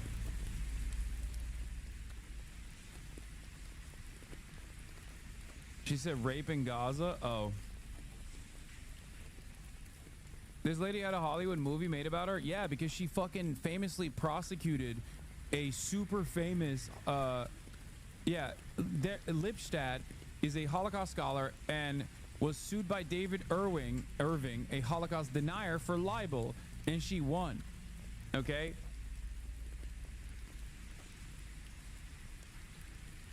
David Irving is like a super famous Holocaust denier, okay? Super famous Holocaust denier. Like, this motherfucker was an award-winning Holocaust denier, okay? And Deborah Lipstadt actually successfully was able to win this libel suit that David Irving launched against the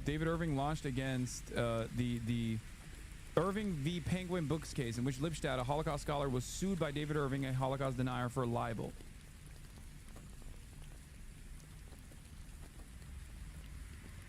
But beeper jokes are valid and good? Of course. It's a peak of humor, dude.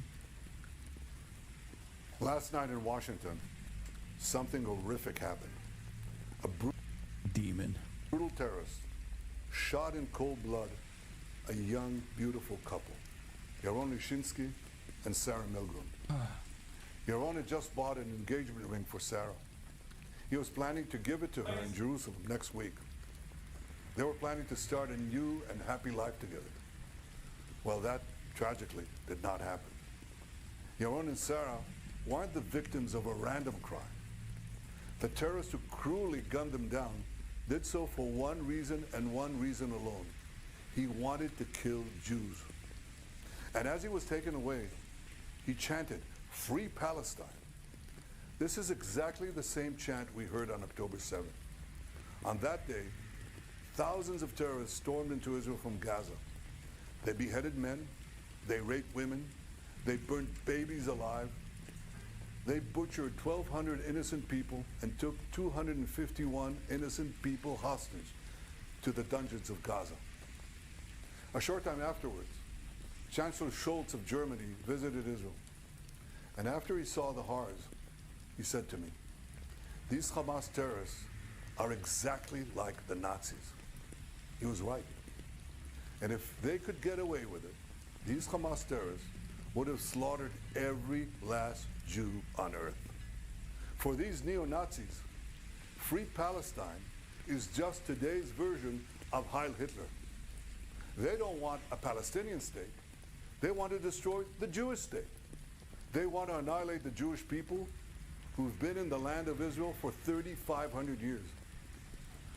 I could never understand how this simple truth evades the leaders of France, Britain, Canada, and others. They're now proposing to establish a Palestinian state and reward these murderers with the ultimate prize. Well, for 18 years, we had a de facto Palestinian state. It's called Gaza. And what did we get? Peace? No. We got the most savage slaughter of Jews since the Holocaust. You won't be surprised to learn that Hamas thanked President Macron and Prime Minister Starmer and Carney for demanding that Israel end its war in Gaza. Bro, this is how you know he's just like, he doesn't give a fuck about anything. This is how you know. I know he said saying free Palestine is like saying Heil Hitler. He's literally targeting every single thing that's pissing him off right now. Like, yeah, it's really fucked up, you guys. I can't believe you said we should stop starving children, okay? This is, what do you want? You want, oh God, you just want all Jews to die, huh? That's what you want. It's really fucked up, dude. How dare you? How dare you, England, who have supported us throughout this entire genocide, offering us fucking targets with your secret spying flight missions that you do over the Gaza Strip so that we can more expertly kill babies. How dare you turn around and tell us that we won't be able to do a free trade agreement later down the line in the future because of our endless thirst for baby murder? How dare you? What an anti-Semitic statement you have just said, sir. I can't believe it.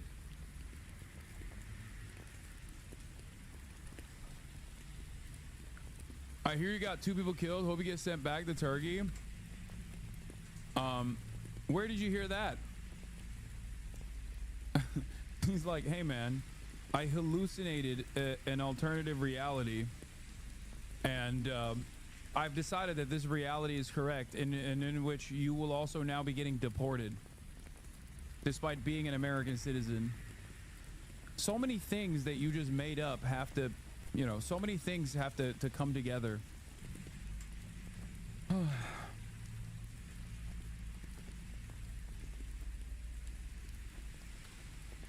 Immediately.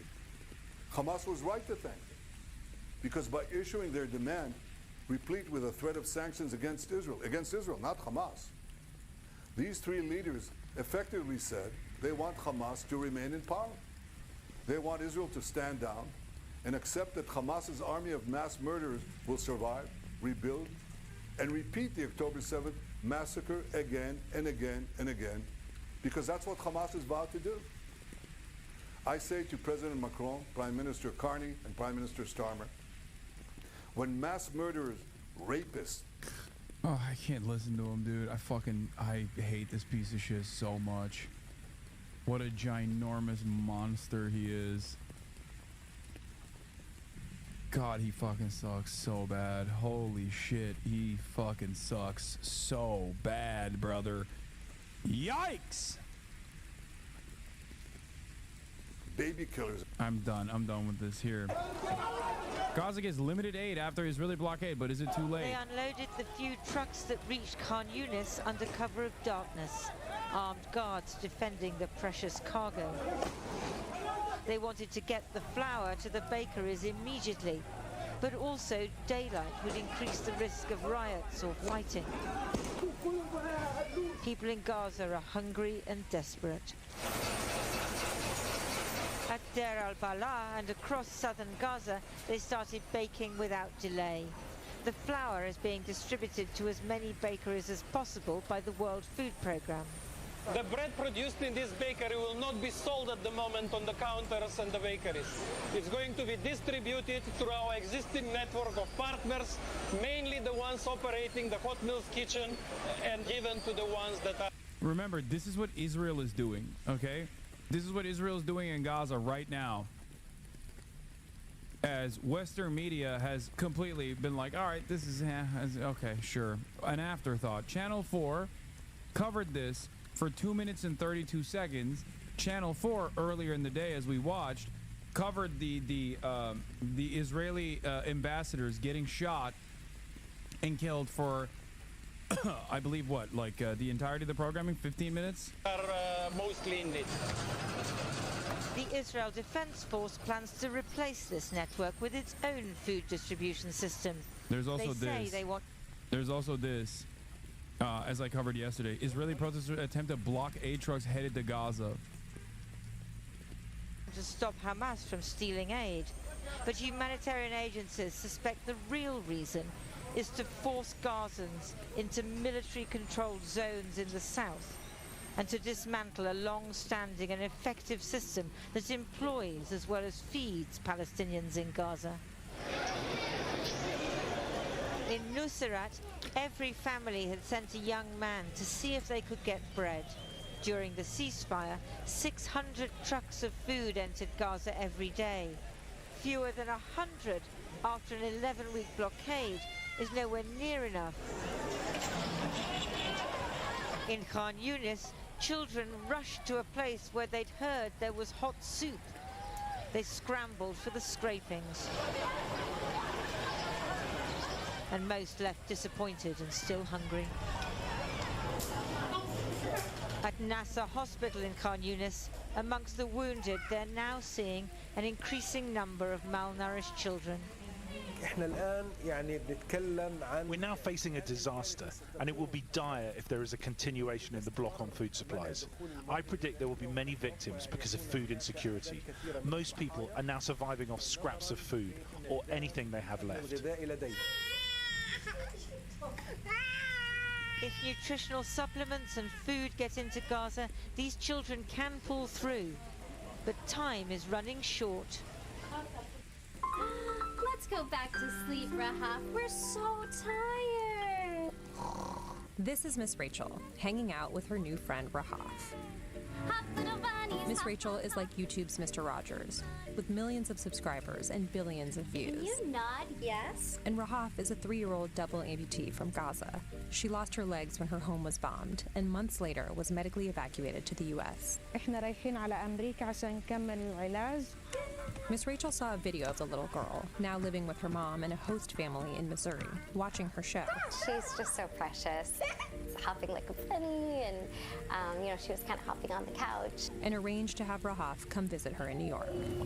Rahaf is part of a new group of fans Miss Rachel discovered last year, refugees of the war in Gaza. I was tagged in a video of a toddler and a brother and a sister watching in a tent, and I saw the toddler swaying and the little girl smile, and I was just so touched that I could bring a little bit of joy to them during unimaginable circumstances.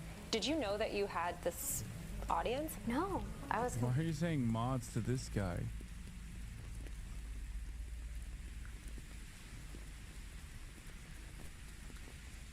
Dude, I can't believe the New York Times covered Miss Rachel, and then in the process of covering her, they literally got quotes from StopAntisemitism.org.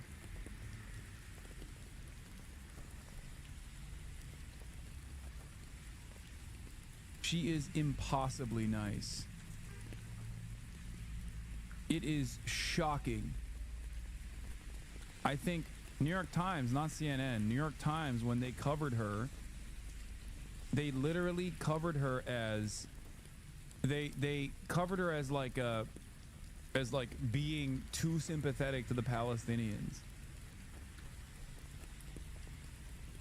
She's nicer than you? Many people are nicer than me. Do you think I'm a nice person? I'm a nice person overall, but I'm not going to be nice if someone is a fucking bully. I will bully bullies all the time. If you spent a good deal of your time and effort and energy shitting on vulnerable populations, marginalized populations, shitting on those who are defenseless, I'm gonna shit on you. I'm not gonna be nice to you. I'm not gonna use nice words.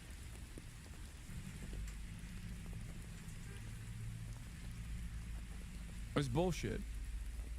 I have a tremendous amount of privilege, and I'm trying to use that to give voice to those who are otherwise voiceless in mainstream media. Okay? I'm going to defend those who are systematically disenfranchised. This is very frustrating for a lot of people who feel like a big man. They feel only big when they have someone else to put down and someone else to look down on. Okay? It's at the heart of the insecurity epidemic, especially amongst young men.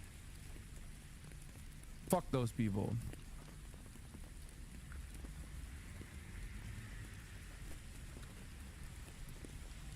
Of course, I'm not gonna be nice. Pro-Israel groups are attacking an online children's educator for taking photos of herself with Palestinian child amputees and expressing sympathy with their suffering in general. These people have plumbed to the lowest depths of humanity. Last month, the advocacy group Stop Anti-Semitism labeled Accurso the anti-Semite of the week, and then the New York Post reported sent a letter urging Attorney General Pam Bondi to investigate whether Accurso is receiving funding to further Hamas's agenda. Accurso posted nearly 50 times about the children of Gaza, most of which is filled with misinformation from Hamas. Only 5 times about the Israeli children of the group, which monitor statements about Israel on social media. Like, dude, giving any credence to Stop Anti-Semitism, you might as well fucking ask the local crackhead what they think about fucking Miss Rachel. What does the local crackhead think about Israel's genocide? Is it real? Do the Palestinians deserve less? You know? Is less more? Here's the local crackhead. Yeah, Stop Anti-Semitism isn't even a group. It's just one fucking psychopath from Long Island.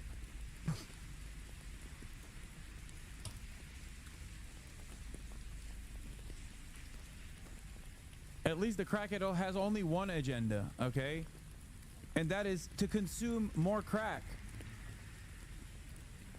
The ADL has a separate agenda. Stop Anti-Semitism has a separate agenda, and it's certainly not to combat anti-Semitism, mind you.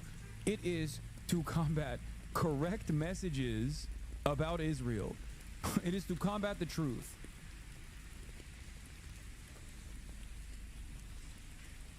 Accurso, 42, in an email response, denied having received any money from Hamas. This accusation is not only absurd, it's patently false.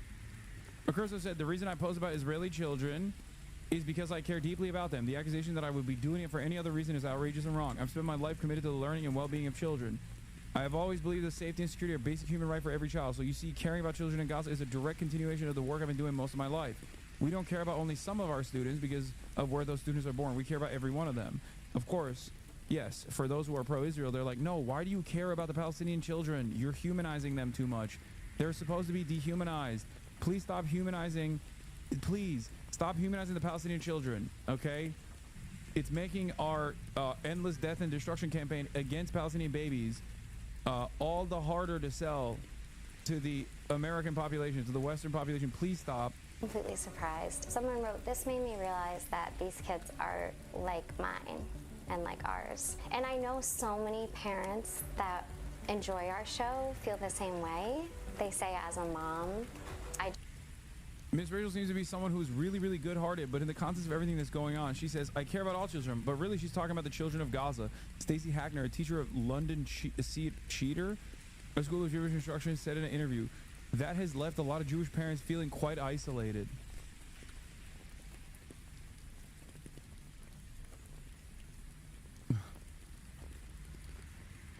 Yeah. Taking money from Hamas is the funniest. Like, bro, do they even have money? How are they able? First of all, First of all, I love that argument because it's like they'll be like Ethan was claiming that I was getting money potentially from the Houthis, okay? Poorest nation on the planet, and they're giving me money. Okay? At least with Qatar, like it's a fucking, you know, rich oil nation, right? Like so that one it makes more sense. But when these guys turn around and they're like, Hamas is giving you money, Iran is giving you money, the Houthis are giving you money, it's like,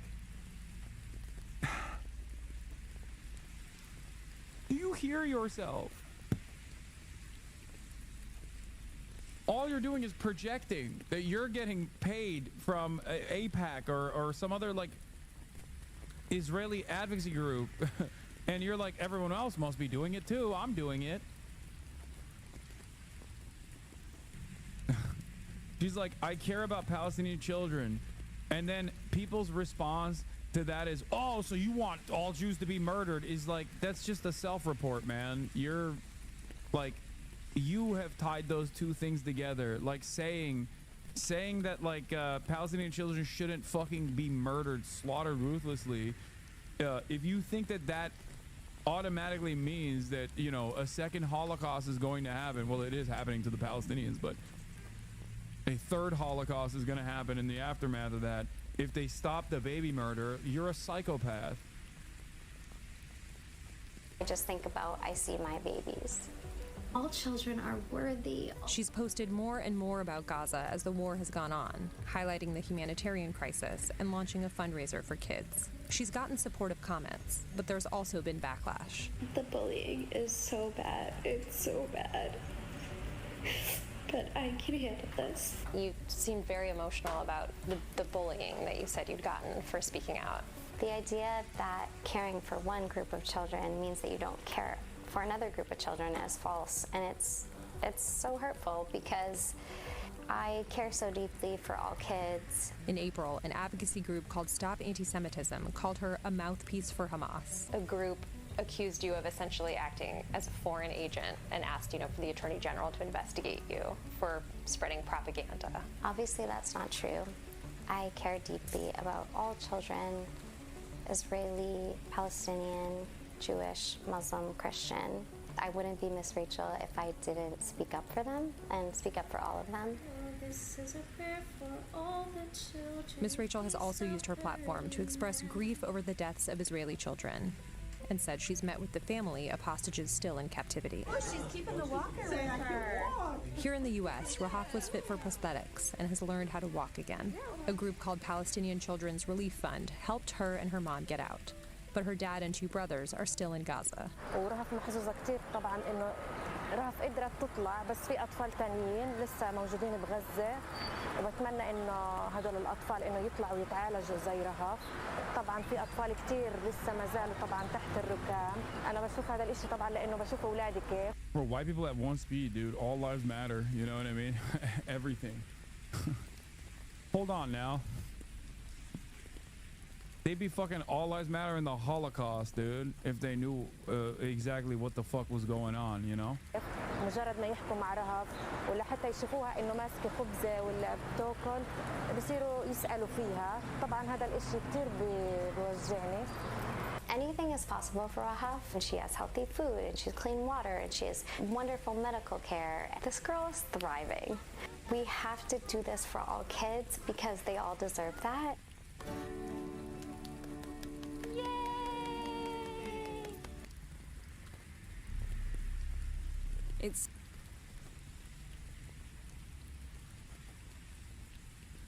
It's worse than that. Miss Rachel is effectively being forced to adopt an all lives matter stance, and that is too offensive. And that is too offensive to Israeli advocates responding with a white lives matter more. Yeah, that is what it is, dude. I don't want to watch that full video again. I almost cried last time I watched it. I'm sorry. I can't watch it again.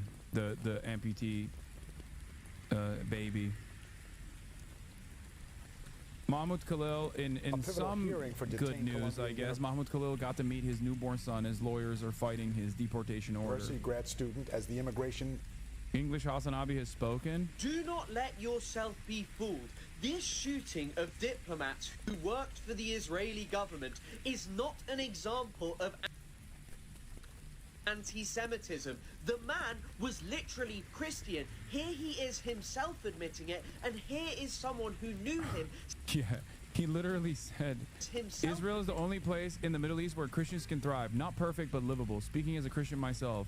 As for the rest of the Middle East, I would say it depends in what direction the Muslim world develops, more moderate or more fundamentalist.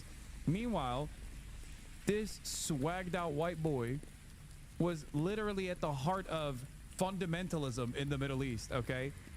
Aligned with some of the most fundamentalist nations in the Middle East, the Gulf states, of course. But like, the idea that like Israel is Jewish and therefore it is incapable of being fundamentalist is so fucking stupid. You got members of the Knesset arguing about how little women should be able to read. What the fuck are we doing? It is literally a religious ethno-state.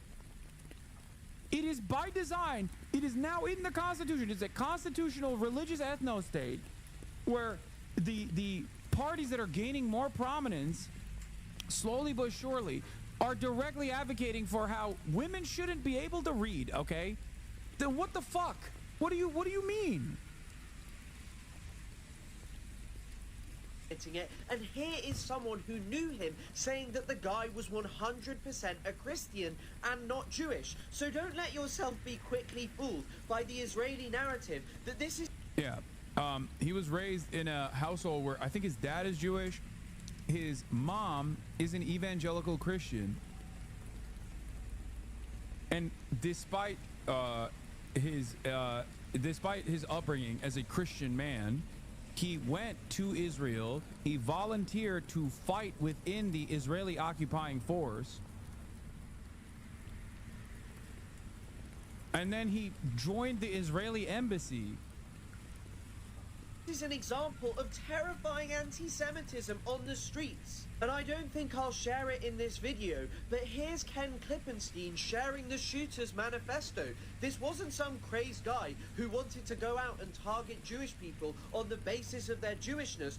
What it actually was someone undertaking what they saw as an act of protest against a government that is exterminating tens of thousands, if not over 100,000 people in the Gaza Strip, is openly saying that they want to control it and expel the population. This is what Israel says. This action didn't come from rising anti-Semitism. Also, for the record, like, even if he was Jewish, that still would not change this. Like, even if he was Jewish, like, the shooter is very clearly saying that he was looking for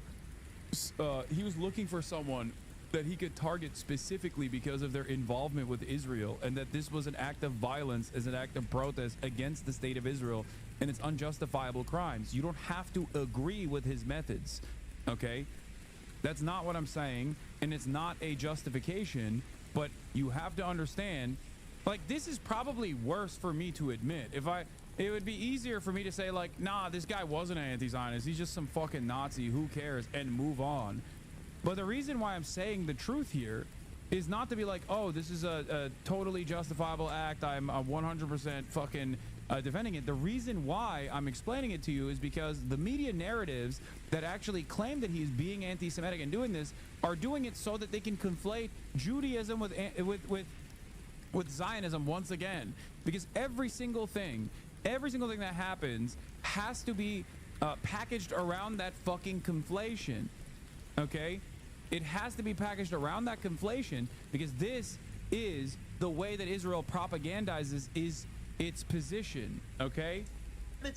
Or chants on the street. This action came because Western governments were refusing to do anything about their complicity in Israel's extermination of the Palestinian people. Wait, I'm lost. Why is the shooter's religion? It's not that the shooter's religion is important for Israel ideologically. It's that they want to say that this is an act of like random anti-Semitic attacks. Okay? They want to make it seem like all Jews are under threat all the time. All Jews are under threat all the time. This is why Israel has to continue being as violent as it is, and you can't say anything about it. You shouldn't say anything about it. Because if Israel didn't exist, then Jews would have nowhere to go. Then the fucking Holocaust would happen again.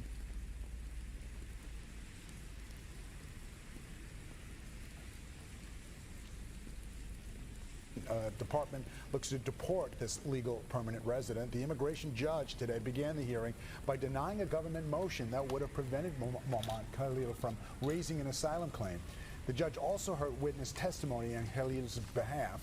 He was involved in pro-Palestinian protests on Columbia's campus last year. He's not been accused of a crime, but immigration officials arrested him last March in New York City, and he's been held in a Louisiana detention center ever since. Khalil was incarcerated when his son was born. Attorneys say he got to hold him for the first time today. We do have breaking news now. The Trump administration is just... Yeah, by the way, Trump is still doing crack cocaine on a daily basis. Because while we were in the process of covering all this stuff that took place, okay, we have yet another psychopathic decision coming down from the Trump administration, which has already been blocked by a judge, but still. Trump administration halts Harvard's ability to enroll international students. The move was a major escalation in the administration's efforts to pressure the college to fall in line with President Trump's demands, and I believe they are demanding that the international students re-enroll elsewhere or self-deport. That is fucking insane. Just revoked Harvard University's ability to enroll any international students. The existing international students there have to transfer out, and no new ones can be accepted in. This marks a sharp escalation in the ongoing battle between the White House and the nation's oldest university. CNN's Jeff Zeleny is at the White House. Jeff, tell us what's happening here. Well, Brianna and Boris, there has been an ongoing fight between the White House and Harvard University over the curriculum, over the... Under what law can he even do that? It's not like the government has that power. Does it even matter? I feel like he wakes up on one side of the bed and is just like, you know what? Today I've decided we're taking care of these fucking Harvard international students. Like, it literally doesn't make sense. It is not even positive in any way. Like, this is quite literally harming America's future and possible national security interests, as a matter of fact. You are literally turning around and saying, oh, some of the best and brightest that have come here from all around the planet, fuck them. I don't give a shit what their research is. Oh, are they working to cure cancer? Well, fuck you, dude. Why can't an American be doing that? It's insane. It makes no sense. It's a petty grievance that he has towards Harvard, because Harvard was like, okay, we'll follow through on a lot of the stuff you asked us about the whole anti-Semitism stuff. Under the guise of like combating anti-Semitism, we will actually change the leadership of the Middle Eastern Studies Institute. But if you keep asking for more, if you want us to do more like anti-woke shit, well, that's a bridge too far. We're going to actually fight back against that. And then Trump has been so pissed off about it that he's like revoking, I don't know, taking away all the grants from Harvard and deciding to do this now. He's fucking on crack. Yeah, federal funding and now over international students. As you said, this is a dramatic escalation. We are learning this announcement from the Department of Homeland Security. Secretary Kristi Noem making the announcement this afternoon, essentially giving a warning to Harvard that they are no longer allowed to admit international students. So she writes this in part: they have lost their student and exchange visitor program certification as a result of their failure to adhere to the law, she says. Let this serve as a warning to all universities and academic institutions across the country. So let's break that down a touch. She's accusing them, Harvard University. Yeah, also Chinese students paying full tuition is a pillar in the financial aid system. This will destroy university funding. Exactly. Bro, you're gonna feel some type of way. There was also somebody else in the chat that was saying like, yeah, he's gonna take away someone's ABG and then that person is forever loyal to the Communist Party of China. That person is now an asset, okay, for the Chinese state. He's deporting Asian baby girls. This is unacceptable. A bridge too far. We must put an end to this right now. University of failing to adhere to the law. Of course, there were some rules essentially that were put out as a strings, if you will, on federal funding for what type of a curriculum universities could use, what type of DEI programs they couldn't have. Of course, this all stems from protests on college campuses. Harvard University is pushing back very hard at this. Just a statement coming out just a few moments ago. Like all internationals, Canadians, Israelis.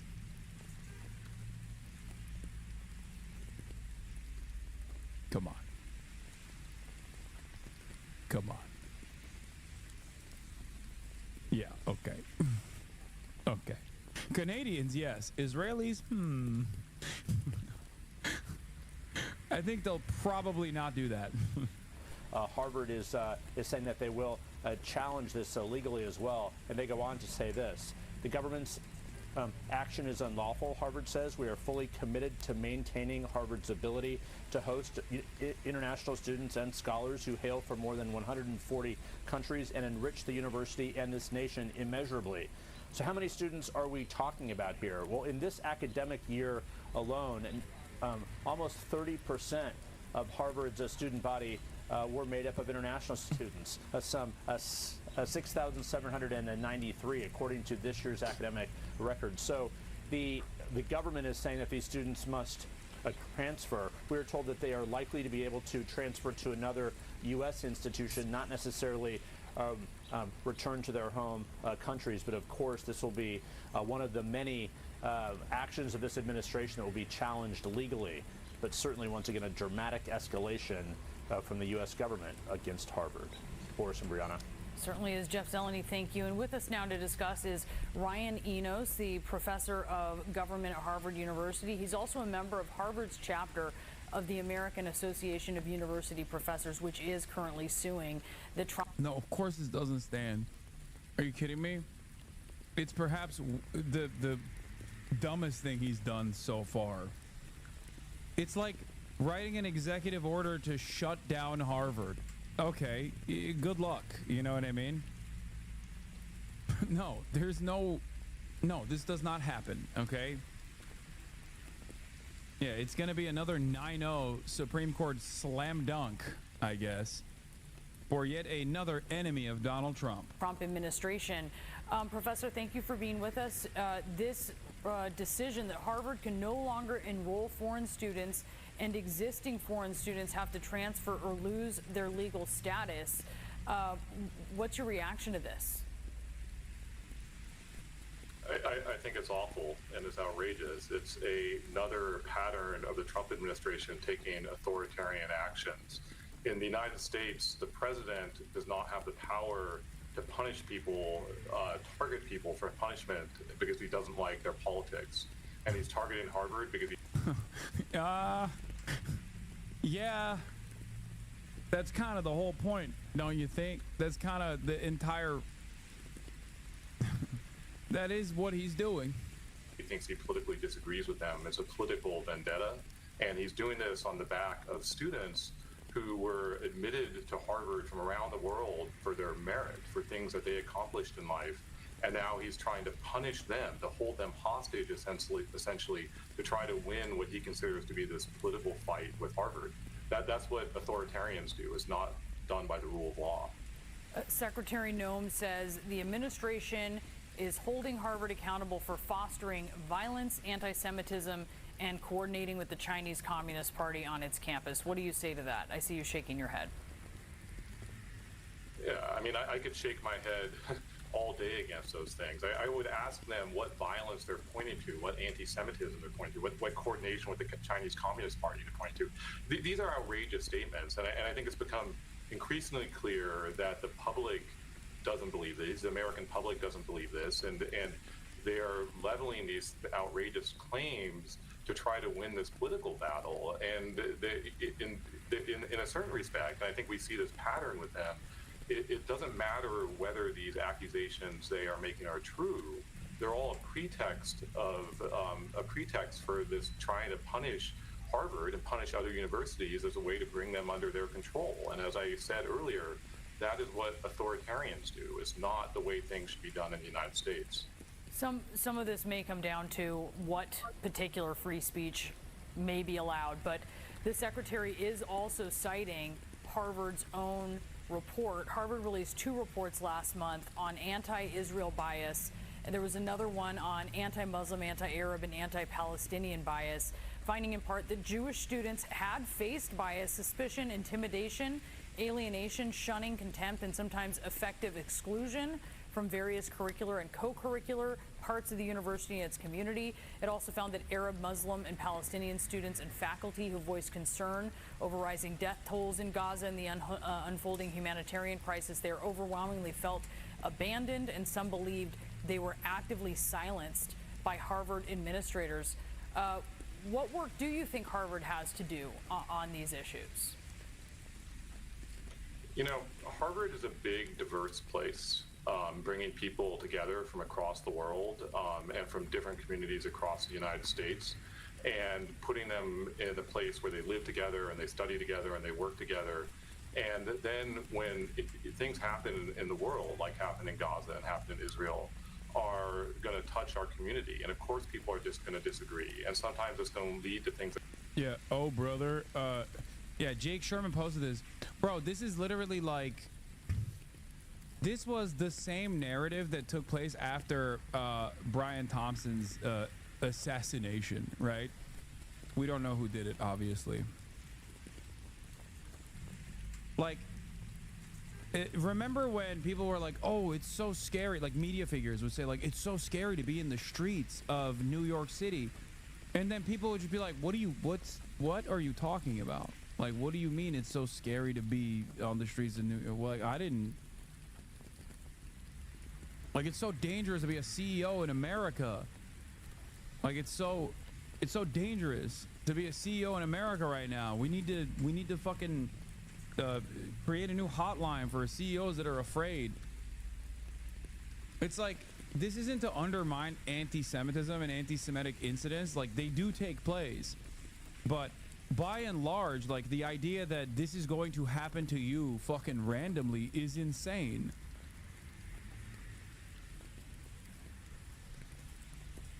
It's like when people were after October 7th, they were like, oh no, a day of jihad is going to take place in the Upper West Side. Like, what the fuck are you on crack, dude?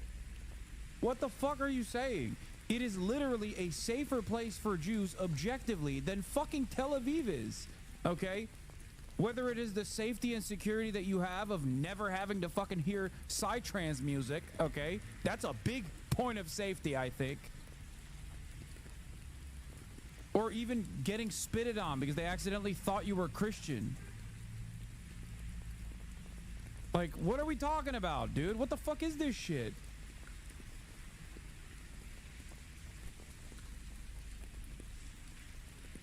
They gave us a day off at Google for the day of jihad. It was insane. That's amazing. Okay, but like, you know, don't look a gift horse in the mouth, okay? That's awesome. Like, you get a fucking day off, a paid day off from work because the day of jihad is taking place.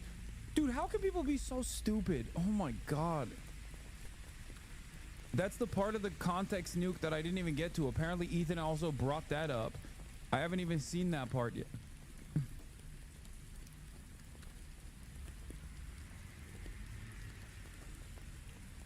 They weren't allowing people into my local park.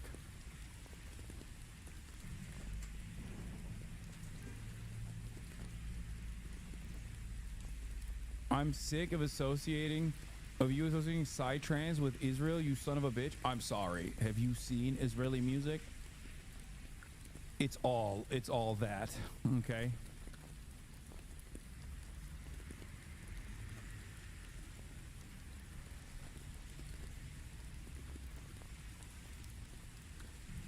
Yeah, Google paid their employees to do jihad that day. I'm Muslim. What the fuck is a day of jihad? Are you guys all right? No, dude. Americans are fucking insane. They love being the main character of their own stories.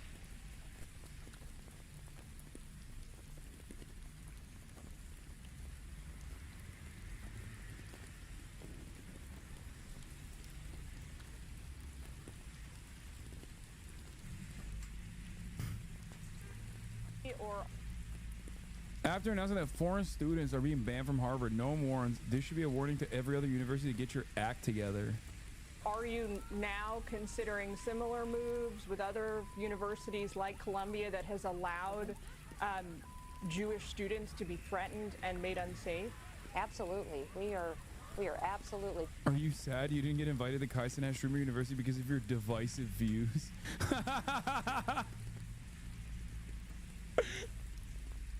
Yeah.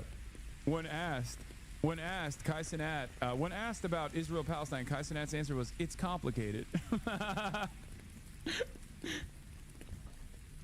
Yeah. That's a good one. Okay, respect. Finally, someone with a fucking banger in the chat. This should be a warning to every other university to get your act together. Get your act together, because we are coming to make sure that these programs, that you are facilitating an environment where students can learn. No, I didn't get invited because I'm white.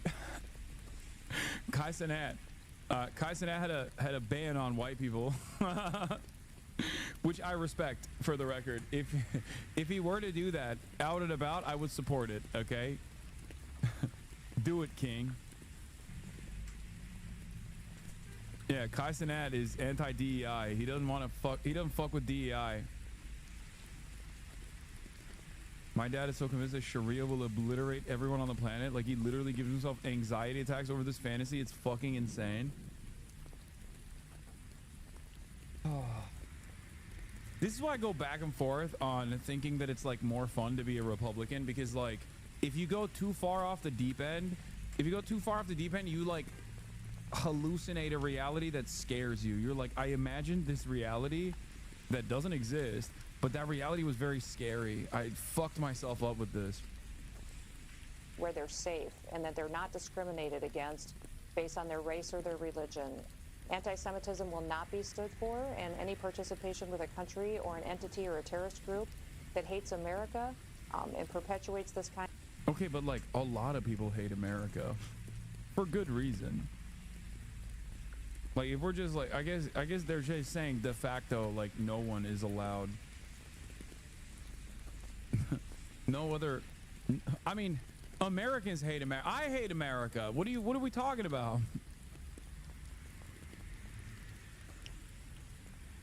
Kind of violence, we will stop it, and we will not allow that to happen, especially in places where our kids need to grow up and really learn what this country is about, what the world is about, and what it means to promote freedom and liberty.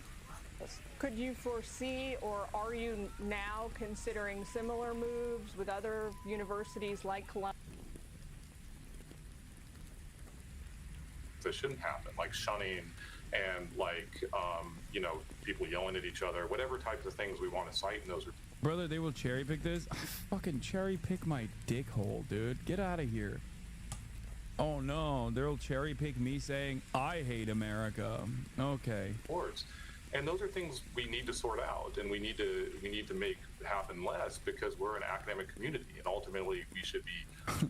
I can't believe it. The people that are calling me a terrorist responsible for last night's events without any evidence whatsoever will then also put this in the clip comp, dude. No way.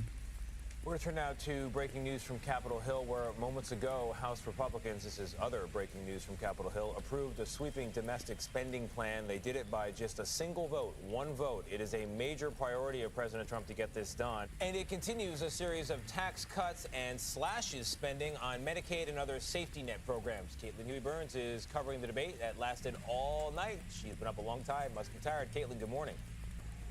Hey, good morning to you, Tony. Yeah, very late night, very early morning here on Capitol Hill, but the president's so-called big, beautiful bill got a big boost in the House of Representatives, passing that big hurdle just moments ago. This is the culmination of very intense negotiations all week with various members of the Republican conference, but House Speaker Mike Johnson got the votes he needed to get this passed. Now, what this bill does, it cuts billions in federal spending to Medicaid, food stamps, and energy subsidies. It also vote one by one. When are we having? Increases spending, though, on defense and immigration enforcement. And this is the key. It extends, makes permanent Trump's tax cuts that he passed during his first term, and also delivers on a key campaign promise to eliminate tax on tips and overtime pay. And now the president personally lobbied these members up until the last minute to get this bill through. Now, I should say that there is I mean, they would have found it, but this Trump spending bill is fucking ridiculous, okay? And it's going to cut I believe it's going to cut Medicaid for 14 million people. A long way to go before this bill comes close to turning into law. It still has to go through the Senate, and lawmakers, Republicans over there, have said they're not going to support this bill as it currently stands. Yep. Here is the U.S. just cut Medicaid coverage for HRT, a decision which would threaten access to for the 152,000 people it covers. Meanwhile, military aid to Israel is guaranteed through 2039. Grand total of $38 billion. It runs through fiscal 2028. A new 10-year MOU starting in fiscal 2029 will govern U.S. assistance to Israel for a decade after President Trump leaves office. I mean, it's pathetic. It's so pathetic. It's so ridiculous. Oh yeah, this was funny. House Democrats just picked someone who's literally dying to be a ranking member of a powerful watchdog committee. Delete yourself. Delete your account. And Jerry Connolly's gonna kick cancer's ass, said Susan Swecker.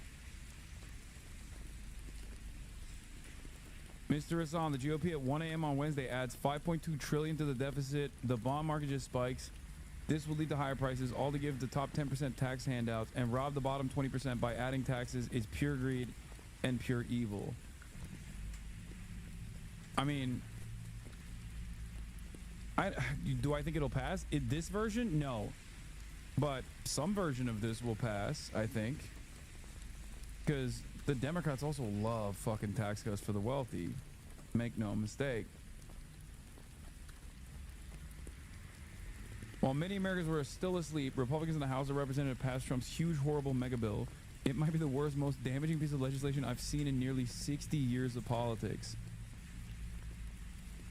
House Republican plan would take health care and food assistance away from people and only to pay for the tax cuts for the wealthy. Plan would cut health coverage by at least $800 billion and SNAP by roughly $300 billion while giving the wealthy $1.1 trillion in tax cuts.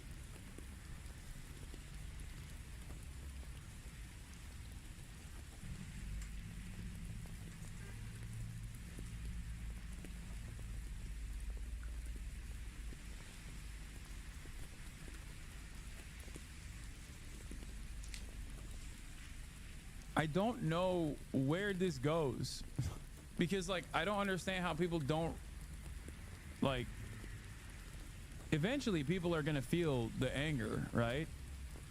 But I guess they're just relying on consistently being able to shift their attention over to like vulnerable populations and Democrats' inability to communicate how damaging this is. Also, here's a new update. Major changes are in store for Democrats. Donors say they won't fund candidates who don't release comprehensive medicals. Biden operatives likely to be blacklisted. Primary schedule very much open to being changed. Democrats consider tearing up the playbook.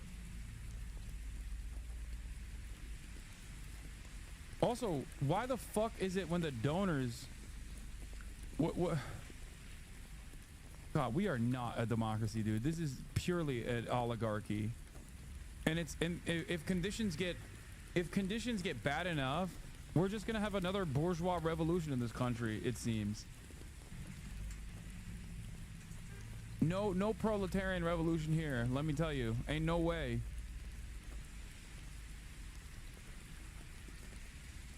There's not a single congressional district in the U.S. where more than 15% of voters support cuts to SNAP, the federal program that provides food assistance to millions of low-income Americans. Oh, God, I have a fucking headache. This shit sucks so bad. And so a long way to go, Nate. Caitlin, thank you. Breaking news out of a military housing community. Yeah, video shows house on fire after jet crashes in the San Diego neighborhood. Another fucking, another jet in flames. I'm skipping that. It's like every other goddamn day. Who cares? President Trump has tense exchange with South Africa's president in the Oval Office. We watched it live. I'm going to use this as a refresher, and then I'm going to go into a lot of the things that he brought up, including the clip copy that he brought up. in the process of owning the South African president in the marketplace of ideas. Turning now to the fallout from another tense meeting between President Trump and a foreign leader that took an unexpected turn.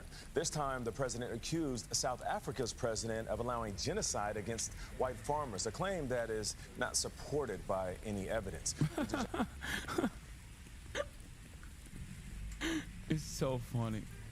It's just like, he just made it up, dude. Like, a bunch of Nazis made it up, and he just fucking went along with it. Insane. Total insanity. Zhang is at the White House. Ouija, good morning. Hey, good morning, Nate. Good morning to everybody. South Africa's president came here with a delegation of professional golfers and businessmen ready to talk about trade and investment. But the meeting quickly turned into a showdown as President Trump claimed the leader was allowing genocide. It started as a friendly meeting. It's a great honor to be with the president of South Africa. But when South African President Cyril Ramaphosa denied unsubstantiated claims of genocide in his country, President Trump dove into a prepared response. Turn the lights down. Armed with unsourced videos and news articles. Death. Death. Trump.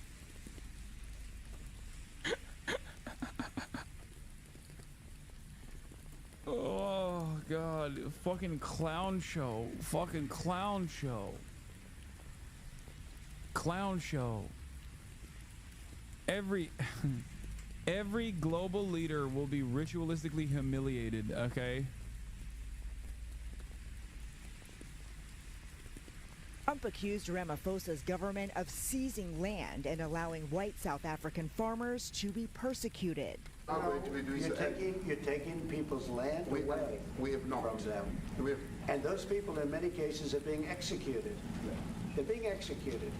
And they happen to be white, and most of them happen to be farmers. Earlier this month, Trump welcomed dozens of white South Africans to the U.S., giving them refugee status and claiming they were victims of racial discrimination. Whether they're white or black makes no difference to me, but white farmers are being brutally killed. But data shows there is no evidence of targeted violence against white people who own more than half of the farmland in the country, yet make up less than 10% of the population. And while crime rates are high in South Africa, Ramaphosa pushed back against Trump's claim, saying it's not racially motivated. People who do get killed, unfortunately through criminal activity, are not only white people.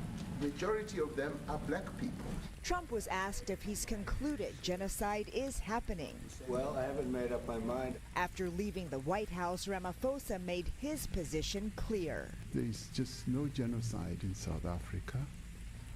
But during that Oval Office meeting, President Trump became angry when a reporter asked about the defense secretary formally accepting a $400 million jet from Qatar that Trump wants to use as Air Force One. A spokesman says the Pentagon will work to ensure there are proper security measures and mission requirements. But many lawmakers on both sides question the safety and legality of accepting that plane. Gail. All right, Ouija, thank you very much. You would have seen a video played in the Oval Office. All right, so this is the first fact check. Okay. Even if this was happening, I'd be like, fair, Haitian Revolution was absolutely justified. It's not happening. There is no entertaining of this happening. It's not. And no, like what's happening is well, what has started to happen was the talks, the consideration of purchasing farmland for market price. Okay? Purchasing farmland for market price. It hasn't even begun yet. And the reason for why that must happen, which by the way is a constitutionally protected right that came after the dissolution of the apartheid, and it just never happened to take place.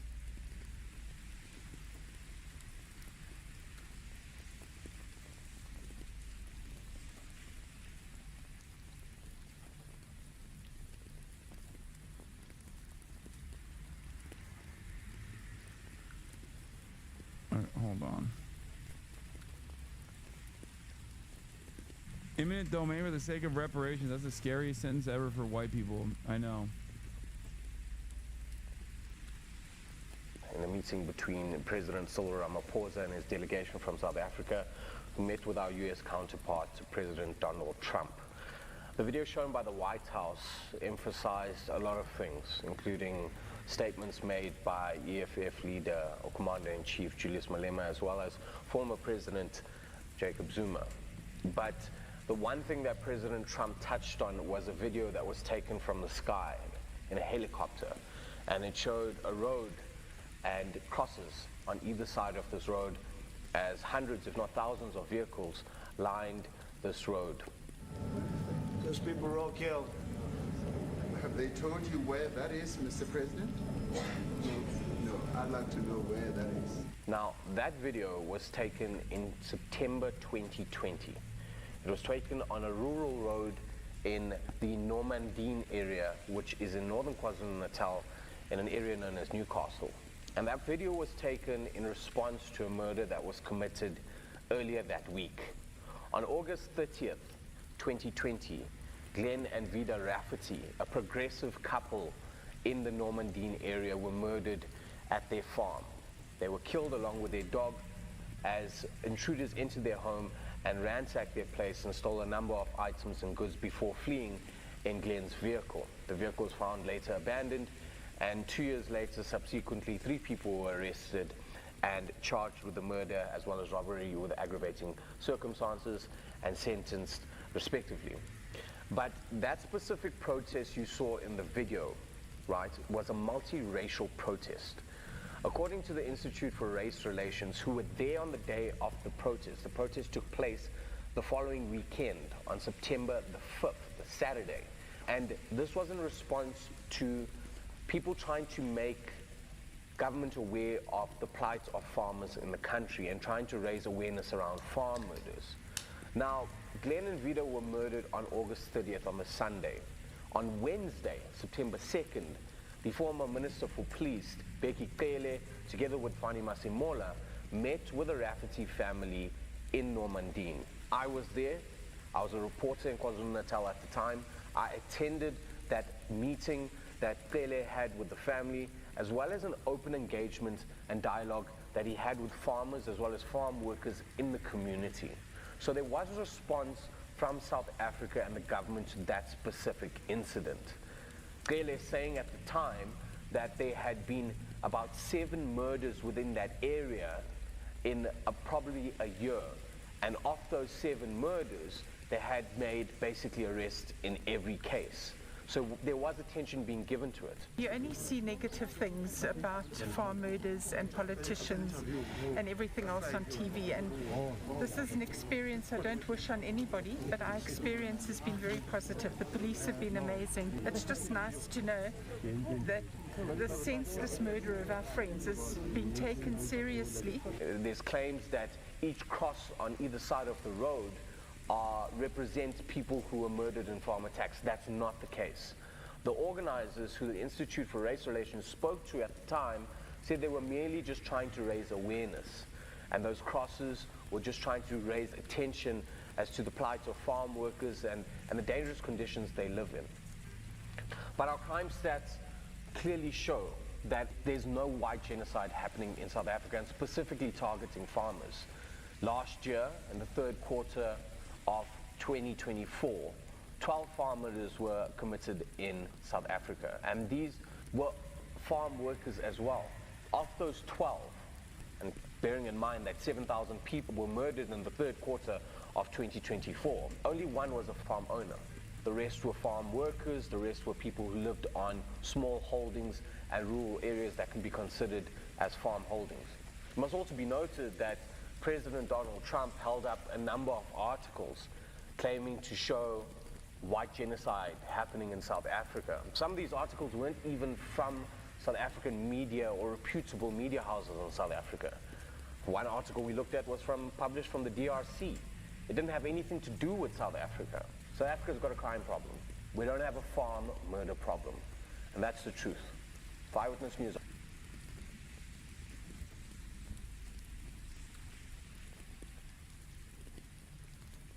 I want to say I can't believe like how stupid the country has gotten, but honestly, it's expected. It's expected. It makes sense. Man, U.S. is nothing but a laughing stock of the whole world now. We're laughing, but like the dead white farmers were taken in the Congo. Trump's image of dead white farmers came from Congo, not South Africa. One of the many falsehoods in his Oval Office performance yesterday. Also, that doesn't even fucking matter. Oh, somebody needs to do it. What the fuck?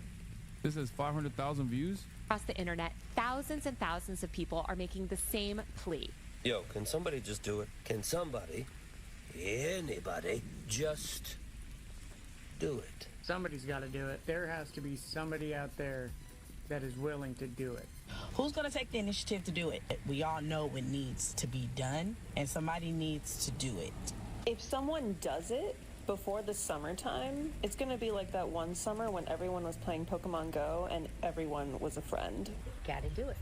For the good of everybody. Do it, please. You know exactly what I'm talking about. Yeah, they're talking about Nike. They're talking about Nike shoes. Right? That's what they're talking about. I'm not saying somebody should. Nobody should. I 100% dare you to name one thing that you hope happens in 2025. That's crazy.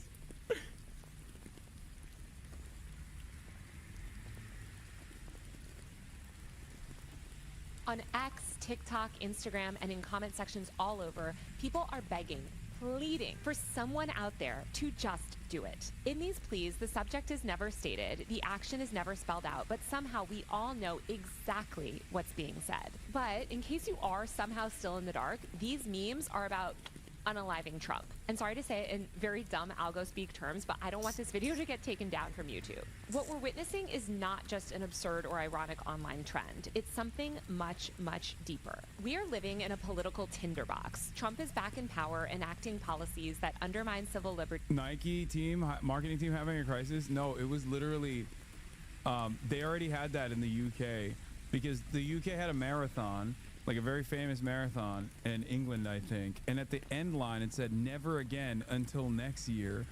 And all of the pro-Israel people lost their fucking minds where they were like, how dare you? How dare you say never again? That's our thing. Like, you're literally hoping that another Holocaust happens. You're hoping that another October 7 happens. Clearly, that's what you want. It was fucking... It was so insane. There have been so many schizo moments that have taken place since October 7, 2023. And because they just like endlessly compound on top of one another, we have no capacity to like look at any of these moments and go, yeah, that was really weird, huh? Yeah, and Nike apologized too, which is, oh my God. It's like I will never forget that in the immediate aftermath of October 7, Bill Smokes Crackman, also known as Bill A. Pac-Man, came out and was like, we have to basically kill or exile every Harvard student that participated in the writing of a think piece that was so identical to the Haaretz editorial board's opinion after October 7 that it almost looked plagiarized, okay? Like, it was a one-to-one verbatim copy of basically what I've said since October 7 as well, where it's like these kinds of violent events are only happening because of Israel's 75-year occupation at the time. And that was such an insane thing to hear, I guess, for the likes of Bill Smoke Crackman and many others, that they just had doxing trucks. They instantly... all of these like Knesset grant funded organizations like Canary Mission and shit that just straight up dox people. Like it's insane. It's basically like having a little Mossad agent operating inside of U.S. soil, but their job is not to like kill you with a pager or something, but instead is just to like hopefully ruin your life, that you're never employed for the rest of your life, and then like maybe someone else will kill you in the process. And those guys were fucking running around with like doxing trucks on college campuses. Chatters in this community were getting doxed for participating in any kind of protest whatsoever that wasn't like that just simply wasn't demanding that Israel murder every Palestinian child. It was so crazy. It was such an insane moment. And there have been insane moments like that like almost every other week or every 2 weeks since then. Oh. Environmental yeah, here's an example.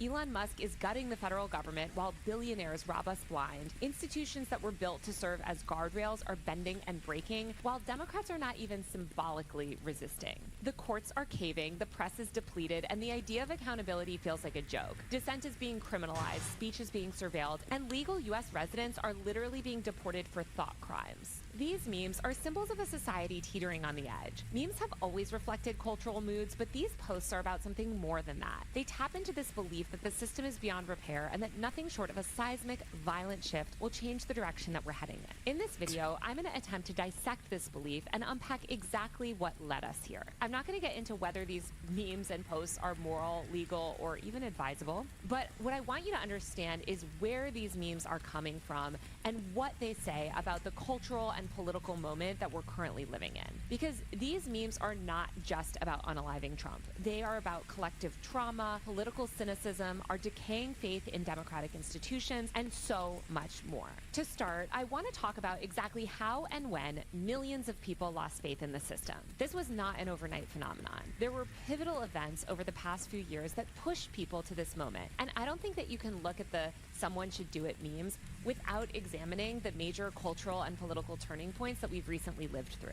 To begin with, we have to go back to March 2020 when COVID hit. And before you tune out, because I said the word COVID, listen to me. The year 2020 is actually a time in history that the entire US government, the mainstream media, and pretty much everyone in power has spent billions and billions of dollars waging a massive propaganda war to try to make you forget. And that propaganda campaign has worked on a lot of you, because the period in time that most of America has memory hold was actually pretty revolutionary. In the early months of spring 2020, when COVID began to spread, the U.S. witnessed a momentary glimpse into a more equitable society. The entire U.S. government was taking care of its people in ways that it hadn't before. The U.S. government has spent so many years since blasting the public with propaganda that a lot of people today have forgotten just how revolutionary 2020 was. Policies that we were always told were absolutely impossible in America suddenly came to fruition. I want to go through a few notable ones. There was the CARES Act, enacted in March 2020, which provided direct financial assistance to struggling workers by extending unemployment benefits and offering an additional $600 per week. The Families First Coronavirus Response Act, which also passed in 2020, mandated paid sick leave and increased funding for food assistance programs, lifting countless people out of poverty. On a state level in 2020, states like New Mexico Can't have that. Too much. Began offering, and even then there was so much more given to businesses too. It was like as an incredible Hasan, I do not agree with anything you say ever. I doubt it.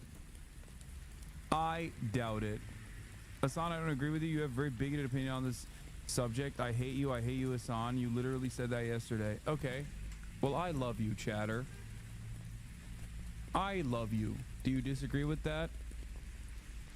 I believe you should love yourself just like I love you. Now what? I think you are handsome and special.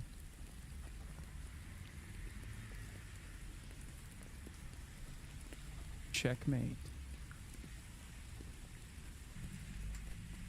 Do you disagree?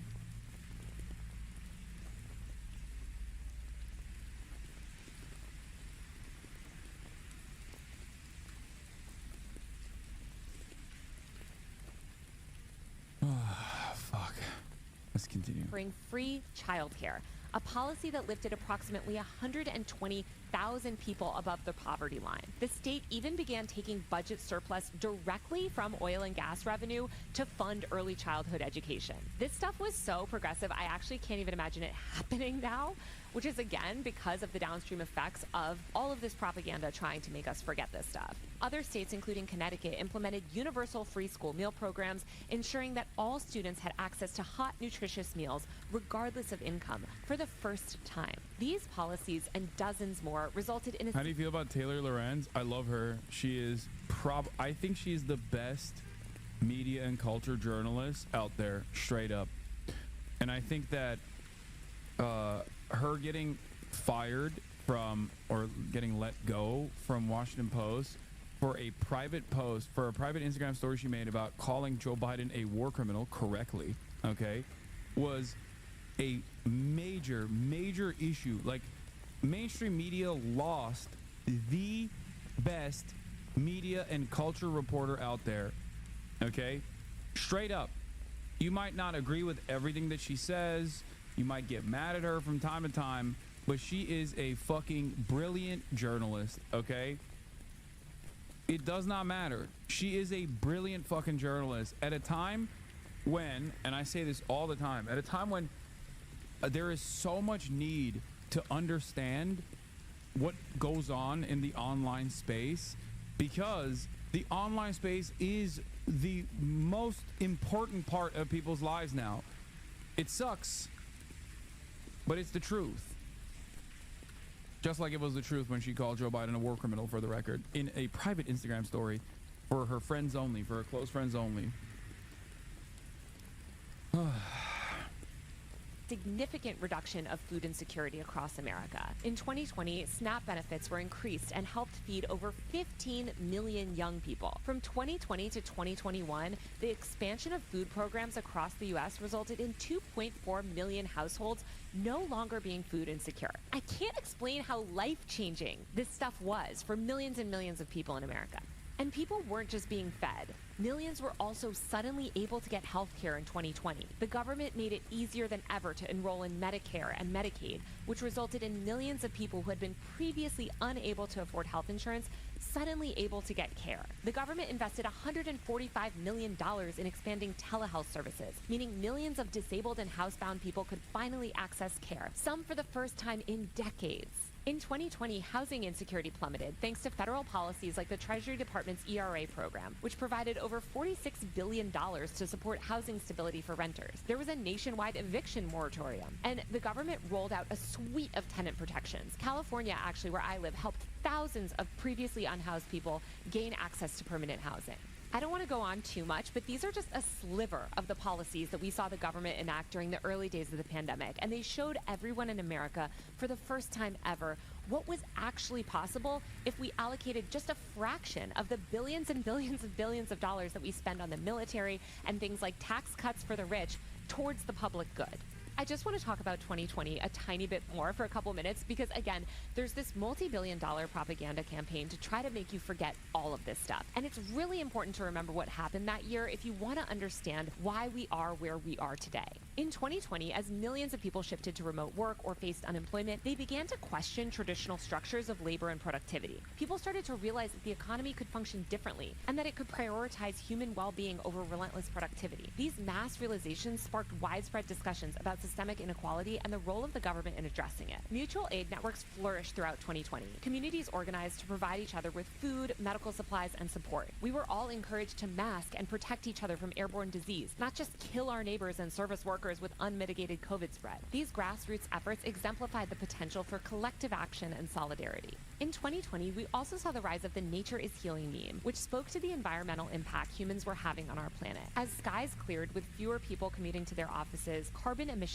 dropped, and many wondered out loud, what if we didn't go back to normal? What if normal was the problem? Climate disasters, from wildfires in California to hurricanes devastating Central America, reminded us all how urgent the climate crisis had become. The climate movement gained momentum in 2020 as people started to argue that the economy should be restructured to be both greener and fairer.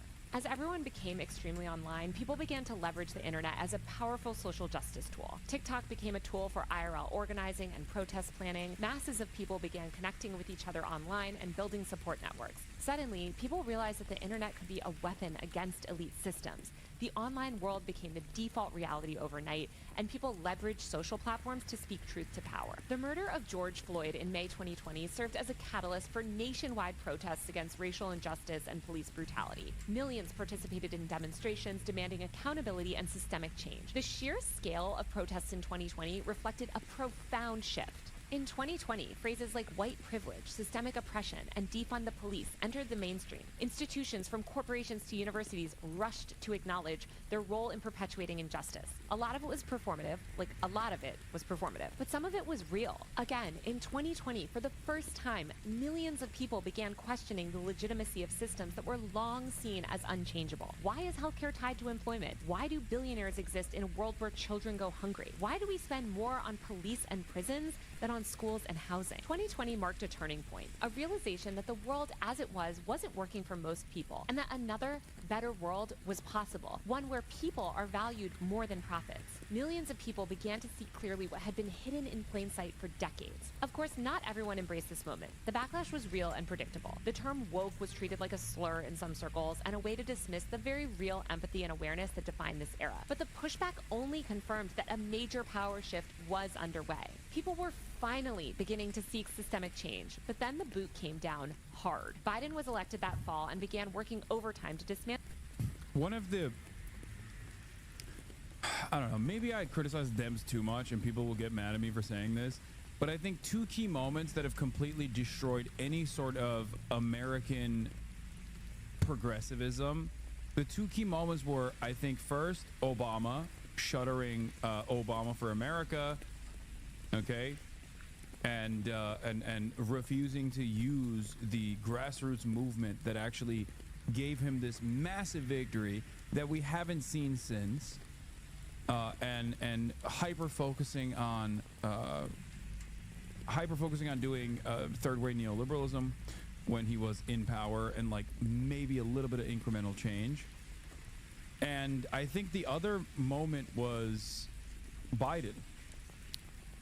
I've talked about this quite a bit, but everything that Taylor said here, especially on top of the mass grassroots initiatives that took place, like people fucking storming the streets and losing their minds over this like horrifying reality of police brutality, the Black Lives Matter movements, the anger and resentment people felt, that amounted to nothing. Biden came in, ran on funding the police more, and in the process they just bullied and yelled at like their activist base over and over again. They didn't even do 8 Can't Wait, which was supposed to be like a counter, like a neutered version of the demands that were being made. And they spent every fucking moment of that media cycle shitting on the activist left. So for people whose first foray into social justice that was, born out of the COVID lockdowns and the Black Lives Matter movement, for those people, they took it to the streets. They did everything right. They took it to the streets. They protested. They got beat up. They got tear gassed. And then they held their nose and voted for this geriatric man. They did everything right. They did it by the book. They did civil disobedience. And on top of that, they went and they voted. And nothing came of it. Not a fraction, not a margin of change. Not a crumb of fucking change. I think that kind of neutering of progressive idealism is really dangerous. Why would people not feel betrayed? The very fact that there are still people like myself and you guys in this community that are still maintaining some fucking sense of hope is shocking. Okay? The resilience that people in this community have and the commitment that they have to continuously organizing is Unironically, not the norm. No wonder people become more nihilistic every fucking day. And that nihilism leads people down a dangerous path of right-wing reactionary sentiment.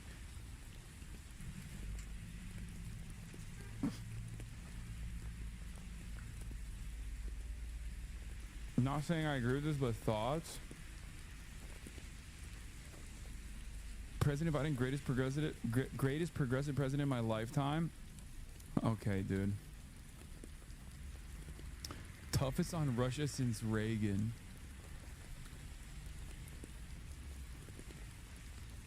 This is the mentally ill JFK descendant, right? That's who this guy is. He's the TikTok heartthrob. He carries himself like a fucking crackhead yoga mom. But I think because he's like a Kennedy,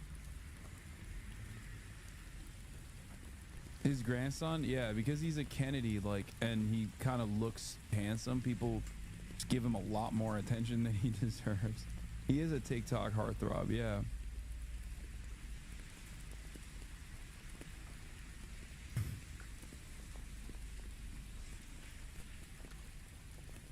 He also said he wants to do his own aunt. Nice. The Democrats are actively making people more apathetic, as you said. I fear that the Democrats being so dense right now will create yet another generation of doomers, of new voters who genuinely believe politicians can't be moved left until 3-4 election cycles go past and they completely give up. I hope that they instead seek to make change locally and through direct action, but I doubt that'll solve this problem entirely for normies. Yeah.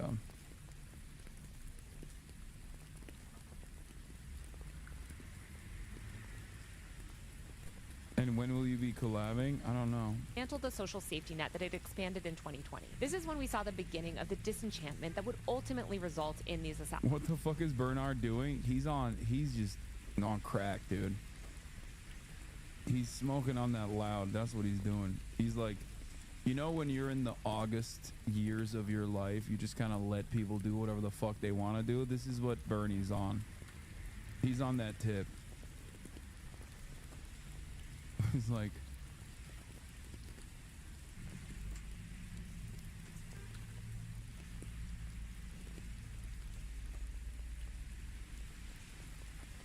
passed by unanimous consent, i.e. he didn't specifically vote yes, he just didn't vote no. No, I understand. He's not even entertaining fucking saying something about it. Assassination memes. Immediately after taking office, Biden falsely What's wrong with getting rid of tax on tips? I don't know, man. So many fucking things. The problem with tips, the problem with the way that the tip structure works is that it's unsustainable and it allows the fucking business. Every single person that goes, hell yeah, I can't believe there's no tax on tips, are the exact same people who complain about, like, why is there a tip on everything? I go to the coffee shop and the barista hands me a coffee, and then there's a 25% tip on my coffee. I don't understand it. It's like, yeah, dude, what do you think is going on?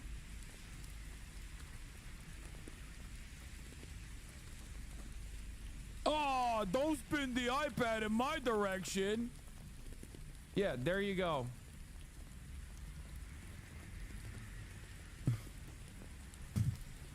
There you go.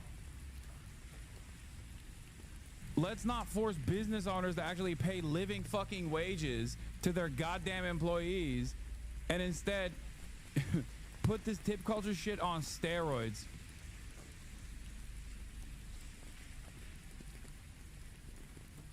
declared the pandemic over in order to force people back to work. Officials began blasting the public with far-right propaganda on COVID, lying to them about the disease, and convincing people to sacrifice their health and their bodies for the stock market. The message was clear. Forget 2020. It's back to work, now with even fewer health protections and no meaningful treatments for the brand new, highly transmissible airborne virus that ravages your heart, neurological system, and immune system, and is still spreading at pandemic levels, even today in 2025.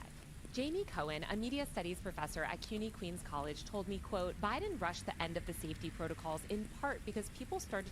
Yeah, look.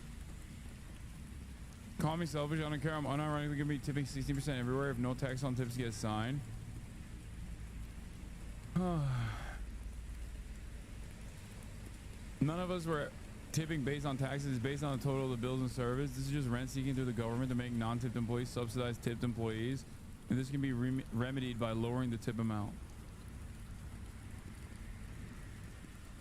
I'm out of this conversation. I already have told you, I think tips it's charity and it should be done if you have the capacity to do so. That's why I tip at that level. Where I worked at many restaurants, and it sucks when at the end of the day, your boss takes 6 to 8% of my tips. We're not getting rid of tips. You know that. And if every billionaire corporation isn't paying taxes, why make the poorest hurt more? Do you not understand this is a race to the bottom? You've completely given up. This is how the Republicans win. You're like, fuck it, you know?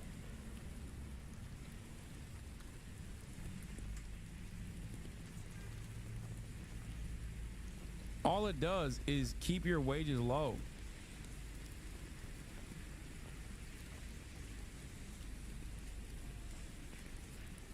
That's it. We will never get fucking permanent increases the minimum wage.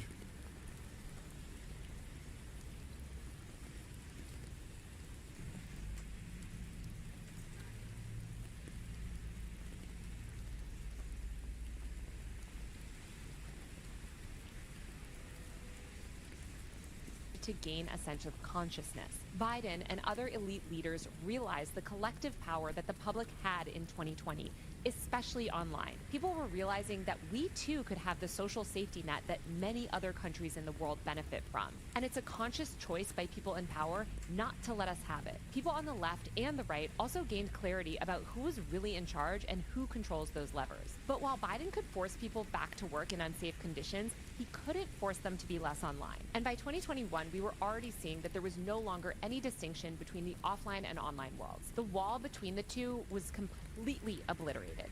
And nowhere was this more apparent than at the Capitol on January 6, 2021. As protesters stormed the building that day, they carried flags and wore t-shirts emblazoned with memes like Pepe the Frog and the Kakistan flag, which originated in extremist online subcultures. Reactionary influencers live-streamed the insurrection as fans rewarded them with digital gifts and money, depending on how far they made it into the building. This convergence of internet culture and physical action signaled a new era where internet... Look, I will continue on the tipping thing. Like I said, I will continue to max out. But I also still understand that at the legislative level, we should be moving away from tipping and instead to permanent living wages, an increase of the minimum wage. Okay? That's it. I'm still maxing out. Make no mistake. But you know. Born ideologies could precipitate real-world upheaval at scale. The insurrection proved without a doubt that the internet's influence extended far beyond screens and could manifest in tangible, often violent actions. The event also marked a moment where a significant portion of the populace began to perceive violence as a viable means to achieve political ends.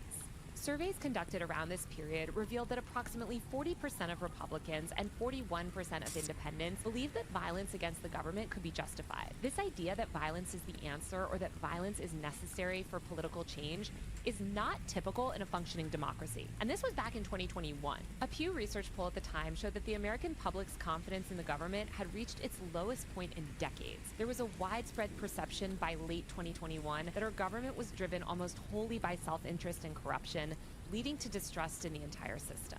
Ariel Hassel, assistant professor of communication and media at the University of Michigan, conducted a study at the time that found that cynicism was skyrocketing, and pretty much everyone was starting to see our political system as a farce.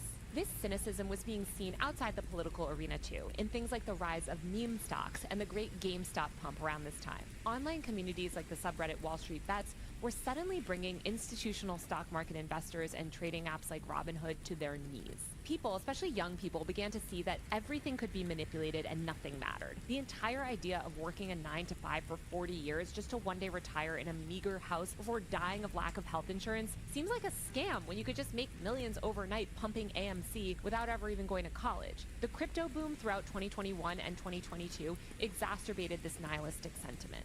This period led to what was essentially a mass blackpilling, a term that denotes a deep-seated cynicism and disillusionment with systemic structures. This disillusionment disillusionment manifested in various ways. Most people, including most liberals and leftists even, were treated into full-on COVID denial. Overwhelmed by the scale of public health challenges and apparent indifference of leadership to mass death, they drank down right-wing propaganda. Others vocalized their dissent, trying to explain that COVID never ended. It didn't just go away. The government just wants you to ignore it and to keep working. They only face backlash and abuse. This environment of gaslighting and suppression amplified people's feelings of isolation. By 2022, pressure built and people could feel that life was never going back to normal. The ground had fundamentally shifted beneath them. Something felt off and wrong. It was different, but it was hard to pinpoint what. These feelings were immortalized in the meme that year that became known as the vibe shift.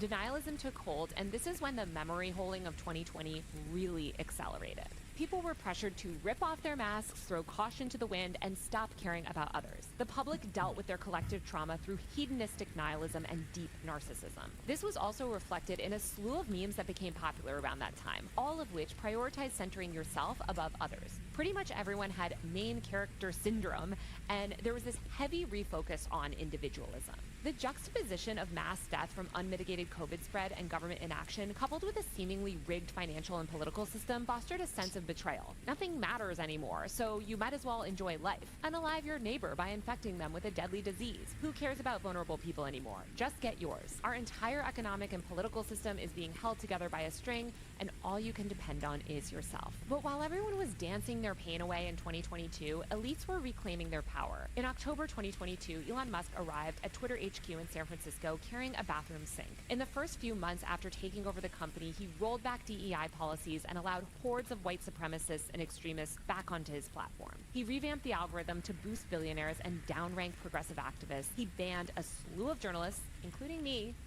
for reporting critically on him and other tech leaders.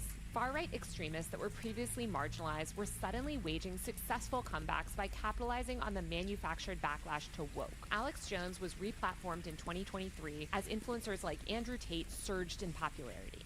Yeah, it became a campaign of vengeance, which is reactionary politics in its purest form, where living in filth is seen as a virtue, being uncool is seen as a virtue, like Elon, the way he presents himself, the way he carries himself.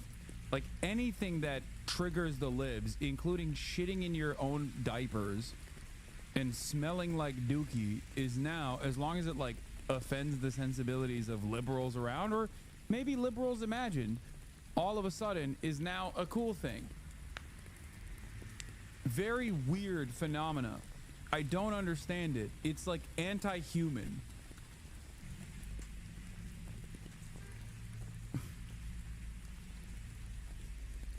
All of this is now seen as a positive. Billionaires like Musk were able to operate seemingly with impunity, and Democrats who were ostensibly in charge weren't doing anything about it. By the summer of 2023, you could see this nihilism and anti-elite sentiment creeping out all over the internet. In June 2023, the implosion of the Ocean Gate Titan submarine, piloted by billionaire Stockton Rush on a vanity expedition to view the Titanic, became an immediate meme. Within minutes of the news breaking, people were joking about imploding billionaires all over TikTok, Twitter, and Instagram. People posted with glee about, quote, natural selection. They made playlists joking about it and posted lists of other billionaires they hoped would take a submarine ride. People weren't openly calling for billionaires to be executed yet, but they were certainly celebrating when they died. I would argue that the submarine memes of 2023 were the moment that it became clear that millions of people online believed that maybe the rich shouldn't make it out alive. That same month, we saw people rally around orcas who inexplicably began attacking and sinking yachts. Memes and parody news sites joked about the orcas literally eating the rich. By the end of that summer, Burning Man was engulfed in mud due to heavy rainfall, and the entire internet once again began relishing in rich people's suffering. The perceived irony of a gathering that championed radical self-reliance yet attracted tech elites arriving in private jets and luxury RVs was too much. The Schadenfreude wasn't just merely about the festival. It reflected a broader societal disdain for the wealthy, particularly those seen as out of touch or hypocritical. Then October 7th happened. Palestinians who had been oppressed, tortured, and ethnically cleansed by Israel's apartheid regime for decades fought back. Israel responded by committing a live-streamed genocide for the entire world to see, slaughtering tens of thousands of innocent children and committing grave atrocities and war crimes. Israel murdered hundreds of journalists, bombed schools and hospitals, and did it all in the open for anyone with internet access to witness. But that's not how the mainstream media reported it. Suddenly, U.S. airwaves were flooded with pro-Israel propaganda. Papers like the New York Times began pushing outright lies and easily debunked hoaxes in an effort to manufacture consent for the war crimes and ethnic cleansing of Palestinians. College students and other people who spoke out against this were met with extreme violence from the police. Young students at Columbia University faced federal charges for peaceful protests, and the government under Biden began cracking down aggressively on speech. At the same time, No, but he was such a good ally. Him and Ethan Klein are the two stalwart allies of the Palestinians, low key, but also high key. The greatest.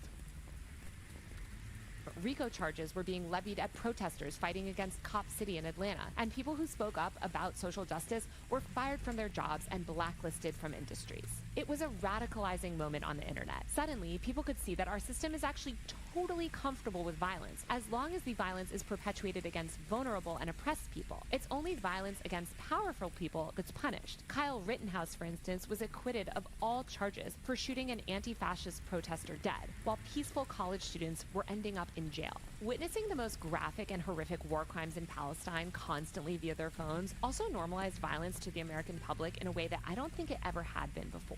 I think finally people were able to see exactly how violent and hypocritical the U.S. empire is, and how cavalier people in power are about that hypocrisy. You can see these beliefs reflected in polls throughout 2023. For instance, a 2023 survey by the Public Religion Research Institute showed that about a quarter of U.S. citizens agreed that Americans, quote, may have to resort to violence in order to save our country. This was up sharply from just 15% in 2021. And I also just want to stress again how high both of these numbers are for a country that's theoretically a democracy. Like, in normal democracies, you don't have these high numbers.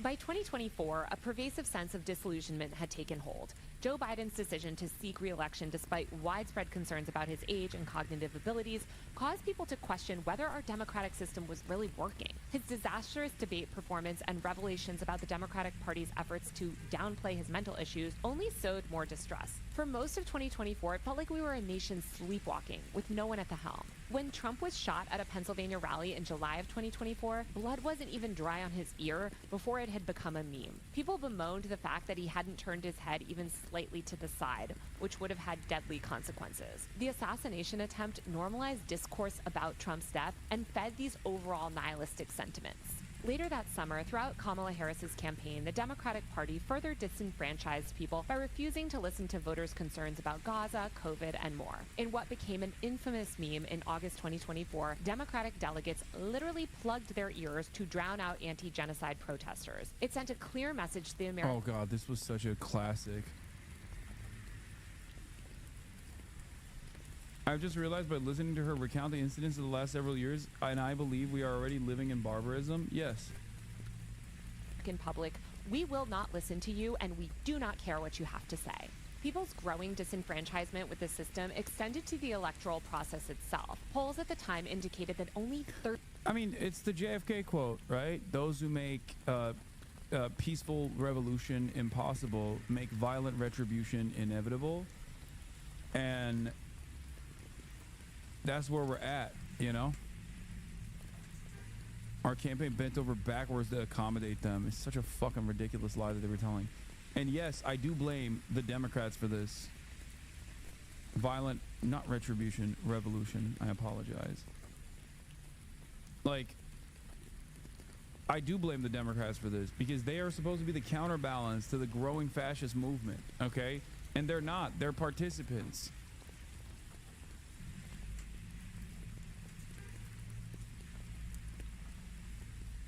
That's what Mike said. Yeah, that's a very classic quote that everyone says. I've said it many times as well. We didn't come up with it. JFK didn't even come up with it. He's just paraphrasing. I think Nelson Mandela's also said it, but obviously JFK wasn't paraphrasing Nelson Mandela. But many people have said it because it's correct.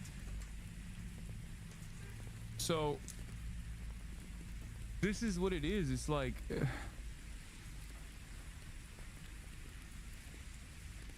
Democrats don't realize that their controlled opposition positioning and the hurdle that they present themselves as to any sort of like serious progressive momentum in this country is leading people down this inevitability of adventurism and random sporadic bouts of violence that sometimes will be directional or ideologically leftist, and in most circumstances will not. It's just, it's not real justice, and without some serious organizing, the inevitable backlash to that will shape the new fascist governance, the new fascist form of governance.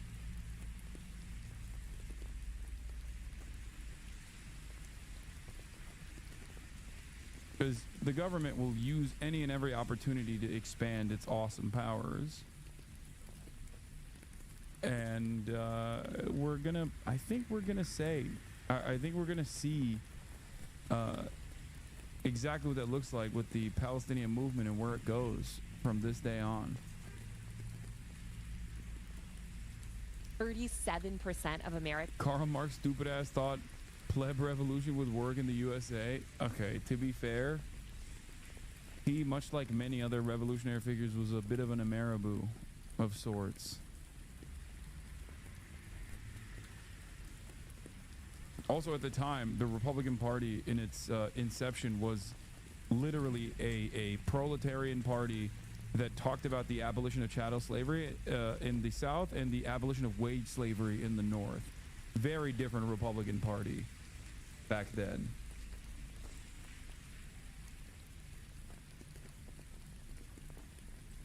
And yes, he was parasocial for Abe. Little bro. He thought he could get responses from Abe Lincoln. Little bro thought, if I send him some letters, you know, maybe Abe will notice me. Notice me, Abe. Abe, notice me. Americans believed the 2024 elections would be both honest and open. 43% had serious doubts about our democracy. These numbers reflect a significant decline in trust. This skepticism was exacerbated by concerns over media transparency and the manipulation of information. By the end of 2024, a record number of people reported feeling powerless and disillusioned, viewing our political system as irreparably broken and unresponsive to their needs. As the academic Jamie Cohen told me, quote, much like many authoritarian countries, people realized America is a democracy in name only. Then, on December 4th, 2024, United Health CEO Brian Thompson was shot dead in the street. Within days, the police had apprehended Luigi Mangione as their prime suspect. Even before his arrest, the killing became a meme, and millions rallied behind Mangione's alleged actions. The public and legal response to Mangione once again revealed the massive disparity between how people in power treat different victims of violence. Mangione currently faces federal and state charges including murder and terrorism. Attorney General Pam Bondi announced that the state would pursue the death penalty. Meanwhile, the week Mangione was arrested, Daniel Penny, a former white Marine, was acquitted after choking Jordan Neely, a black homeless man experiencing a mental health crisis on the subway, to death. As Cohen told me, quote, it felt like there was no such thing as penalty any longer unless you're saying something that criticizes people in power or supports social justice. Yep. Just a few months later, in February 2025, the U.S. government responded to the escalating Tesla takedown protests with severe crackdowns, and officials began labeling acts of vandalism against Tesla cars as domestic terrorism. Trump warned that people who harmed Tesla cars could face up to 20 years in prison, potentially serving sentences in El Salvador. The FBI established a specialized task force to investigate incidents of Tesla car attacks. At the same time, innocent lawful residents of this country began getting deported for thought crimes. Chaotic tariff policies have plunged our economy into chaos. We have witnessed the massive undue firing of federal workers and are experiencing unprecedented crackdowns on speech. All of these tensions reached a boiling point by March when the "someone's gotta do it" memes really started to become pervasive. Posts endorsing political violence targeting Trump and, to a lesser extent, Elon Musk have racked up tens of millions of likes. These memes have become some of the most popular content online in recent months. By early April, outlets like the New York Post were already bemoaning the rising, quote, assassination culture on the left, as if the right hasn't embraced the same culture for years. The Network Contagion Research Institute and Rutgers University's Social Perception Lab recently issued a report about the rise in pro-assassination content online. The report found that 55% of left-of-center internet users considered the of Trump somewhat justified, while 48% felt the same about Elon Musk. The report explained that these attitudes are not isolated and are part of a broader political shift tied to feelings of powerlessness. The researchers emphasized the need for It's kind of like this. Some people might get mad at me for saying this, but the Me Too movement happened because the legal system just was completely powerless in the face of powerful people using and abusing women whichever way they wanted to. People in positions of power were never getting properly prosecuted, and that is the reason why the Me Too movement came about.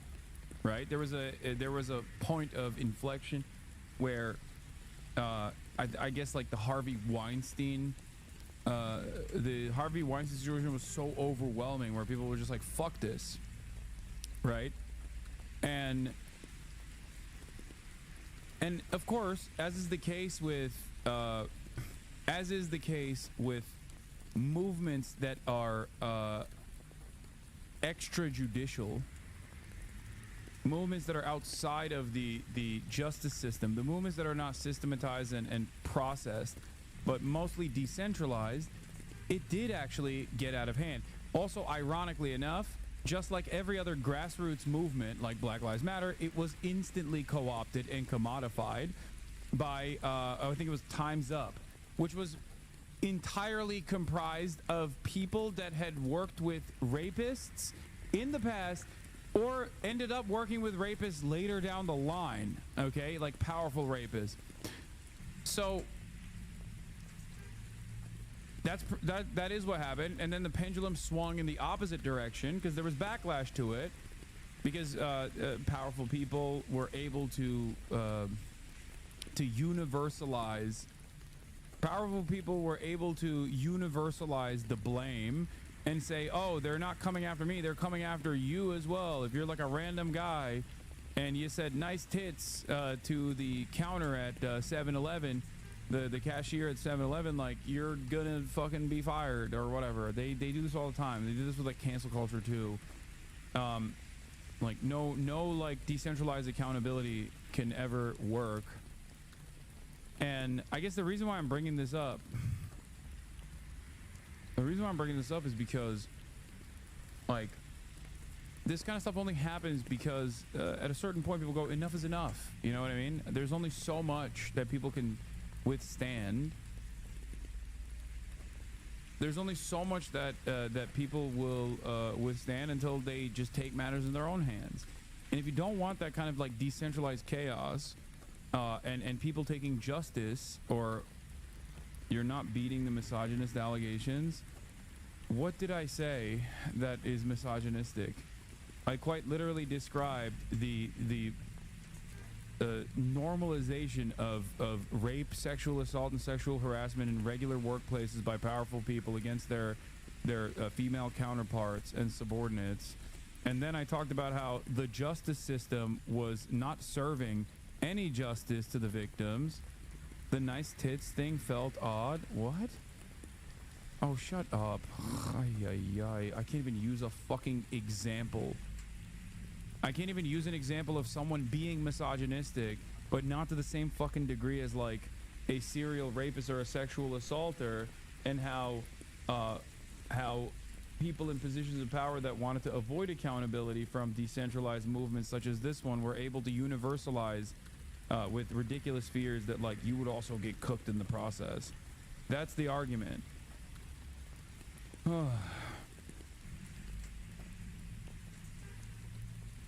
How am I supposed to give an example of misogyny? You really need to ignore stupidity more? I agree. I probably should. What is fucking going on? Hold on 1 second.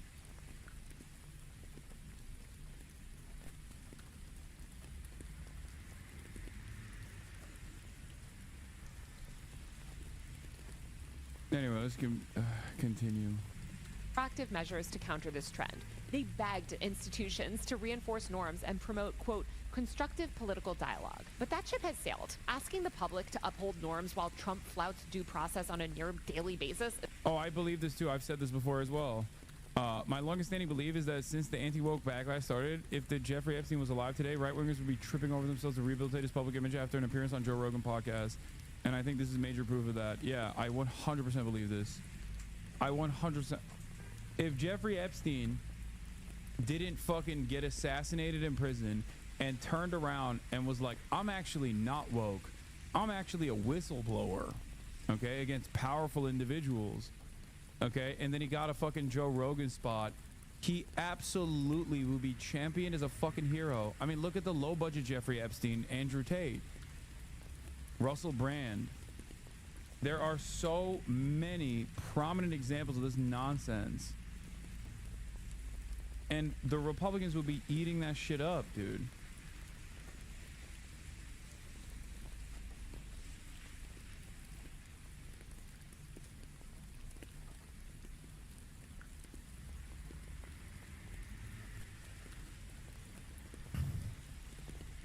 Is a joke. But the one thing that I actually do agree with the NCRI on is that the spread of content promoting political violence is a sign of a deeply, deeply unhealthy democratic society. Don Caldwell, editor-in-chief of Know Your Meme, said that the reason pro-assassination memes have become so popular is because they're cathartic, especially when people feel powerless and there are events happening in the world that are out of their control.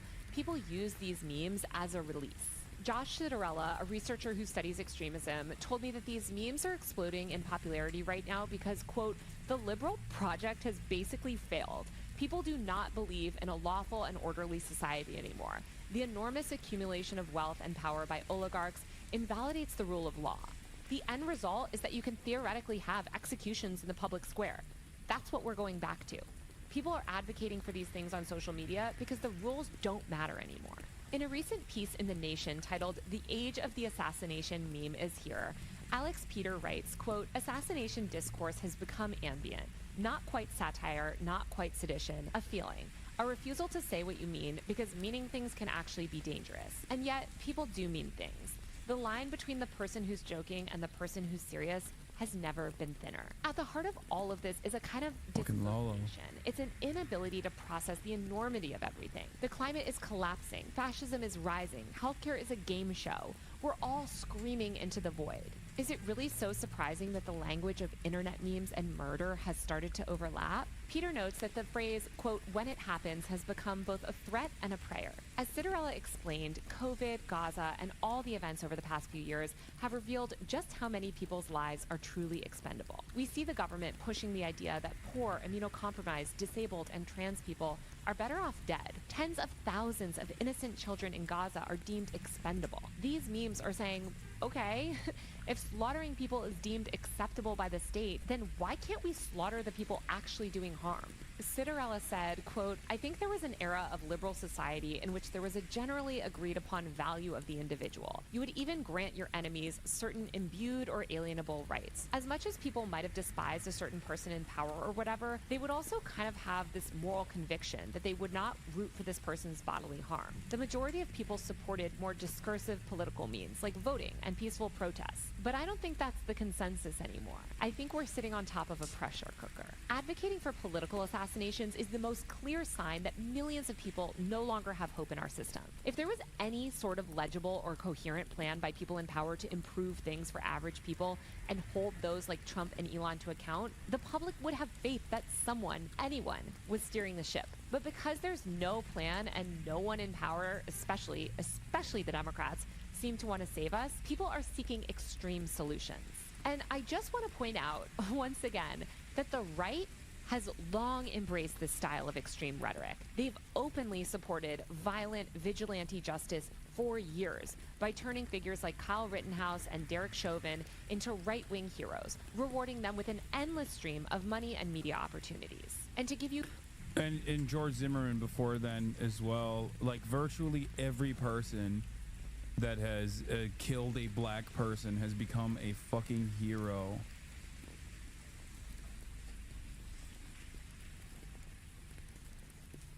A few more examples. In 2019, Marjorie Taylor Greene posted a Facebook video accusing Nancy Pelosi of treason and saying that she had committed crimes punishable by death. Greene has advocated for the execution of prominent Democrats, including Barack Obama, Hillary Clinton, as well as FBI. This always happens too. Like, they'll always be like, the left is so violent. The left is so violent. And it's like, dude, what the fuck are you talking about? Have you seen the average right winger? And the same shit happened with like Jeremy Corbyn.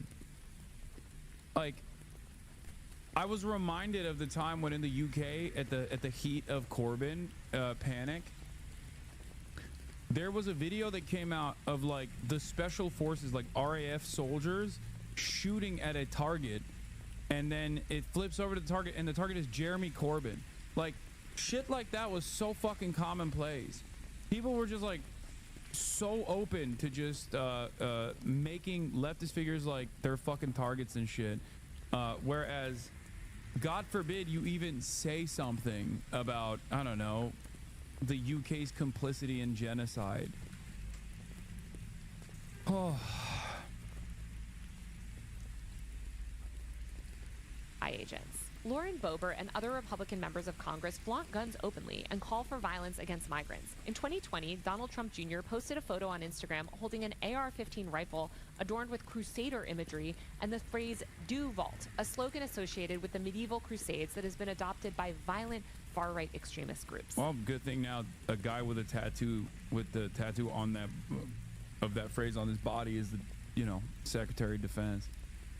Kevin Roberts, the president of the Heritage Foundation, the architect of Project 2025, basically said that the United States is undergoing a second American revolution that might not be bloodless. Matt Shea, a former Republican Washington state representative, distributed a manifesto that advocated for the killing of all non-Christian males who refuse to follow biblical law. Republicans frequently speak about executing migrants, undocumented immigrants, disabled and trans people, and others who they feel are undesirable. For instance, in 2024, Republican Congressman Mike Collins tweeted about Chilean dictator Augusto Pinochet's practice of executing political opponents by throwing them from helicopters. He suggested killing a migrant arrested in New York by giving them, quote, a free helicopter ride.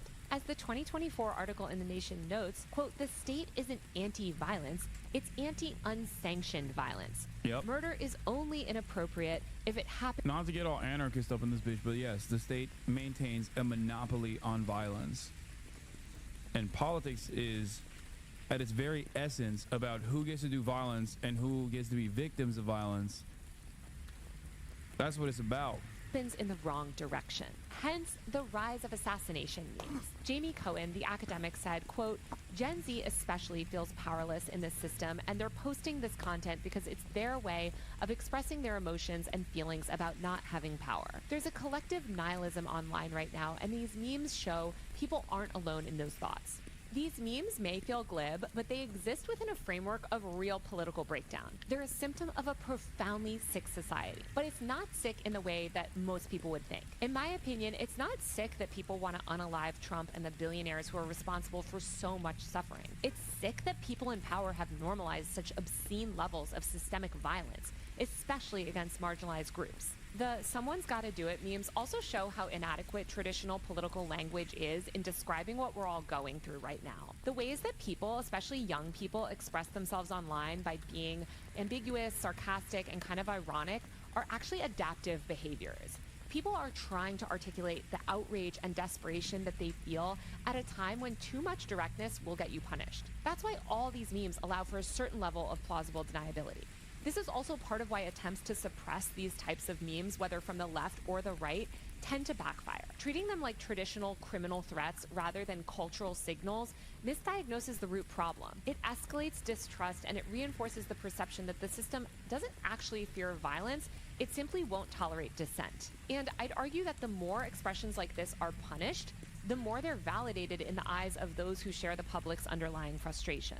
But what I hope I've shown you in this video is that the "someone needs to do it" meme is not just about venting frustration. It's a cultural phenomenon shaped by years of policy failure, betrayal, and institutional decay. It represents a widespread recognition that no meaningful change is coming from traditional political structures, especially the Democratic Party, and that basic terms of our social contract have eroded beyond repair. But if we want this energy to lead anywhere productive, we have to do more than just analyze the meme's popularity.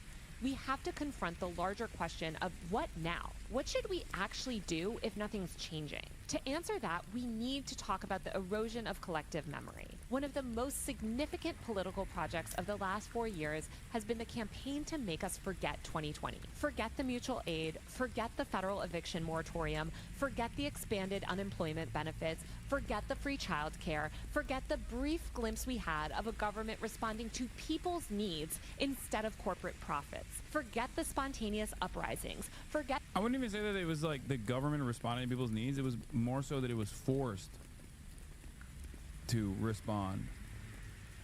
It was forced to respond because, like, otherwise America would no longer be the primary consumption engine of the planet and the entire global marketplace would collapse.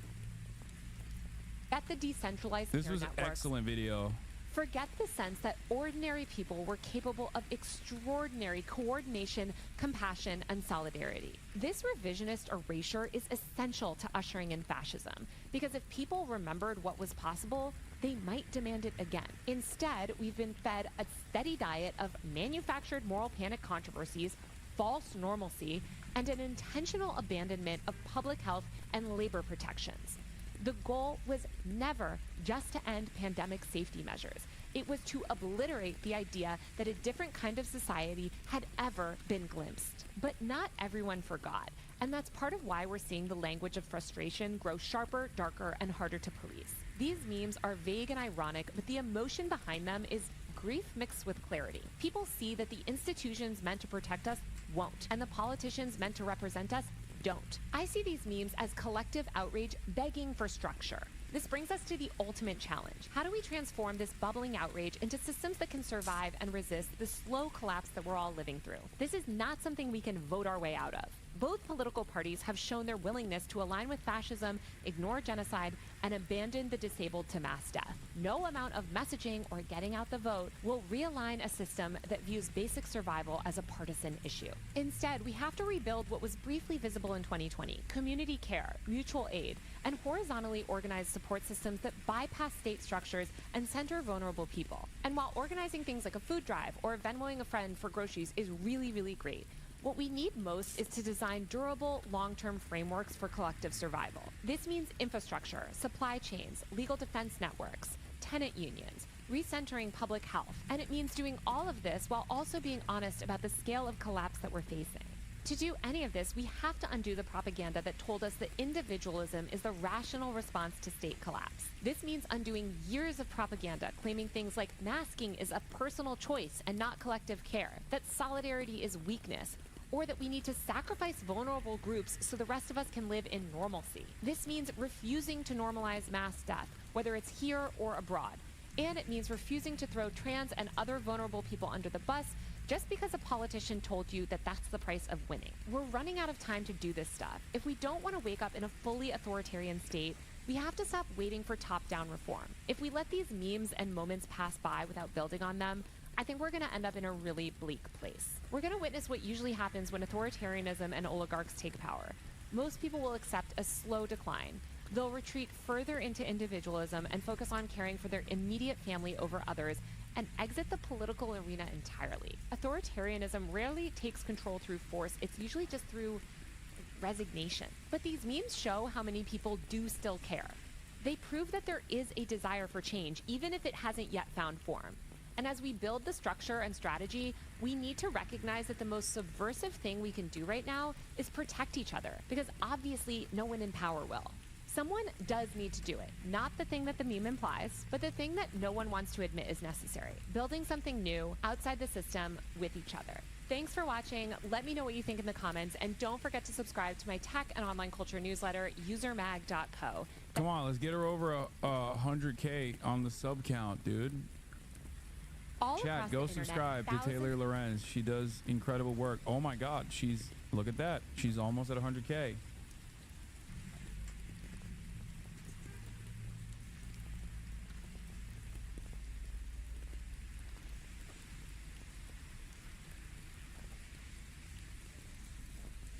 Oof. She's over it now, is she? All across the internet. Boom! There we go. Let's go, baby. Good job, Chad. When you think of pop culture icons like Albert Einstein, Martin Luther King Jr., Tupac Shakur, Mark Twain, and Nelson Mandela, the first things that probably come to mind are physicist, peaceful activist, musician, author, and beloved politician. What likely doesn't come to mind are that they're fucking card-carrying, commie radical tankies. Freaking socialist tanky, commie, anti-America. I hate all of them. Labels like socialist, anti-capitalist, communist, anti-imperialist, or freedom fighter willing to take up arms. Why is that? Why is the mainstream narrative so eager to use these figures to serve its goals, yet when it comes time to acknowledge their radical politics, it suddenly can't be bothered, acting as if those parts of their legacy don't even exist? I mean, MLK, the dude's a hero. He championed civil rights at a time where the things he was saying were unpopular. He was incredibly brave and a symbol for perseverance in the fight for justice. Mainstream politicians today have no choice but to praise the man for his bravery and act as though they would have been on his side back in his day. But if history has shown us anything, it's that political moderates and status quo defenders are in favor of every human rights movement, except for the current one. And that's just it. All of the figures I'll be talking about in this video presented a challenge to the status quo. Their legacies are undeniable, and to avoid speaking about these figures would be impossible. So how does the mainstream narrative fit these radicals into public discourse? Well, it pretends that they weren't actually all too radical, that they weren't a threat to the status quo, that they were at most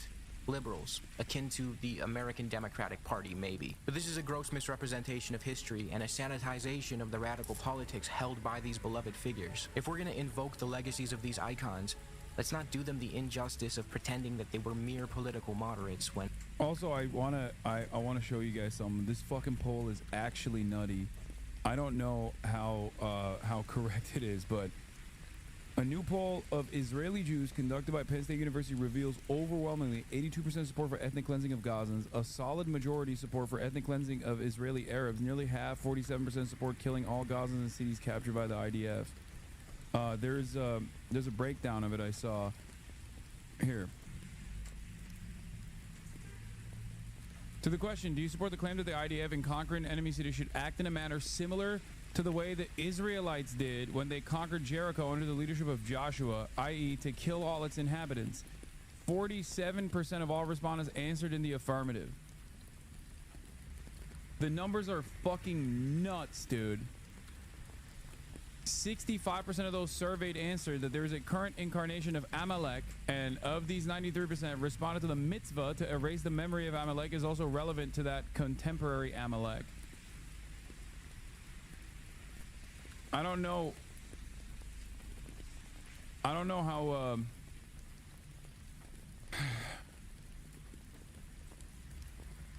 I don't know the sample size. I'll have to look at it, but no, it's not Penn State University students polled, chatter.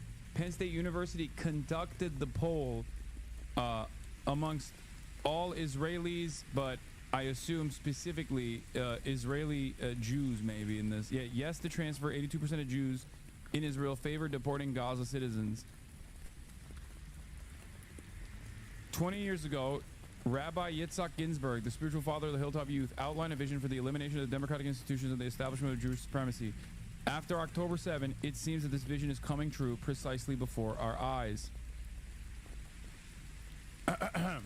In the midst of the protests against the disengagement plan, Rabbi Yitzhak Ginsburg delivered a sermon in the Rose Garden next to the Knesset. Ginsburg, the head of the old Yosef Chai Yeshiva in Yitzhar, published as a blessed man in honor of Baruch Goldstein, who, by the way, remember when I was talking about American imports that go to fucking go to historic Palestine to do depraved acts of ultra violence? Baruch Goldstein is a great example of this. Okay, when you take Jewish supremacy and American proclivity towards violence, and when you melt that into one fucking pot, you have on your hands an incredibly violent individual, okay? Like, so violent that Israeli society, at least in an effort to, maybe you'll say it's in an effort to save face, but like, they considered him a terrorist, okay?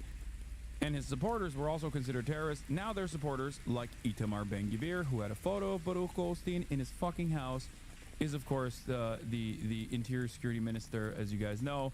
So obviously, you know, they don't even, the masks are off at this point.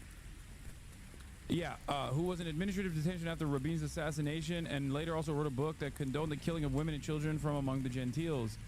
Then in January 2005, he outlined his supporters in Jerusalem a vision that essentially gave a kiss of death to the founding and naive idea of secular Zionism, a Jewish and democratic state. The sermon, well, by the way, this is also the inability of Zionism to address its fundamental flaw, which is that it is inherently an ethno-religious supremacist ideology, because as John Kerry once famously said, you can either have a Jewish state or a democratic state. You can't have both. That's it. That's it. Jewish state, democratic state. Not both.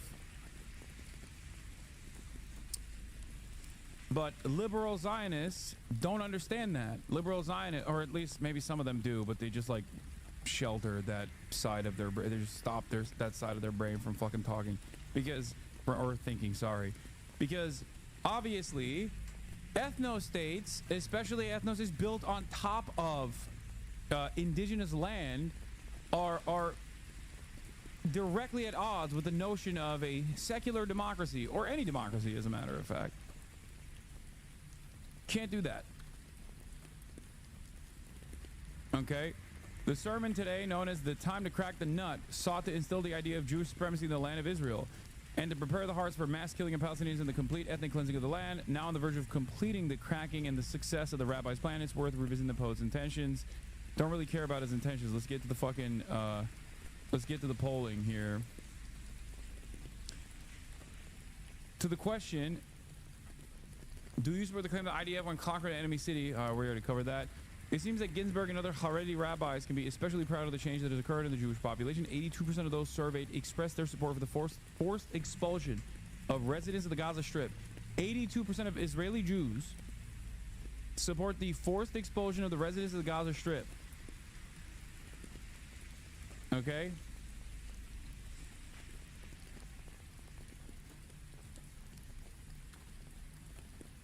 Sample size is 2 paragraphs up. Just how appealing is the apocalyptic language offered by Ginsburg is to Israeli Jews from all walks of life who are thirsty for a solution to the Palestinian problem is shown by a survey conducted in March, which sought to examine a series of impolite questions, the place of which we would not recognize in surveys that are regularly conducted in Israel. The survey was conducted by one of the HMs at the request of Penn State University among 1,005 respondents. Decent sample size. That's crazy. It's not on the sample size alone. Oh my God.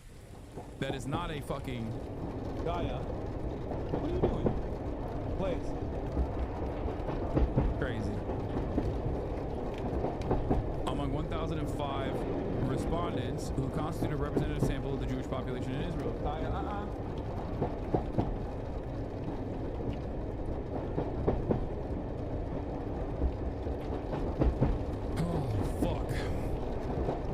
So yeah, do you support the claim that the idea will conquer an enemy city?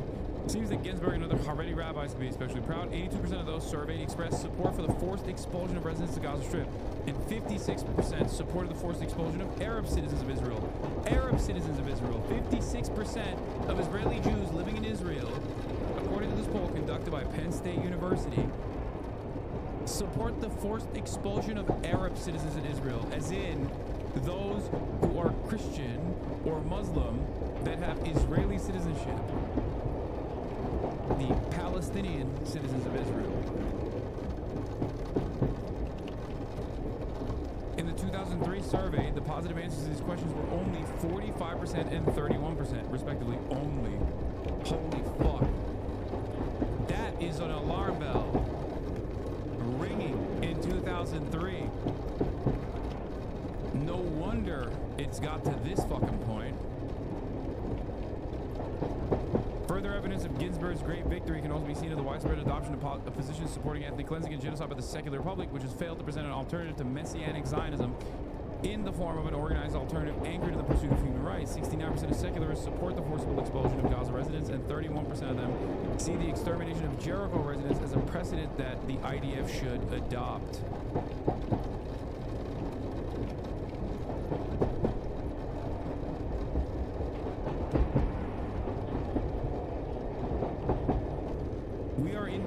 final stage of the Nazification of Israel. They are full-blown, not oblivious, and actually championing the ethnic expulsion of all non-Jews. It is fucking crazy. Is this white supremacy? I mean, whiteness as a socio-political construct means the powerful in-group, and white would be a substitute for Jewish in this regard, considering that Israel is a Jewish ethno-state, a Jewish supremacist ethno-state, and therefore, I guess technically it would be the same. Not all Jews are white in the way that you understand it, obviously, but Jewish, by their own state designation, is a higher status than non-Jewish. This is why in Israel the demographic designation applied is Jew or Arab. They say all Israelis that are not Jew are Arab. They categorize them all as Arab, and they categorize Jews as Jew, regardless of whether or not they have ethnic backgrounds from Arab countries or have Arab ethnic background in general. Itamar Ben-Gvir is another example that I keep using, but I will be using in this situation as well. He is from Iraq. He is Iraqi, Arab, Kurdish, and also Jewish. But in Israel, he is just Jewish.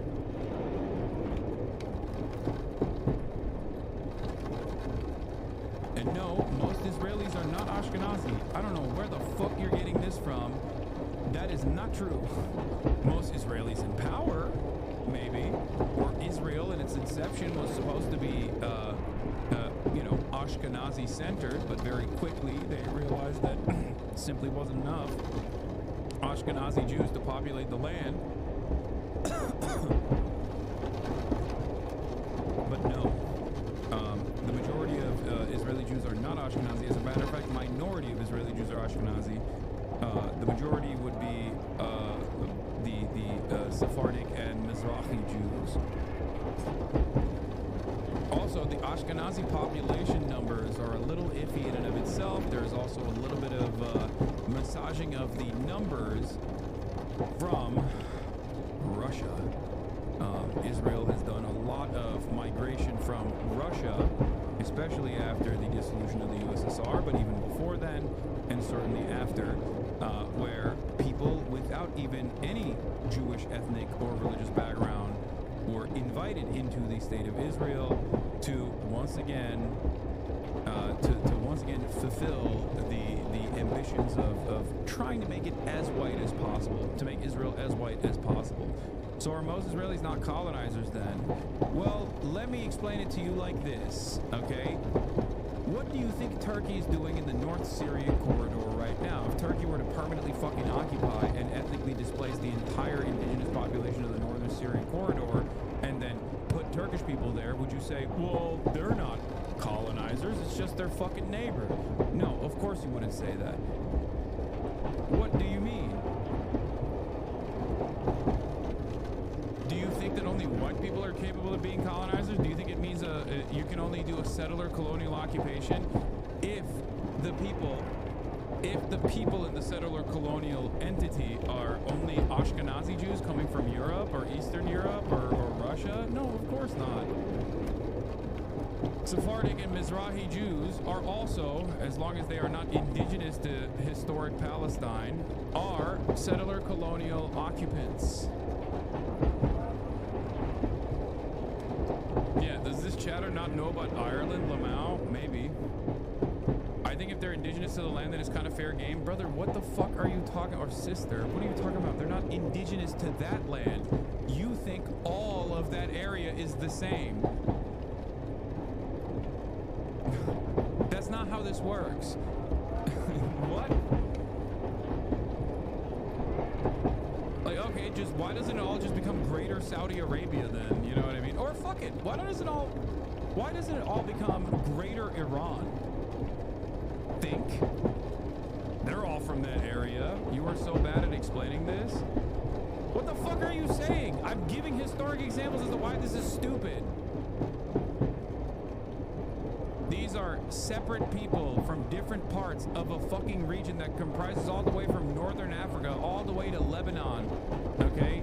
The notion that they are all from that area and therefore they're not actually engaging in the act of settler colonial violence is fucking idiotic. I gave an example of Turkey potentially doing something similar. I gave an example of Iran in a hypothetical taking the rest of the fucking region. After all, they're still from there, right? Obviously, those circumstances would be completely unacceptable. And the reason for why it would be unacceptable is because, well, they're not from there. That's a whole ass different state.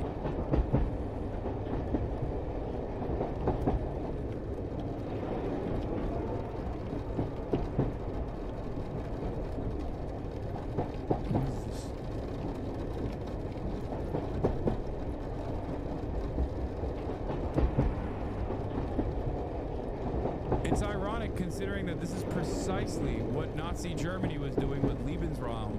Like the idea that there was this greater,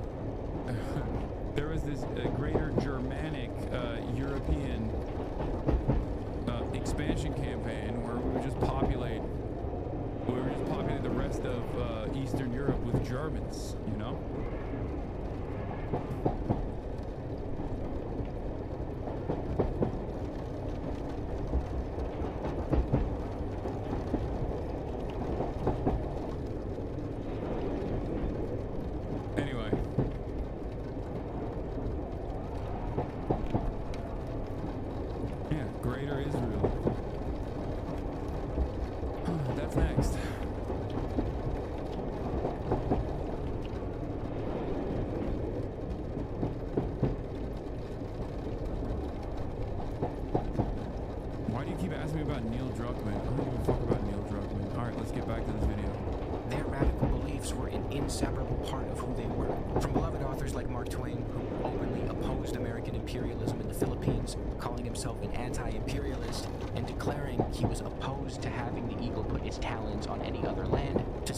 Satirists like Kurt Vonnegut, to politicians like Nelson Mandela, who praised, supported, and trained alongside the armed resistance fighters of French-occupied Algeria. This video will offer a glimpse into the beliefs of these figures that are often censored.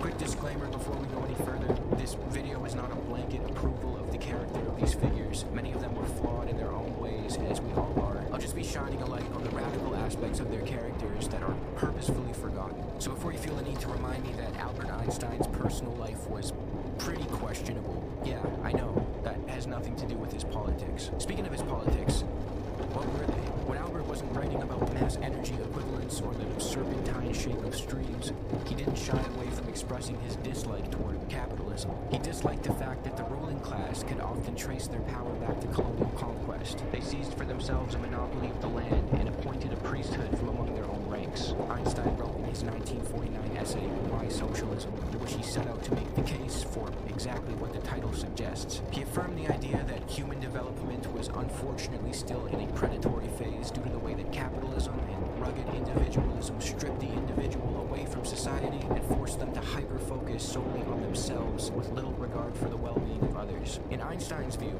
this played a role in the deterioration of the fabric of society and the dismantling of our humanity. Einstein argued that a capitalist economy was detrimental to a person's development and maturation, that it just wasn't good for us and it would not yield ideal results. He believed capitalism would cause us to retract from one another and become cold, callous, and indifferent to the suffering of our neighbors. He worried we would eventually forget that while individual achievements and liberties are valuable and worth striving for, they're ultimately made possible within the context of the broader society, and that society's well-being should not be ignored. The individual is able to think, feel, strive, and work by himself, but he depends so much upon society in his physical, intellectual, and emotional existence that it's impossible to think of him or to understand him outside the framework of society. It is society which provides man with food, clothing, a home, the tools of work, language, the forms of thought, and most of the content of thought. His life is made public.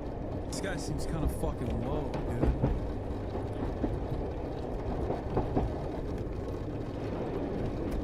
I don't know about this guy. Bet he was a fucking anti-Semite, too. That's how all these fucking woke socialists are like. You already know. You already know where this is going. Disgusting. Possible through the labor and the accomplishments of the many millions past and present who are all hidden behind the small word, society. It is evident, therefore, that the dependence of the individual upon upon society is a fact of nature which cannot be abolished. Capitalism and its accompanying obsession with individualism, Einstein believed, would ultimately lead us to resent one another, to resent the very society that made possible all we enjoy and take for granted, by turning us against each other. The individual has become more conscious than ever of his dependence upon society, but he does not experience the dependence as a positive asset, as an organic tie, as a protective force, but rather as a threat to his natural rights, or even to his economic existence. To Einstein, this was more than just an economic discussion, though he did briefly address the logistics.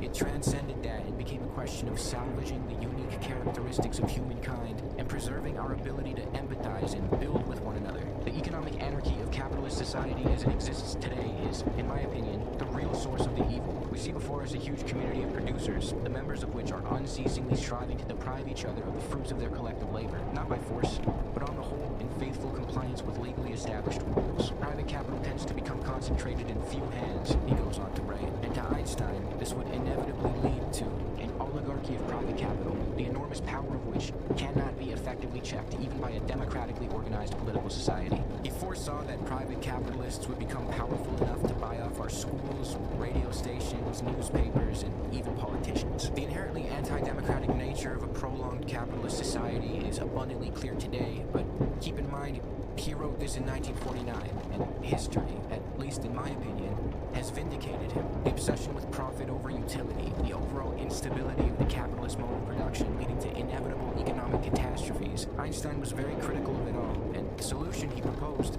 was socialism. I'm convinced that there is one way to eliminate these great evils, namely through the establishment of a socialist economy, accompanied by an educational system which would be oriented towards social goals. In such an economy, the means of production are owned by society itself and are utilized in a planned fashion. He finishes off his essay by reminding us that a planned economy alone is not socialism, and that it must be implemented in a humanistic way that allows dignity and liberty to the individual. Hey, it's Editor Isaac here. As I was teasing this video, the one that you're currently watching, someone put me onto a similar piece about Einstein with similar messaging, a lot more detail, and an incredible analysis by Dr. Fatima. And I wanted to share it with you guys because it's a really great video by a really great creator, so go check it out. So you might be wondering why I walked you through his essay instead of just leaving it at, yeah, dude was a socialist. And that's because it's important to understand just how much of a socialist he was, how deeply he despised capitalism, how strongly he believed it would literally deteriorate the essence of humanity if it wasn't discarded. He was actually such a troublemaker back in his day that the FBI compiled a massive file on him because of his radical views.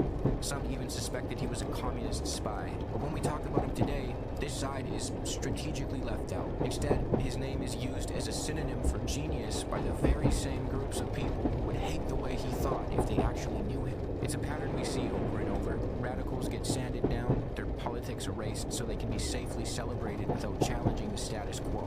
From musical legends like Tupac Shakur, whose affinity for revolutionary leftist causes is seldom acknowledged, to literary icons like Jean-Paul Sartre, whose writings now appear on the Instagram stories of liberals who would likely disapprove of everything he stood for if they actually knew what that was. I mean, this is hilarious. This guy spent the past 18 months calling any and everyone a terrorist sympathizer, then turns around and starts posting Sartre quotes on the gram, completely oblivious to Jean-Paul's strong support for anti-colonial armed resistance and the FLN in Algeria. If Sartre were alive today, H3H3 Productions would be making fucking content nukes about him. Another figure whose legacy is just too big to ignore, so instead it's sanitized and declawed, is the late, great Martin Luther King Jr. Every year around MLK Day, or the anniversary of his assassination, we get to see all the corporate media outlets run their annual segment about the man and how he would definitely hate the opposing political party if he were alive. For the record, one of the grossest things that people do is talk about MLK with relation to Israel. And MLK definitely was weakest on Israel out of all these historic figures that we're talking about. Like, weaker, I would say, like around, I don't know the full extent of Sartre's perspective on Israel, but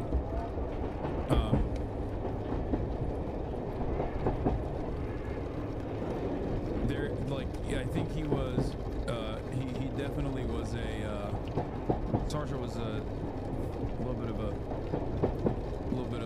a dick rider, if I recall correctly. MLK, on the other hand, also, MLK died the year after the 6-Day War. He didn't have a chance to see it all unfold. No, there are sentiments that MLK has made about the 6-Day War in particular, and like what Israel should do, which is to like give the land back, and that this will create further enmity and further anger and resentment towards Israel. But he certainly did not have the same moral clarity on Israel that he did with like fucking even the Vietnam War.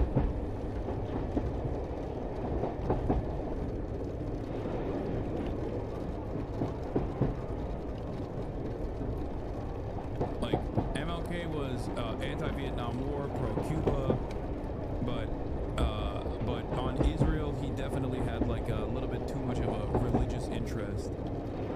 I wouldn't say he was pro-Israel, but he definitely wasn't as anti-Zionist as like Malcolm X was, for example.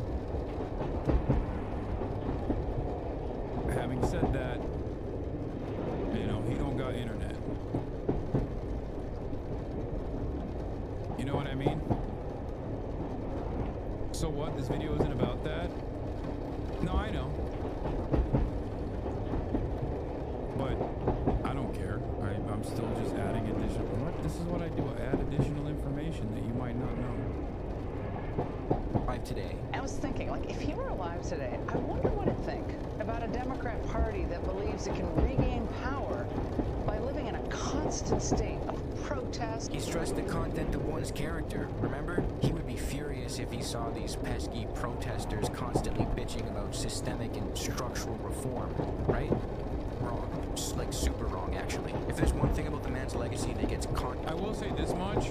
I think one thing that very quickly makes historic black leaders, revolutionary figures, civil rights icons very quickly change their mind about Israel. Because remember, Stalin was pro-Israel in its inception as well. And he's not obviously a historic black revolutionary leader or whatever. I'm just saying that, like, there were a lot of people in its formation that thought like, oh, Israel's gonna be fucking communist, like sick.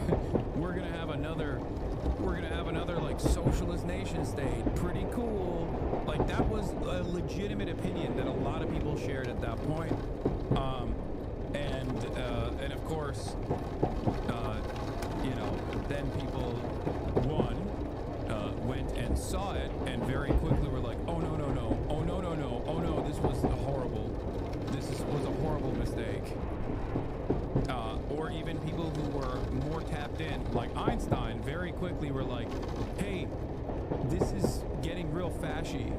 Not good for me. I don't like it. I think you guys are becoming Nazis. Please stop.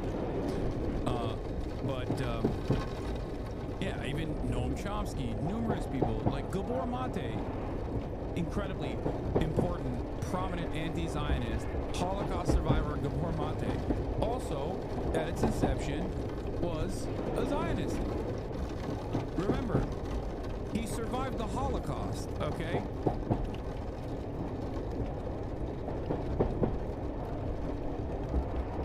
Because Israel, in its inception, and a version of this still happens, but like to a lesser degree, because it's like it's become this monolithic force of fascism at this point. But like at its inception, especially, it has something for everybody.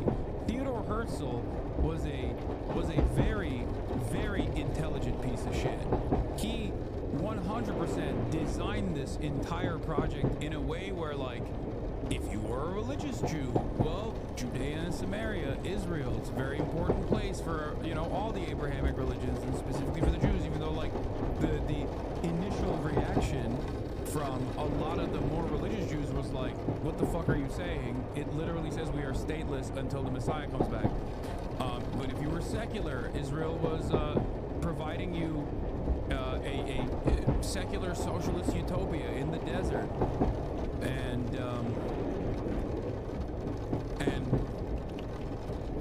the idea that, like, if you're a communist, you love the kibbutzim. Like, it did not matter. There was something for everybody. If you were a racist piece of shit, you know, Jabotinsky, if you were, like, racist, there was plenty of ethnic cleansing that you could do, right? So, while technically it was always a ethno-nationalist ideology,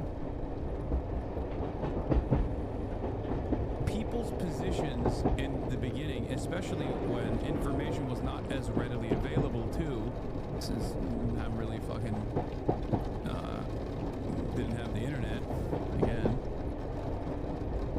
People's opinions initially was very different, and then you have Bernie Sanders, who also is from the kibbutzim mentality, who seemingly has never lost the pure fantasy of a labor Zionist Israel. And that is part of the reason why he keeps saying Israel has a right to defend itself 19 months into a fucking genocide, which is embarrassing. Again, like, come on, dude. Come the fuck on. Anyway.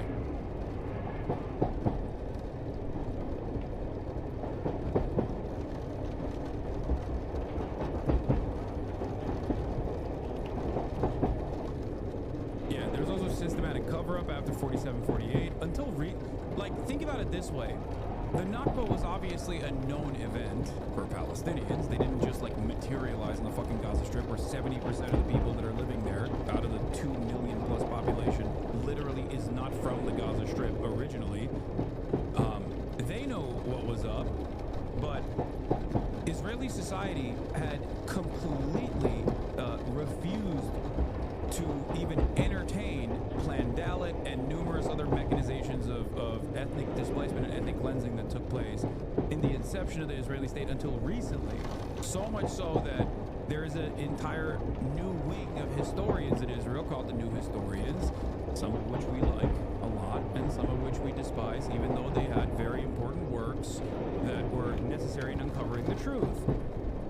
The New Historians, of course, is Benny Morris, who is the guy who also uncovered the systematic nature of the ethnic displacement and ethnic cleansing campaign that the initial Zionist brigades were engaging in, but then also landed on the side of it was necessary and good. And then you have the Ilan Papes of the world, who also did the same, but landed on the side of, oh my god, this is Nazi shit, not very good. Or Avi Shlaim is another one as well. So, you know, that is a relatively new,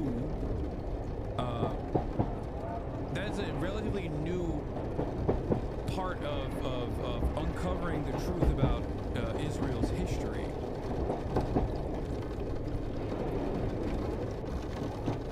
Think about that.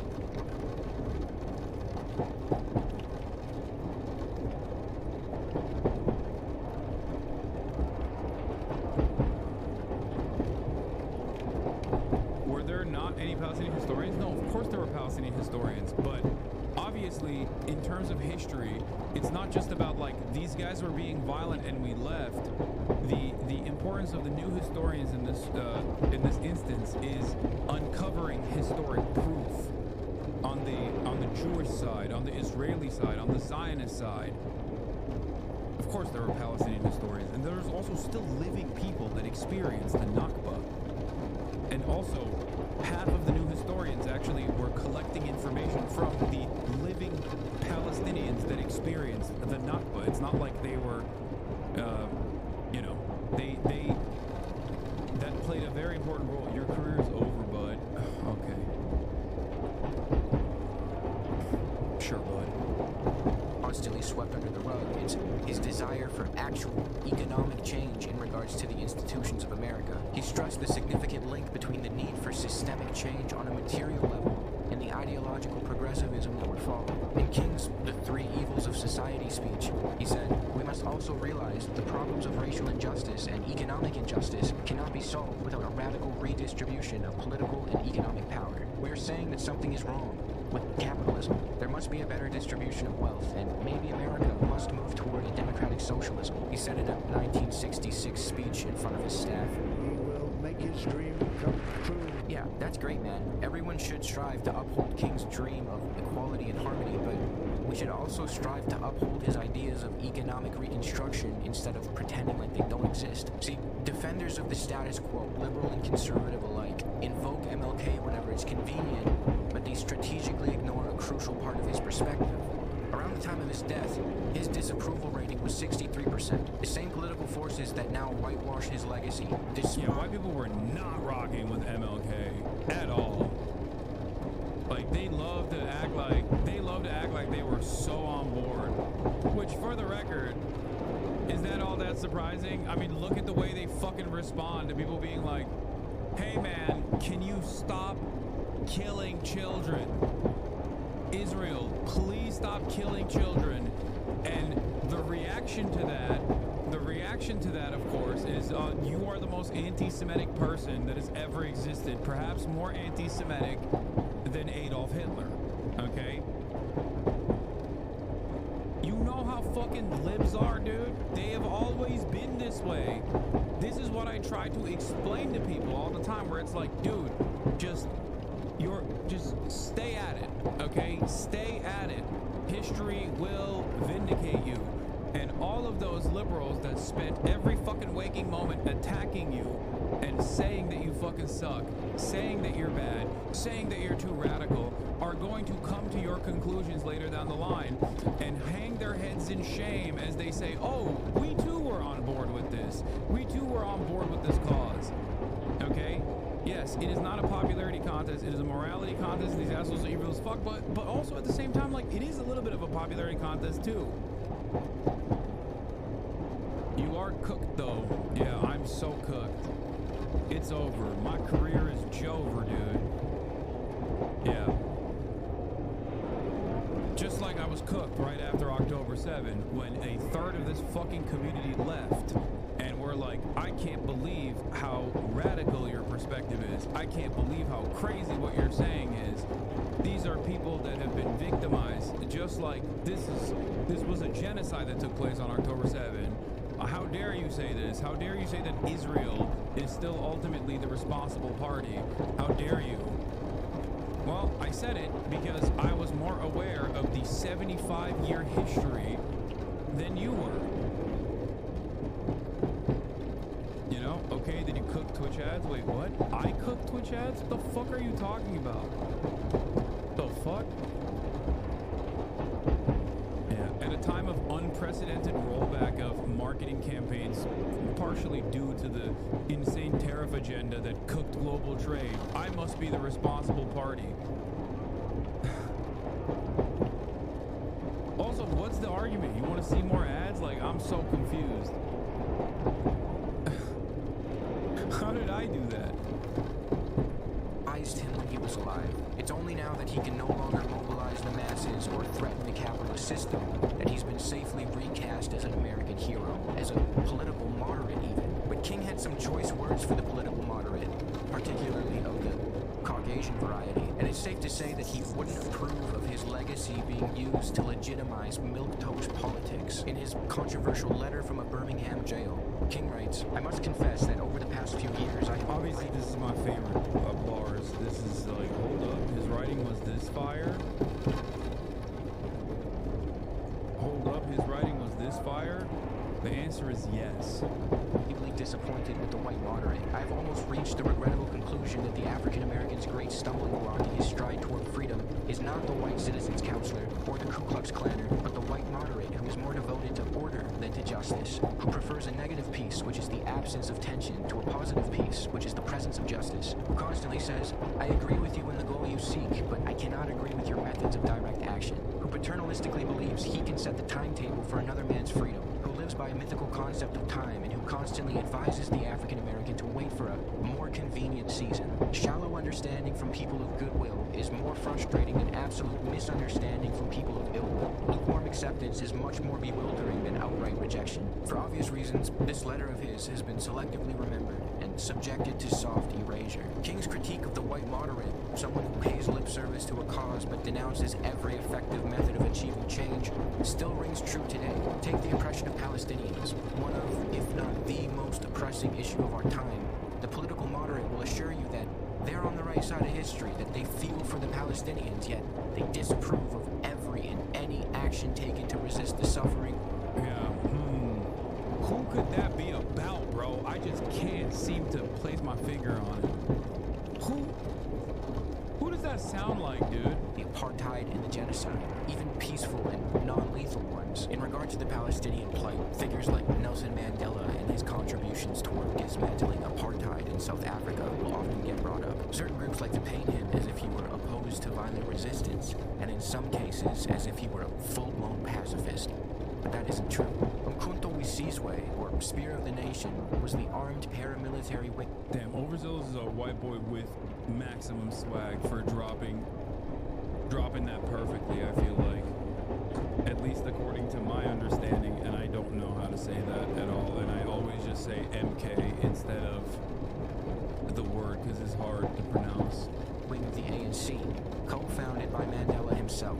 Mandela grew increasingly in favor of anti-colonial armed resistance once it became clear to him that peaceful means of resisting simply weren't working. In a now famous speech given by Mandela during his 1964 Riviera trial, Mandela defended his choice to escalate to violent resistance. We felt that without violence, there would be no way open to the African people to succeed in their struggle against the principle of white supremacy. All lawful modes of expressing other... Yeah, people are just like, why do you think he went to prison? Like, you think he just went to prison because they were like, oh, I mean, part of it was because he was black. Okay, let's be real. Like, the other part of it was because he went and trained with fucking the FLN. And then he came back and he was ready for a fucking violent revolution.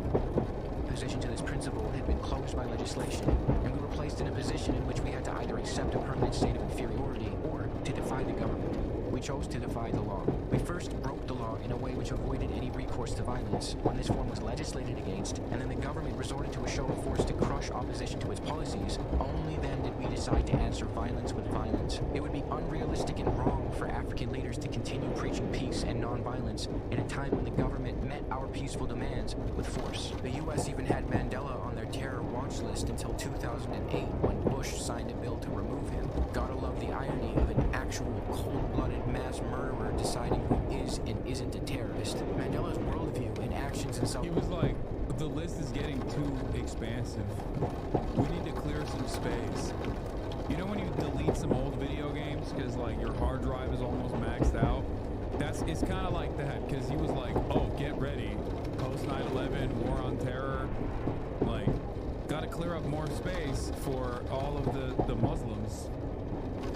South Africa were greatly inspired by the FLN in Algeria. He praised the Algerian National Liberation Front many times and even traveled to Morocco in 1962 to train alongside them. The Algerian army made me a man, Mandela declared. It's worth noting that the FLN was considered a terrorist organization by the U.S. during their fight for liberation against France's brutal occupation. After they exhausted peaceful means of resistance, they eventually opted to up the ante and they carried out bombings and assassinations and urban guerrilla warfare in the attempts to free themselves. The U.S. also considered them to be a broader communism threat due to their links with socialist governments, yet Mandela's support for them remained consistent and unwavering. He never denounced their armed resistance because he understood that their original peaceful means of resisting did nothing but lead to events like the Sétif and Gloma massacre, where peaceful Algerian civilians and protesters were slaughtered by the French. Far from condemning their armed resistance, Mandela was actually deeply motivated by it. Mandela palled around with plenty of people the West considered enemies, from Castro to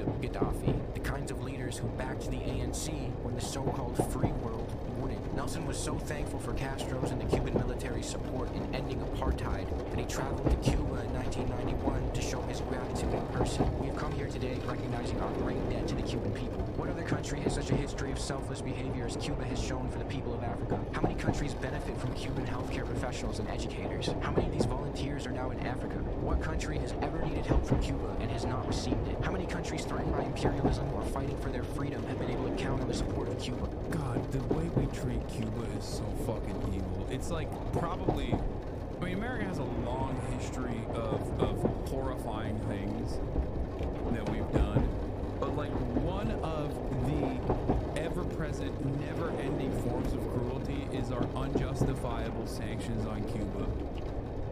It's crazy. Like, unironically, it's just because they're sick, they're cool. Like, that's it. We have chose to starve out. We have chose to starve out Cuba for the crime of being cool and dope and awesome and also having a successful socialist revolution.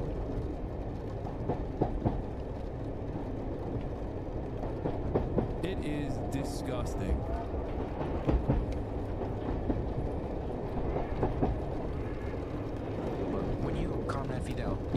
said that our cause is your cause. I know that that sentiment came from the bottom of your heart, and that is the feeling of all of the people of Revolution. What's Cuba's position on Palestine? If the USSR still existed, Cuba would have already like sent military equipment to Hamas. That's Cuba's position on Palestine, at least judging by what they've done historically with apartheid South Africa, as you know, Nelson Mandela is recognizing. They literally would have already sent. They would have deployed troops.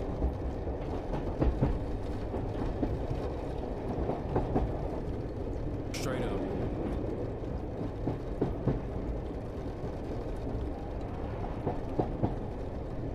Revolutionary Cuba. This side of his character, these deep-seated beliefs of his, would never be known if you just accepted the mainstream narrative about him. It's very important that these historical figures and pop culture icons are celebrated and cherished for the good that they've done, for the achievements and innovation that they've imparted on society. But when we only tell parts of... Would they though with the U.S. right there? I mean, they did it in Africa.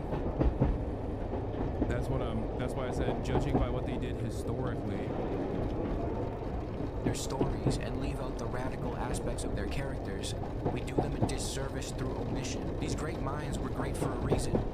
Let that reason be known.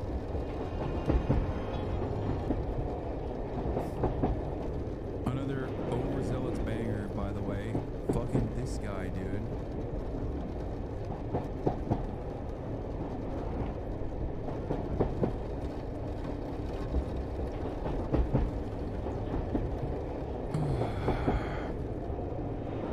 Why do you think China doesn't support Cuba like the USSR did? Because China supports China. Partially because of what happened to the USSR. I think China is incredibly self-interested.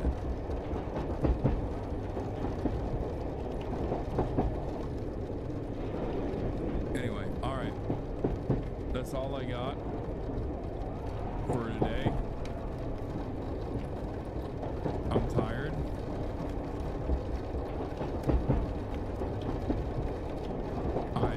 It's 7 hours and 10 minutes. It's a half day, you already know. Love you all. I will obviously see you tomorrow.